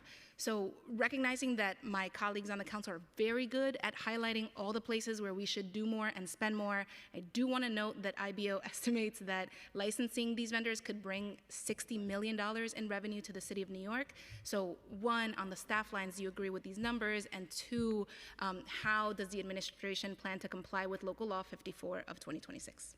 Yes, absolutely. So thank you. I know this issue is near and dear to your heart, and I know that the enactment of the local law was a couple of weeks, I believe, before prelim came out. So it was sort of like, it was a tight window to try to evaluate the full needs, and we're going to evaluate those needs as we have exec that's coming up. Street vending is part of the fabric of our streetscape and of our culture, really, in New York City. So we want to find a way to obviously, we have to find a way to comply, number one, with the law, right? But also to support the effort in a way that, uplifts the sort of vibrant street vending community. So we look forward to working with you on that. All right, thank you so much. I look forward to seeing more reflected in exec. And then my second set of questions is, again, talking about this moment of transition, the mayor has said that he would honor prior commitments made through rezonings and those kind of discussions. So I just wanted to check in on updates, first on the Kingsbridge Armory redevelopment that we voted to affirm in October. One of the commitments in there that's most important to me, given community violence in my neighborhood, is 100 after-school seats through the Compass programs and small business supports for the businesses that are feeling pressure because of the Kingsbridge Armory redevelopment. Wanted to check on that status, and if I may finish the question, Chair. In City of Yes, 2024, there were 200 lines added for DCP buildings and HPD staff lines. I heard from buildings and HPD yesterday, but can you update us on the DCP lines? And then just got off the phone with DCP. Harlem River North study is happening, so thank you. And then the last question is on Jerome rezoning 2018. There were some unfulfilled commitments regarding small business supports. We'll be happy to follow up with you on all of that. I think that in the preliminary budget, we did put in, just in terms of to show sort of commitment on previous points of agreement memos, and we did the seeds investment. I think it was Jamaica and for Long Island City. So as a general rule, we know that in order for these rezonings to occur, there were agreements, and those agreements are important to you and your colleagues. So we're trying to figure out how we can honor those. Again, we did that for SEED. We'll continue to do that for these others, but I do want to talk to you more closely about Kingsbridge and all the other things you raised. Happy to. Excellent. Thank you. We're going to get it done. Thank you, Chair. Thank you. Okay, go ahead, Councilmember Brewer. Thank you very much. You're very impressive, sir, because you haven't moved one of those pieces of paper. It's all in your head, and you have a big book, and none of those damn pages have moved. I hope these questions weren't asked because I had to go to immigration, but I did with IBO a few years ago a report that said $2 billion uncollected fines and fees. And then just recently, the Amazon was brought to light by Streets Blog, owning 10 million. So I guess my question is, I know some of it is uncollectible, but it's hard for people to hear uncollectible when they're paying. So what are we doing? I know finance, oath, everybody's involved. But how are we making sure that we have more collecting than what is $2 billion a year is a lot not to collect? It is a lot, and I know that you've highlighted this many times, Council Member, and we take that to heart, that is an opportunity that we don't want to leave, unexplored. And so we've been working with the Department of Finance to make sure that they are upping their communications with all of the entities, with all of the respondents, if you will, to the ECB violations, with the understanding what was raised before about buildings and violations on those buildings and be able to place liens. But there's a whole other sea of other uncollected debt, and we want to make sure we're using either payment plans or ways first to try to understand how people can pay and pay, on a plan. But then we also have collection agencies, obviously, on contract there, and there are different levels of getting there. So we're exploring that as well, how to improve that, perhaps using AI and other things to improve those collections. I think at the same time, one of the things that included in the preliminary budget is an ECB amnesty program. Right. We've done it before. We think we can do it again. More targeted approach to generate that kind of revenue and make a dent against that $2 billion. All right, so you are suggesting an amnesty program depending on how it would work? Absolutely. We are, and we want to be careful about the breadth and approach to it because, again, we don't want to we want to hold folks accountable too, so those dilapidated buildings that we're looking at to place liens so that, tenants have livable, humane conditions. Like, we don't want to just give them a free pass either, right? So we want to make sure we're being methodical about it. You'd think Amazon could pay. Well, I know, I'm just saying they owe $10 million. Yes. That would be an example. I think we have to I engage don't think with they them on a need different amnesty. level. They need to pay. They need to pay, okay, 100%. So we that have would to be- look at engaging with them on a different level. Exactly. Insurance, I know this came up previously. It's happening on the state discussion, local discussion. How are you looking at this? I know the speaker has a bill to try to make it more transparent in terms of what's out there. How are we looking at the issue of insurance in terms of less having to be paid?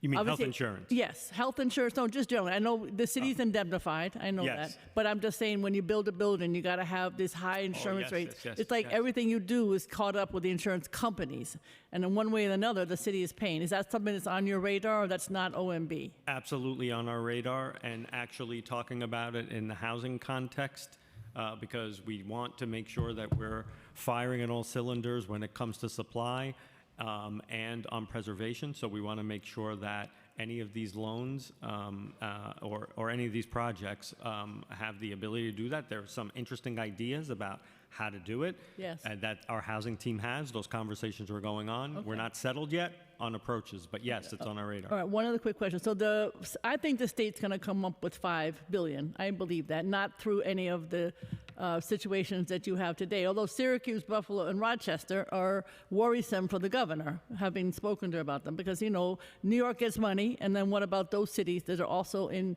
So maybe you could give some money to them a little bit, and then they would be happy, and the governor would be happy. It's an idea, something to think about.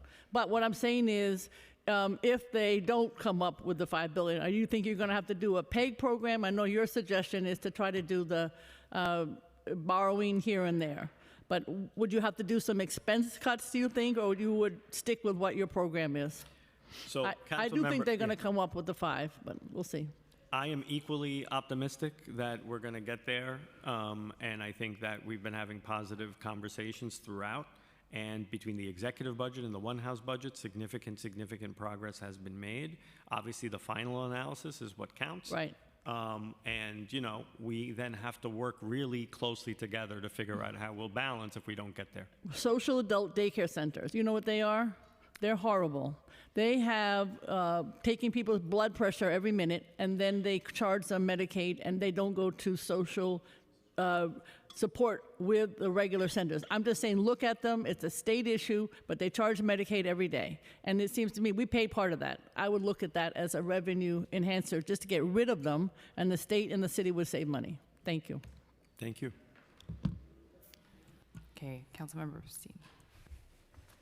Me? Okay. I know you've been here a long time, so I just wanted to go back to the revenue. I know we've heard a lot about this, like unrealized revenue, taxes, like almost $1 billion from HPD, DOB fines, parking fines. What of that do you think is potentially realized in the next fiscal year? Although people say it's up to $4 billion in arrears at this point that's owed to the city. I mean, do you have any of that, Uncle? Yeah. I'll turn it over to Joshua Goldstein to address some of that. In terms of, ECB we've talked about, and we all know the challenges in collecting, and I think the number that one of your members said is something like 45% or something, and it is low, and it's a challenge, and we are constantly working on it. In terms of parking, that's another, most of that money actually gets collected. It just takes time, right? You have, since you do actually have enforcement mechanisms like the marshalling program, the booting program, you actually do get most of that money in. So I only get just a little left time. So you're representing here that on the parking side, you're collecting most of the money, but you're making some deals with big companies so they can get unlimited parking, and you're giving them some kind of deals. Is there an attempt to reevaluate that? Because basically the Amazons of the world, the FedExes of the world, you have these deals that they pay a portion of it. So, yeah, it was. I know what you're talking about. It's a stipulated fine program. Yes. The DOF. So, as former DOF commissioner, yes, I know that. The issue is one of, is it diminishing returns, right? The reason why this program is in place is because of the administrative apparatus needed to adjudicate those. So it's not so much letting them off the hook, it's what's the best deal for the city of New York to be able to. I hear you, but just think about that impact that it has on the city of New York. If people continue to double park and there aren't implications, so I think thinking about those fines and those impacts that it has on our daily life. The ECB fines, DOB, those people just don't feel like the city's doing anything to deal with all these arrears. And if there's an opportunity here, if there's legislative changes, that we need something from Albany to be able to utilize these tools in your tool belt, I think it's really important. And I just feel like we're not using enough tools, and we need to figure out what we can do. And then we've heard a lot from nonprofits around outstanding money that they're owed, and that OMB is holding up a lot of their contracts, years back contracts, like tens of millions of dollars for small nonprofits. Can we commit to kind of moving that process forward for them to help them? Because they're having budget problems now because they're not getting paid from 2022 or 2023 contracts, and we're 2026 and going to 2027. Yeah, we've made some progress on advance payments. We know there's more to do. We know that these organizations provide very essential services on tight budgets. We need to make sure we do more, but we have done some on advance payments. There have been previous commissions and working groups on this. We know the council's very passionate about this, so we'll continue to work on it to get them the resources. We can't rely on these groups to do the work we need in our communities if we can't pay them. That's right. At some point, they're just going to go under, and it's going to be worse for all of us. Understood. Yeah, agreed. Thank you. And we've been joined by Councilmember Schulman, and I'm going to pass it over to our Deputy Speaker. Okay, I'm back. I feel you kind of answered this question today, but how is the administration accounting for the fiscal impact of federal policy changes already affecting New Yorkers, including SNAP eligibility, reductions in essential plan coverage, declining vaccination rates, federal student loan caps, and declining international student enrollment, expanded work requirements for public benefits, and cuts to climate and infrastructure funding? Where in the budget are resources allocated to respond to these impacts, and how is the city planning to absorb or offset them? Sure. So one of the things that we did, so on food, and mentioned before, we increased the number of SNAP eligibility specialists in the preliminary budget. We also tripled the food budget to $54 million for the HRA Community Food Program. We also included, I think, $3.1 million for the Get the Good Stuff food program. So on food, that's what we've been able to do. On healthcare and Medicaid, again, it flows through the state, and we were, again, happy to see the decision by CMS, Center for Medicaid and Medicare Services, that they will not require on the Aliesa population to be removed from the essential plan, so that the state doesn't have to incur that cost from its general fund, which obviously helps prevent the trickle-down effect to health and hospitals on sort of pass-along cuts and impacts. You mentioned too some of the stuff on our students, on CUNY, for example, and the provisions that are coming from HR 1 with respect to loan caps and so on and so forth. And thankfully, the worst of that bill was avoided, which was Pell hits, right?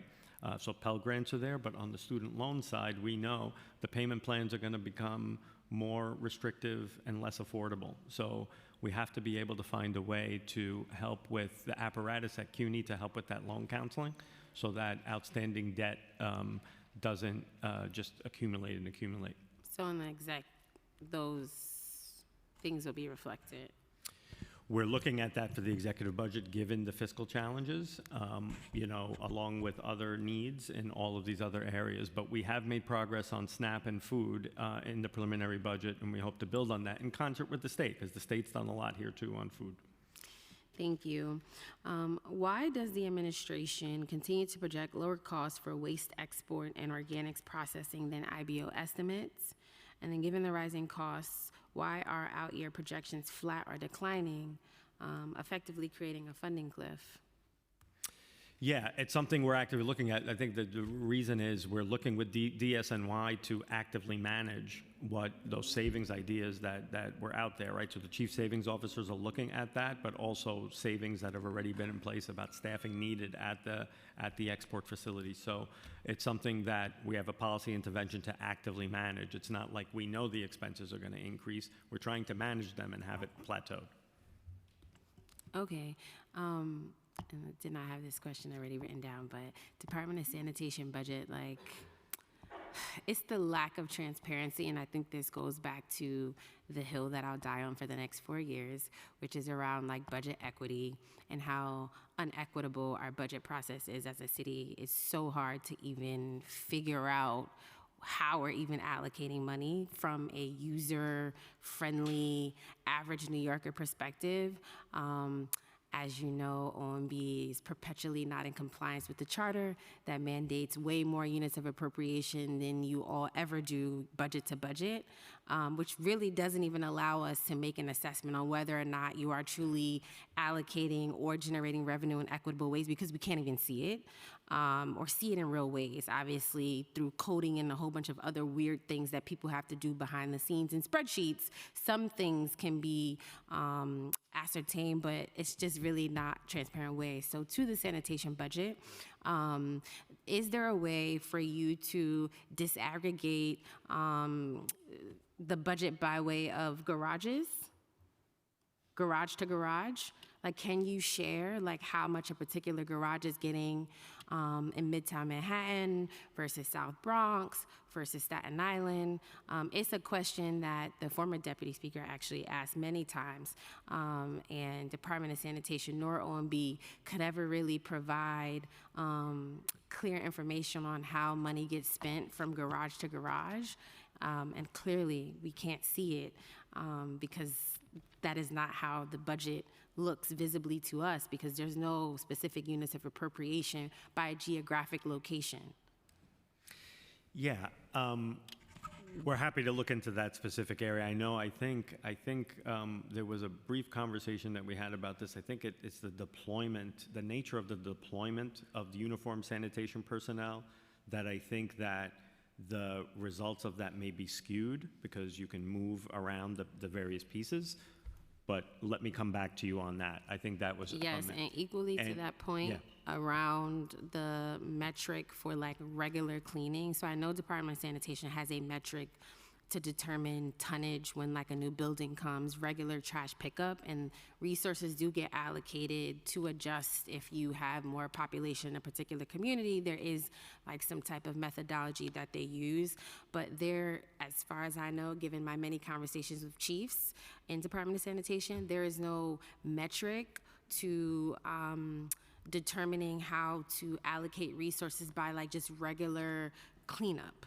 There's no way, like if you have a community that has more people in the community outside of like the regular trash pickup that you have to do, the department doesn't have a way to even make an assumption on whether or not a garage should get more money or not for regular just cleanliness. There's no particular metric that Department of Sanitation uses. So it would be great if that could also be figured out, because I think it'll help to address a lot of concerns that members have around cleanliness in their communities, which again is different from a regular trash pickup from a building or from someone's house. And there's no metric for them to determine whether or not more resources should be allocated to particular communities. Yeah, I totally hear you on that. We are looking, I mean, it's interesting because you do see some instances where there have been specific deployments to address acute cleanliness issues in particular areas. It's been done on an ad hoc basis. It hasn't been done across the board. But what I'm hearing is that there should be a more systematic way to rate and to look at conditions. I think so. allocate. It's based off So it's of an like interesting concept one to- day the chief, calls whoever in Central and says, Yeah. "Hey, I need an extra garage, Yeah. extra truck for trash pickup," and then based off of whatever resources are available in the city, then whomever higher up makes a decision. Okay, fine. For garage for Queens South, you get 2 trucks today to do extra cleanup. But it's no specific way to make a determination on like the resources that certain garages truly need. It's like on a request basis, and whomever again higher up making a decision on whether or not an extra truck should be allocated on any given. It's like did not make any sense to me that almost every single day, or I don't even think it was weekly. Maybe it was weekly, but it was not more than weekly. Like these chiefs have to make requests and then have to then hear from whoever higher up whether or not their request is even going to be, properly received to get any additional resources. I just have a few questions on childcare really quickly. How does childcare vouchers factor into the administration's plan to expand access to free or reduced cost care for children ages 0 to 6? So we are appreciative, and we were happy to reach an agreement with the governor on day 8, $1.2 billion. Of the $1.2 billion, there was $475 million that was committed that would go to help fund child care vouchers. And that is to ensure that the existing number of families remained on the eligibility rolls. We are acutely aware that there is a waiting list and a need that is there to expand.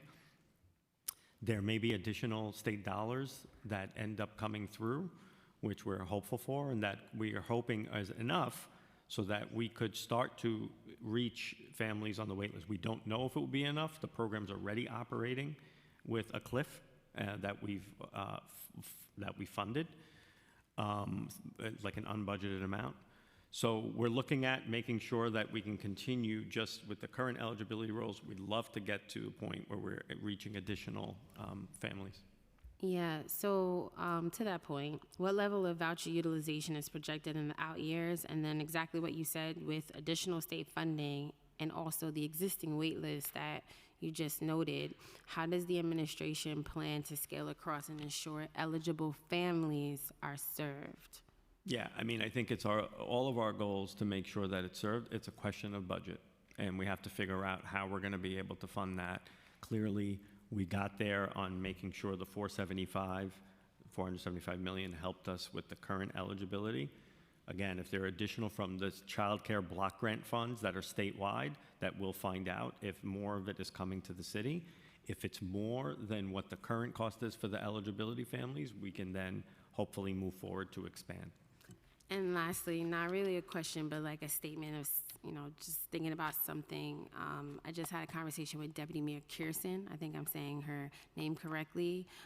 This was about paving, and I know that the city is currently using the 311 data once again to decide which communities to allocate resources to, which ultimately, to me, even though the work is being carried out by agencies, I also look at this as like a budget thing. Like, how are we allocating resources across New York City? And while 311 is a great system that is also imperfect, the over-reliance on the city to use 311 data to make a determination on how to allocate resources is also inequitable, because we know that certain communities use 311 more than other communities. And just because certain communities send 1,001 311 complaints about potholes does not mean that the community that sends none does not have potholes. And so I know, based off of my very brief conversation with her, she is looking at ways to see where they're getting the most 311 complaints, and, trying to figure out a way can they go to a particular community if they have no complaints? I know it's a big city with a lot of people, and we have to find the most efficient ways to address concerns and allocate resources, but I just want to encourage the administration to not have an over-reliance on 311 data when determining how to allocate resources. And I've had success, because I actually have a district that, for the most part, is very active, and they do a lot of 311 complaints. I also educate the community on the importance of data collection, and even though 311 doesn't always solve your problems and is very frustrating, the data is really important to, again, how you all determine how to allocate resources. I've been able to get extra cameras for illegal dumping because I had the most 301 complaints for illegal dumping, but it's still not a fair system, because, again, not all communities use 301 in the same ways. And so I do hope that this is something that you can think about in the many metrics and data points and things that you all use when you're analyzing the budget, to think of other ways to ensure that we are allocating whatever resources from whatever agency fairly across the city, across the entire city, and not just specific communities. We will absolutely take that back and have that discussion. Thank you, Deputy Speaker. And Councilmember Schulman just has a few questions on DOHMH. Thank you. Hi, I'm sorry I wasn't here earlier, but I was watching virtual ASO, and I had some other hearings to attend. So I'm chair of the Health Committee, and welcome. The COVID-19 pandemic highlighted the importance of preparedness, supply chain stability, and surge capacity across the public health system. Maintaining adequate stockpiles of personal protective equipment, PPE, ensuring healthcare workforce readiness, and preserving surveillance infrastructure such as testing and tracing capacity remain essential to protecting New Yorkers from future public health emergencies. The fiscal 2027 preliminary plan includes $25 million for emergency preparedness and response. Does the fiscal 2027 preliminary budget accurately reflect the full cost of maintaining public health emergency preparedness and response capabilities? We are always constantly working with the Department of Health and Mental Hygiene on this. We know that regarding funding needs and emergency preparedness, this constantly comes up in their new needs, and we're evaluating on the executive budget. We know that since COVID, there have been valuable lessons learned. And we know that we also have to be cognizant of the fact that there have been cuts, which we're hopeful now, that thank you again to the governor's commitment to reverse some cuts and cost shifts to Article 6 public health funding, but there's more that can be done clearly at the federal government to have contingency plans so that emergency preparedness in the event of any public health emergency can be solved. And especially as COVID-19 funding is going away. So. Exactly. How does OMB evaluate whether the city has sufficient surge capacity in the event of another public health emergency, including funding for temporary staffing or emergency contracts?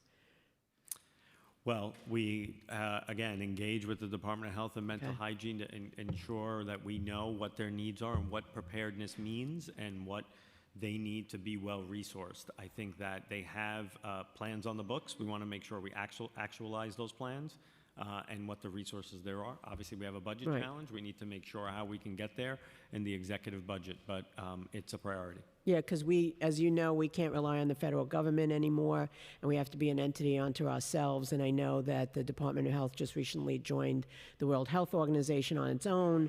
So these are things that, needs that may not have been there before. So I just wanted to Certainly. flag that.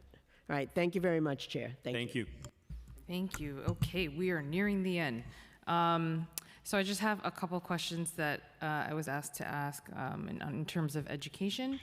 So as you know, with the conversations at the state level, looking at foundation aid formula for ELLs, which was switched from 0.53 to 0.6, and added a weight for students experiencing homelessness and living in foster care. The Senate version also included in the One House bill increased school aid for pupil transportation, and the Assembly includes further proposals for additional funding for 3K and class size. IBO estimates that the ELL proposal would add $69 million of foundation aid funding in FY27, and IBO also estimates that the Senate proposal for the added weight for students experiencing homelessness and living in foster care would add $93 million in funding for FY27, and that the Assembly proposal would add $486 million. The Fiscal Policy Institute found a similarly robust estimate for these proposals, and the question is, have you conducted your own estimates for these proposals, and if so, what are they? Yeah, so thank you, Chair. So we are, as you know, supportive of the additional weights that we have, and the Chancellor's been very vocal about this, and he's testified to Albany about that, and the additional weights in particular for ELL or service to homeless students, et cetera. So in terms of what's in the One Houses, we know that they've put in those funds to be able to support that. It's important for the Assembly and the Senate to be able to do that. So we're looking at their numbers. I mean, I think the ELL, the 69 million, I think is fairly in line. Okay. The other one we have to look at in Okay. terms of what we're seeing, and we'll be able to get back to you. Okay, perfect. How about any other thoughts on the funding proposals in One House? Are you advocating for these proposals to be included in the state enacted budget? I'm guessing I know the answer, but just wondering. Yeah, in general, we are very heartened by the executive budget and as well as the One House budgets, which look to add $5 billion each. And there's a suite of different proposals. Some of them overlap. Some of them are different in terms of the ways that the Senate and Assembly got there. But we think that there is significant and important and timely consensus around reinstituting some form of AIM, aids and incentives to municipalities, for example, that we haven't gotten since 2010 as a city. Yep. So things like that, things like other, the reversal of cuts and cost shifts. I mentioned before the adult shelter reimbursement, single adult, that's going back to the 1990s, 50-50 split. On the raise the age funding and foster care reimbursement, also a reversal of those. So between that and the suite of tax options that were put out there, and pretty much alignment on those, except for I think the Senate put in the gold bullion tax exemption, whereas the Assembly didn't. But I think by and large they get to the $5 billion, and we're hopeful that in the final analysis it's included. Perfect. Okay. And just really quickly on early childhood education. $300 million was added in fiscal year 26 to cover a budgeting shortfall for early childhood education programming. Can you detail and elaborate on the areas in the budget that had previously been under budgeted? Sure, it's really just the early childhood education apparatus. So we know, for example, the actuals the year prior was about $2.5 billion, and then this year it was $300 million short. And then there was another $80 million that had to be added because I think Head Start seats went away. So that is why you see 3 to 380. But that was literally going to fund the existing operation of early childhood education for UPK and for 3K. And to stabilize that The childcare deal that was done with the governor was also to help stabilize, but also to expand on the 3K so that we make sure we're getting to the contracted providers and make sure that those fill rates will be funded as we do more outreach and get those, children in those seats. And then, of course, the 2K expansion as well, and childcare vouchers, which I mentioned before. That's what makes up the 1.2 billion. But the 300 and 380 that was added was just purely unbudgeted amount to keep UPK and 3K existing levels going.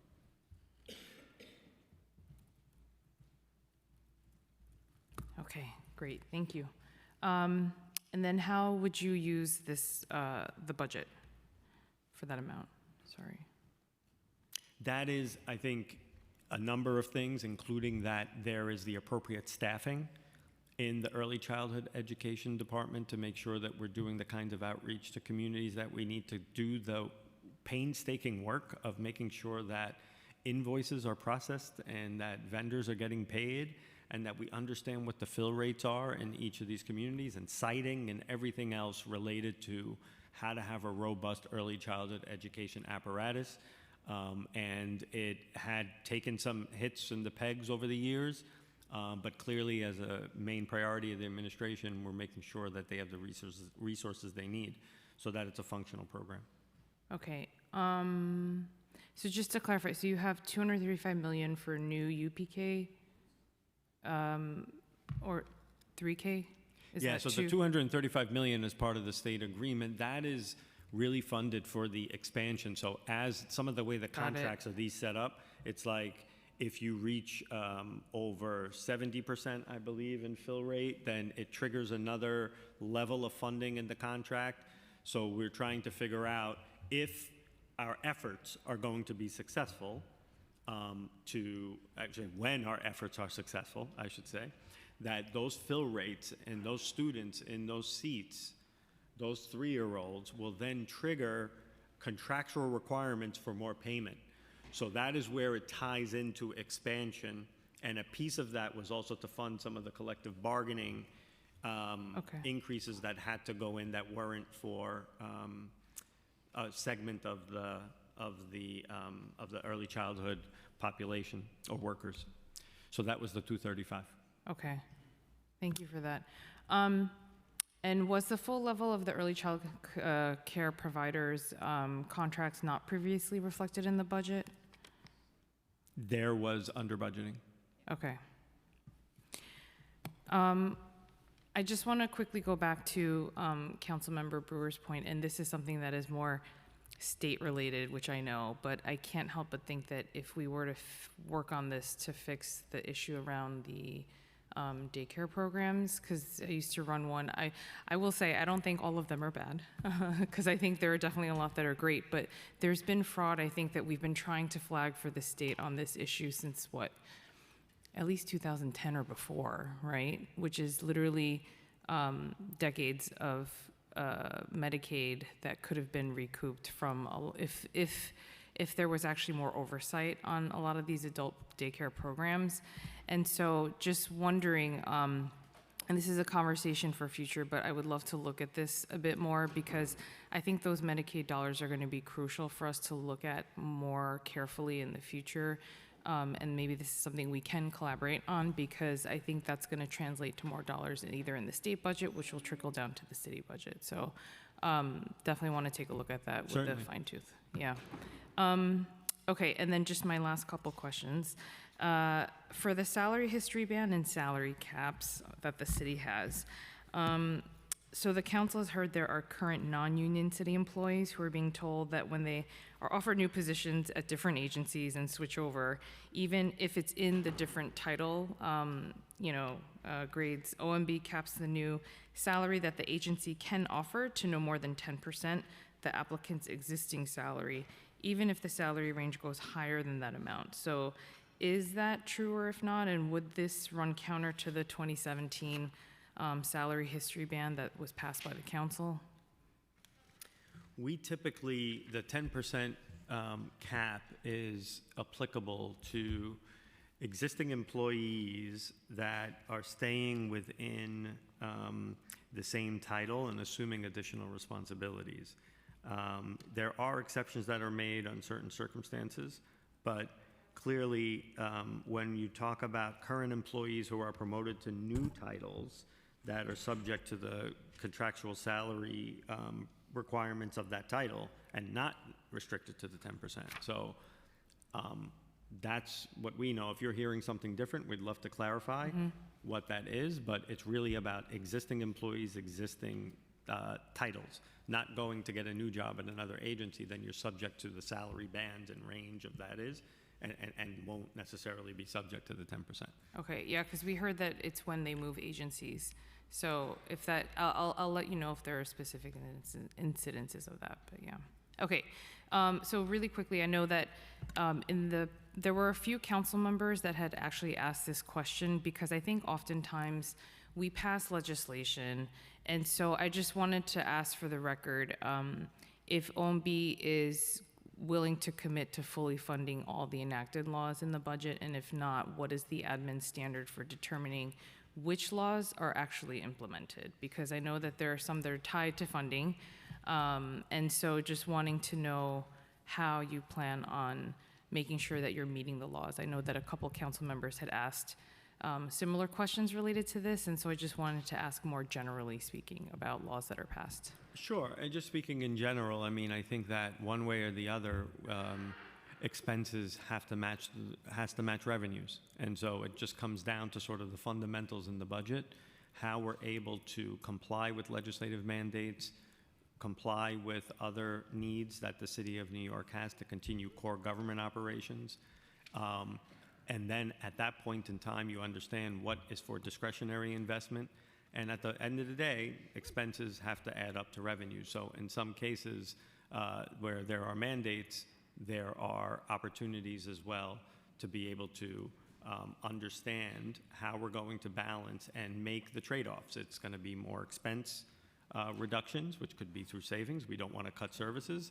But at some point after the $1.7 billion on the chief savings officer, you start to go beyond that, then you're really talking about all of the things we talked about. How do you close the budget? So if you fit in legislative mandates in there, it still comes down to the equation of how can it be affordable within the envelope of the city's budget. Right, so then knowing that there's an envelope and there are limitations, what are the metrics or how are those decisions made in terms of which things to say, okay, this is more of a priority versus this, even though, yes, technically speaking, we want to make sure all the laws are being followed, but what are some of the metrics you use to make those decisions? Well, by and large, it is trying to commit to complying with all laws because we respect, obviously, the laws that are passed. At the same time, though, their extent of investment has to vary and be right-sized with the budget.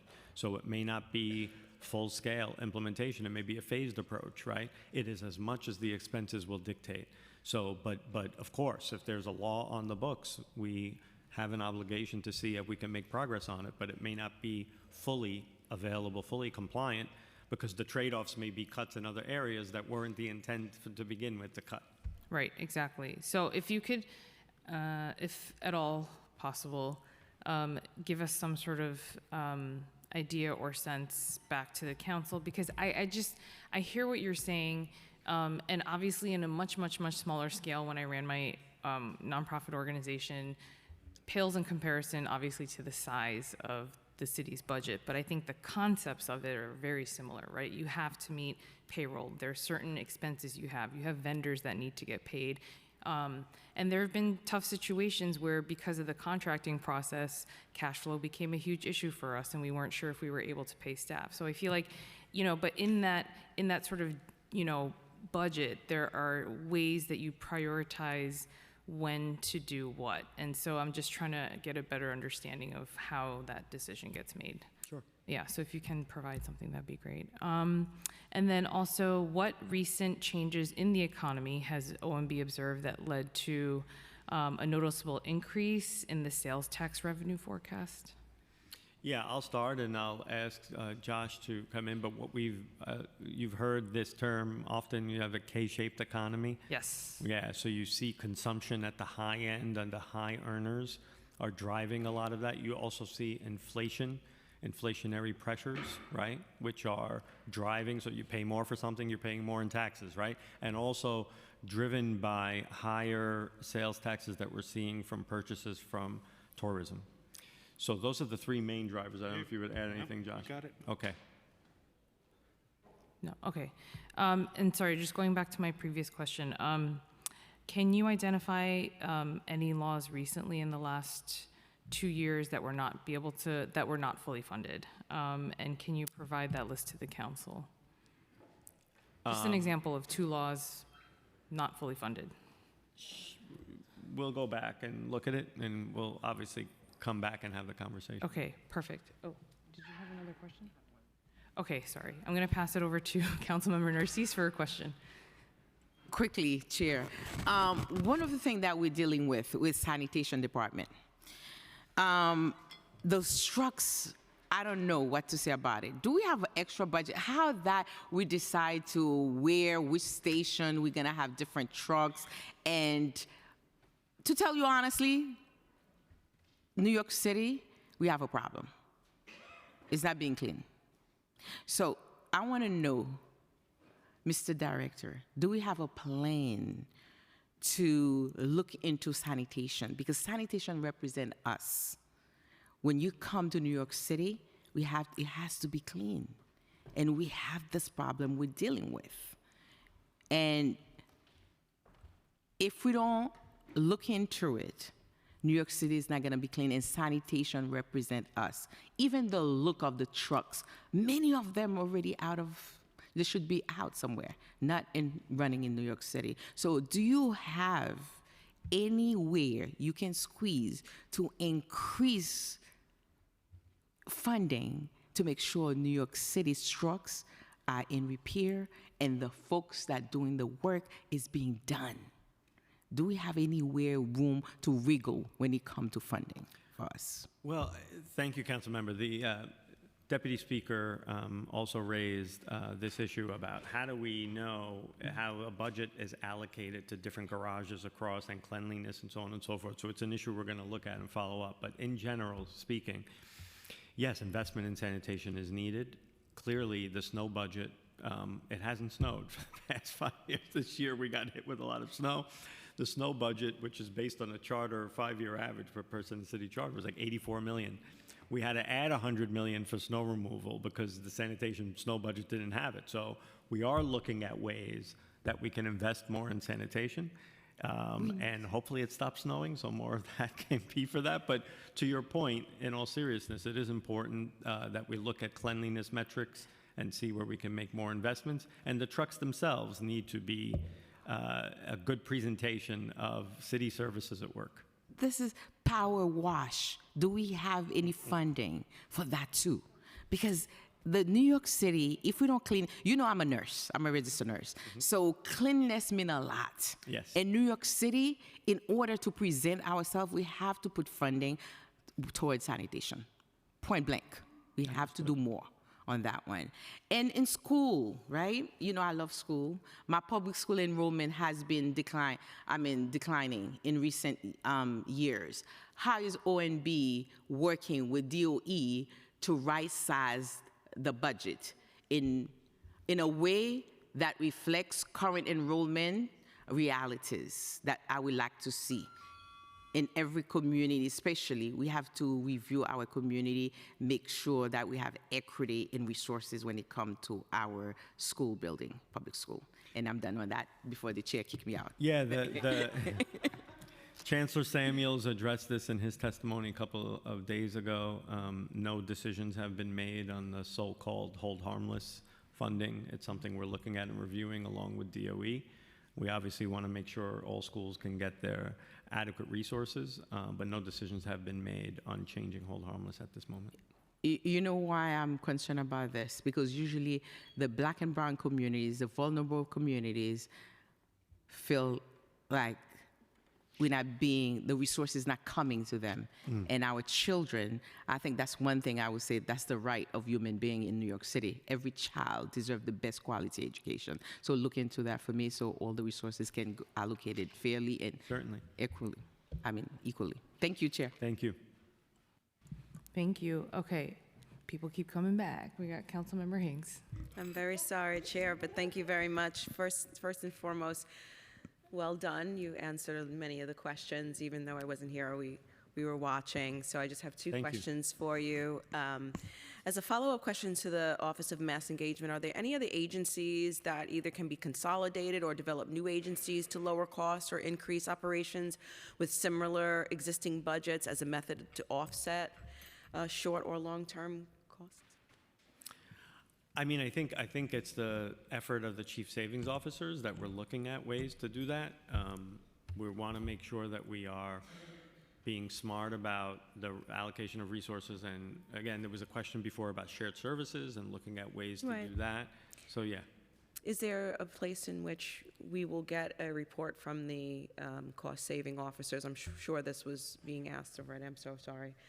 But, okay, my second question. Does OMB understand the fiscal damage that can occur to the recent geopolitical events and the lack of funds from the federal government? This is also something that has been asked, but and other sources of income. And can the council develop programs along with the administration to help bridge these gaps in financing some undiscovered, or how can we discuss the possibility of preventing such fiscal issues in the future? Sure, yeah. I mean, the revenue forecast that we put out was largely in line with what the state had put out. And in fact, I know in the council's own analysis, it was generally in line there too. Clearly, there are geopolitical events that we're watching very closely that could have some market impacts. The revenue forecast is a continual process, and we'll continue to look at it and understand what collections are. Collections have been strong. And so we'll look at what may need to be adjusted, if anything, upward or downward, just like we're looking constantly at all the economic factors and conditions. But we're watching very closely what happens given the war in Iran and other factors, including monetary policy like tariffs, et cetera. Thank you so much. Thank you, Chair. Thank you, the council. Great job. Thank you. Thank you, Council. Lots of Staten Island love, I see. Actually, can I follow up on the council member's question? So in terms of the changes in the forecast, because we want to be able to better understand how you guys are assessing that. So would you be able to send us a forecast memo with assumption tables and methodology to the council in the next few days? Well, the preliminary budget has pretty much all of that information. If there's like additional But not just at like information- one point in time. So I just want to know the behind thinking and methodology as well as the forecast. In terms of how you forecast, sorry, assumption tables and methodology. We put out a methodology book every year that has, it's quite a book. It's a great resource, Yeah. actually. I'd recommend it. It's about 350 pages of our methodology and how we actually go about, and it's a really good resource. I'd recommend it. Okay, and when was that last updated? It's on an annual basis, Yeah, you're saying? I think the fall of last year, about probably 5 or 6 months. It gets updated every year. Okay, and so If I'm you're a talking about in terms of going forward, right, like the budget director was saying, the preliminary budget includes all of our assumptions through, again, essentially, mid-January. We're going to be updating that with the executive budget. We don't have anything concrete at this point as where this is in process. Okay, and this is the case with the sales taxes, everything, right? Yeah, it's all combined. It's we put together a macro forecast, a city forecast, a tax revenue forecast that's in process right now that we're taking in all the information that we can and trying to assess. Okay, so within the year, you guys don't change it at all? The methodology book, no. No. That's Okay, all right. Let me see if okay, and just really quickly on over budgeting Social Security contributions. So in FY25, the city spent about $2.5 billion on federal payroll taxes to Social Security and Medicare, and a similar amount was spent in FY24. And currently, the preliminary plan includes about $2.9 billion budgeted for this expense in FY26, or about 16% higher than was spent last year. And then similarly, the plan proposes over $3 billion for FY27. So based on the currently budgeted salaries and wages of roughly $35 billion for FY26, and based on the current Social Security Medicare payroll tax rate, total spending this year should only be at about $2.7 billion or $200 million less than budgeted. And that is assuming full employment with no vacancies. FY27 also appears to be over budgeted by about $250 million. And so the first question around this is, why do the budgets for these amounts seem so out of proportion to the recent actual spending? I don't know, Chair, that I would characterize it as over budgeting. I think what we try to do is do our best to forecast what the actual FICA contributions will be. I think we look at things like, overtime and try to assess where overtime is going to land, because that obviously has an impact. We also look at city employees don't join the pension system immediately. Sometimes, right? You join later and you buy back time, and when you join, it's like that's when the FICA contributions kick in, and it's like whether you're maxing out on deferred comp and all kinds of stuff that will dictate that. So I think that's something that we also look at. We try to project as best as possible, so it's not like we're over budgeting so that we have a cushion one way or the other. We're just making sure that we're trying to accurately assess what behavior might lead to, and that's sort of the methodology that we have. And then in terms of the category you mentioned with folks that may be signing up later for pension and all of those things, what's the average time period that it takes usually for someone to get onto that plan for a city employee? That's a good question. I mean, I think we'd have to go to the pension systems for some data on buyback applications. Okay. Because typically when that happens, but generally speaking, if you're appointed in a civil service title, right, if you don't join right away, 6 months after your appointment, you're mandated in, and that's by operation of law, into a pension system, right? But for other titles, like managerial titles, there's a choice. You can join the voluntary deferred contribution program, or you can join the pension system. So it really depends on the kind of title. And, I think agencies do a good job of orientation up front to get folks to go forward, but it just naturally some folks will wait and not join, and that impacts it. Okay. If you have any data around that, that'd be great, just to figure out maybe by the title managerial versus not, and then also in terms of what the average time is. I'd be curious to just see what that looks like, if you could provide that. And then how are the estimates, which you sort of just went into right now, for the payroll tax contributions determined, which is just when they join, all of those things, or what? Pretty much the same thing, yeah. We're looking at sort of the ebb and flow of, overtime and when they may join, and try to make our best projections based on that, and head count, hiring flow, yeah.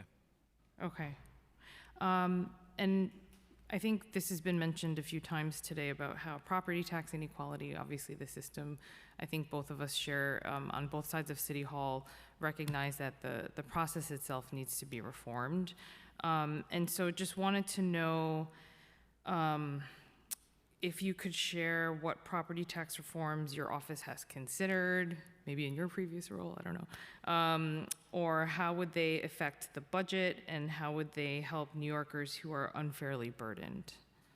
Yeah, so we're working on the proposal as we speak. I think that, as we've mentioned, it is modeled after the Advisory Commission recommendations, and so things that are major drivers of the inequity, like assessed value caps, that have led to sort of the uneven growth in tax bills over the years.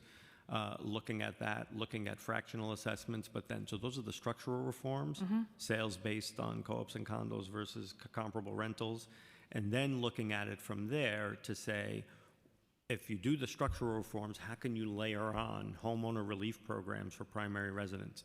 Homestead exemption is a primary exemption tool to give percentage break off of the property tax bill, but then a circuit breaker to say, let's look at the ratio between income and between property tax paid, and then how can you provide some credit for the amount above what's determined to be in excess. So that just gives you a flavor of the kinds of things that we're looking at. But clearly, there's more that we want to do. We're addressing the residential class. We need to look at other things. We need to look at the incidence on renters. We need to look at so much in the property tax system. That's what we're busy at work trying to do. We'll have a proposal soon. And of course, we'll be in touch on what is in that proposal. Okay, that was going to be my next question, was timeline, because I know that we've been, the city's been talking about this for several years, and so just wondering when the timeline would be for that. Yeah, it's going to be soon. I think it's probably, as an incoming mayor, to say that he's going to tackle property tax reform and come up in a proposal in the first few months of the administration, I think is significant, and we'll be able to do that and be able to explain our approach. Okay, perfect. Dare I say, I think I might be done. We might be done. Yay. Okay. But yes, thank you so much. I want to thank the staff of the admin.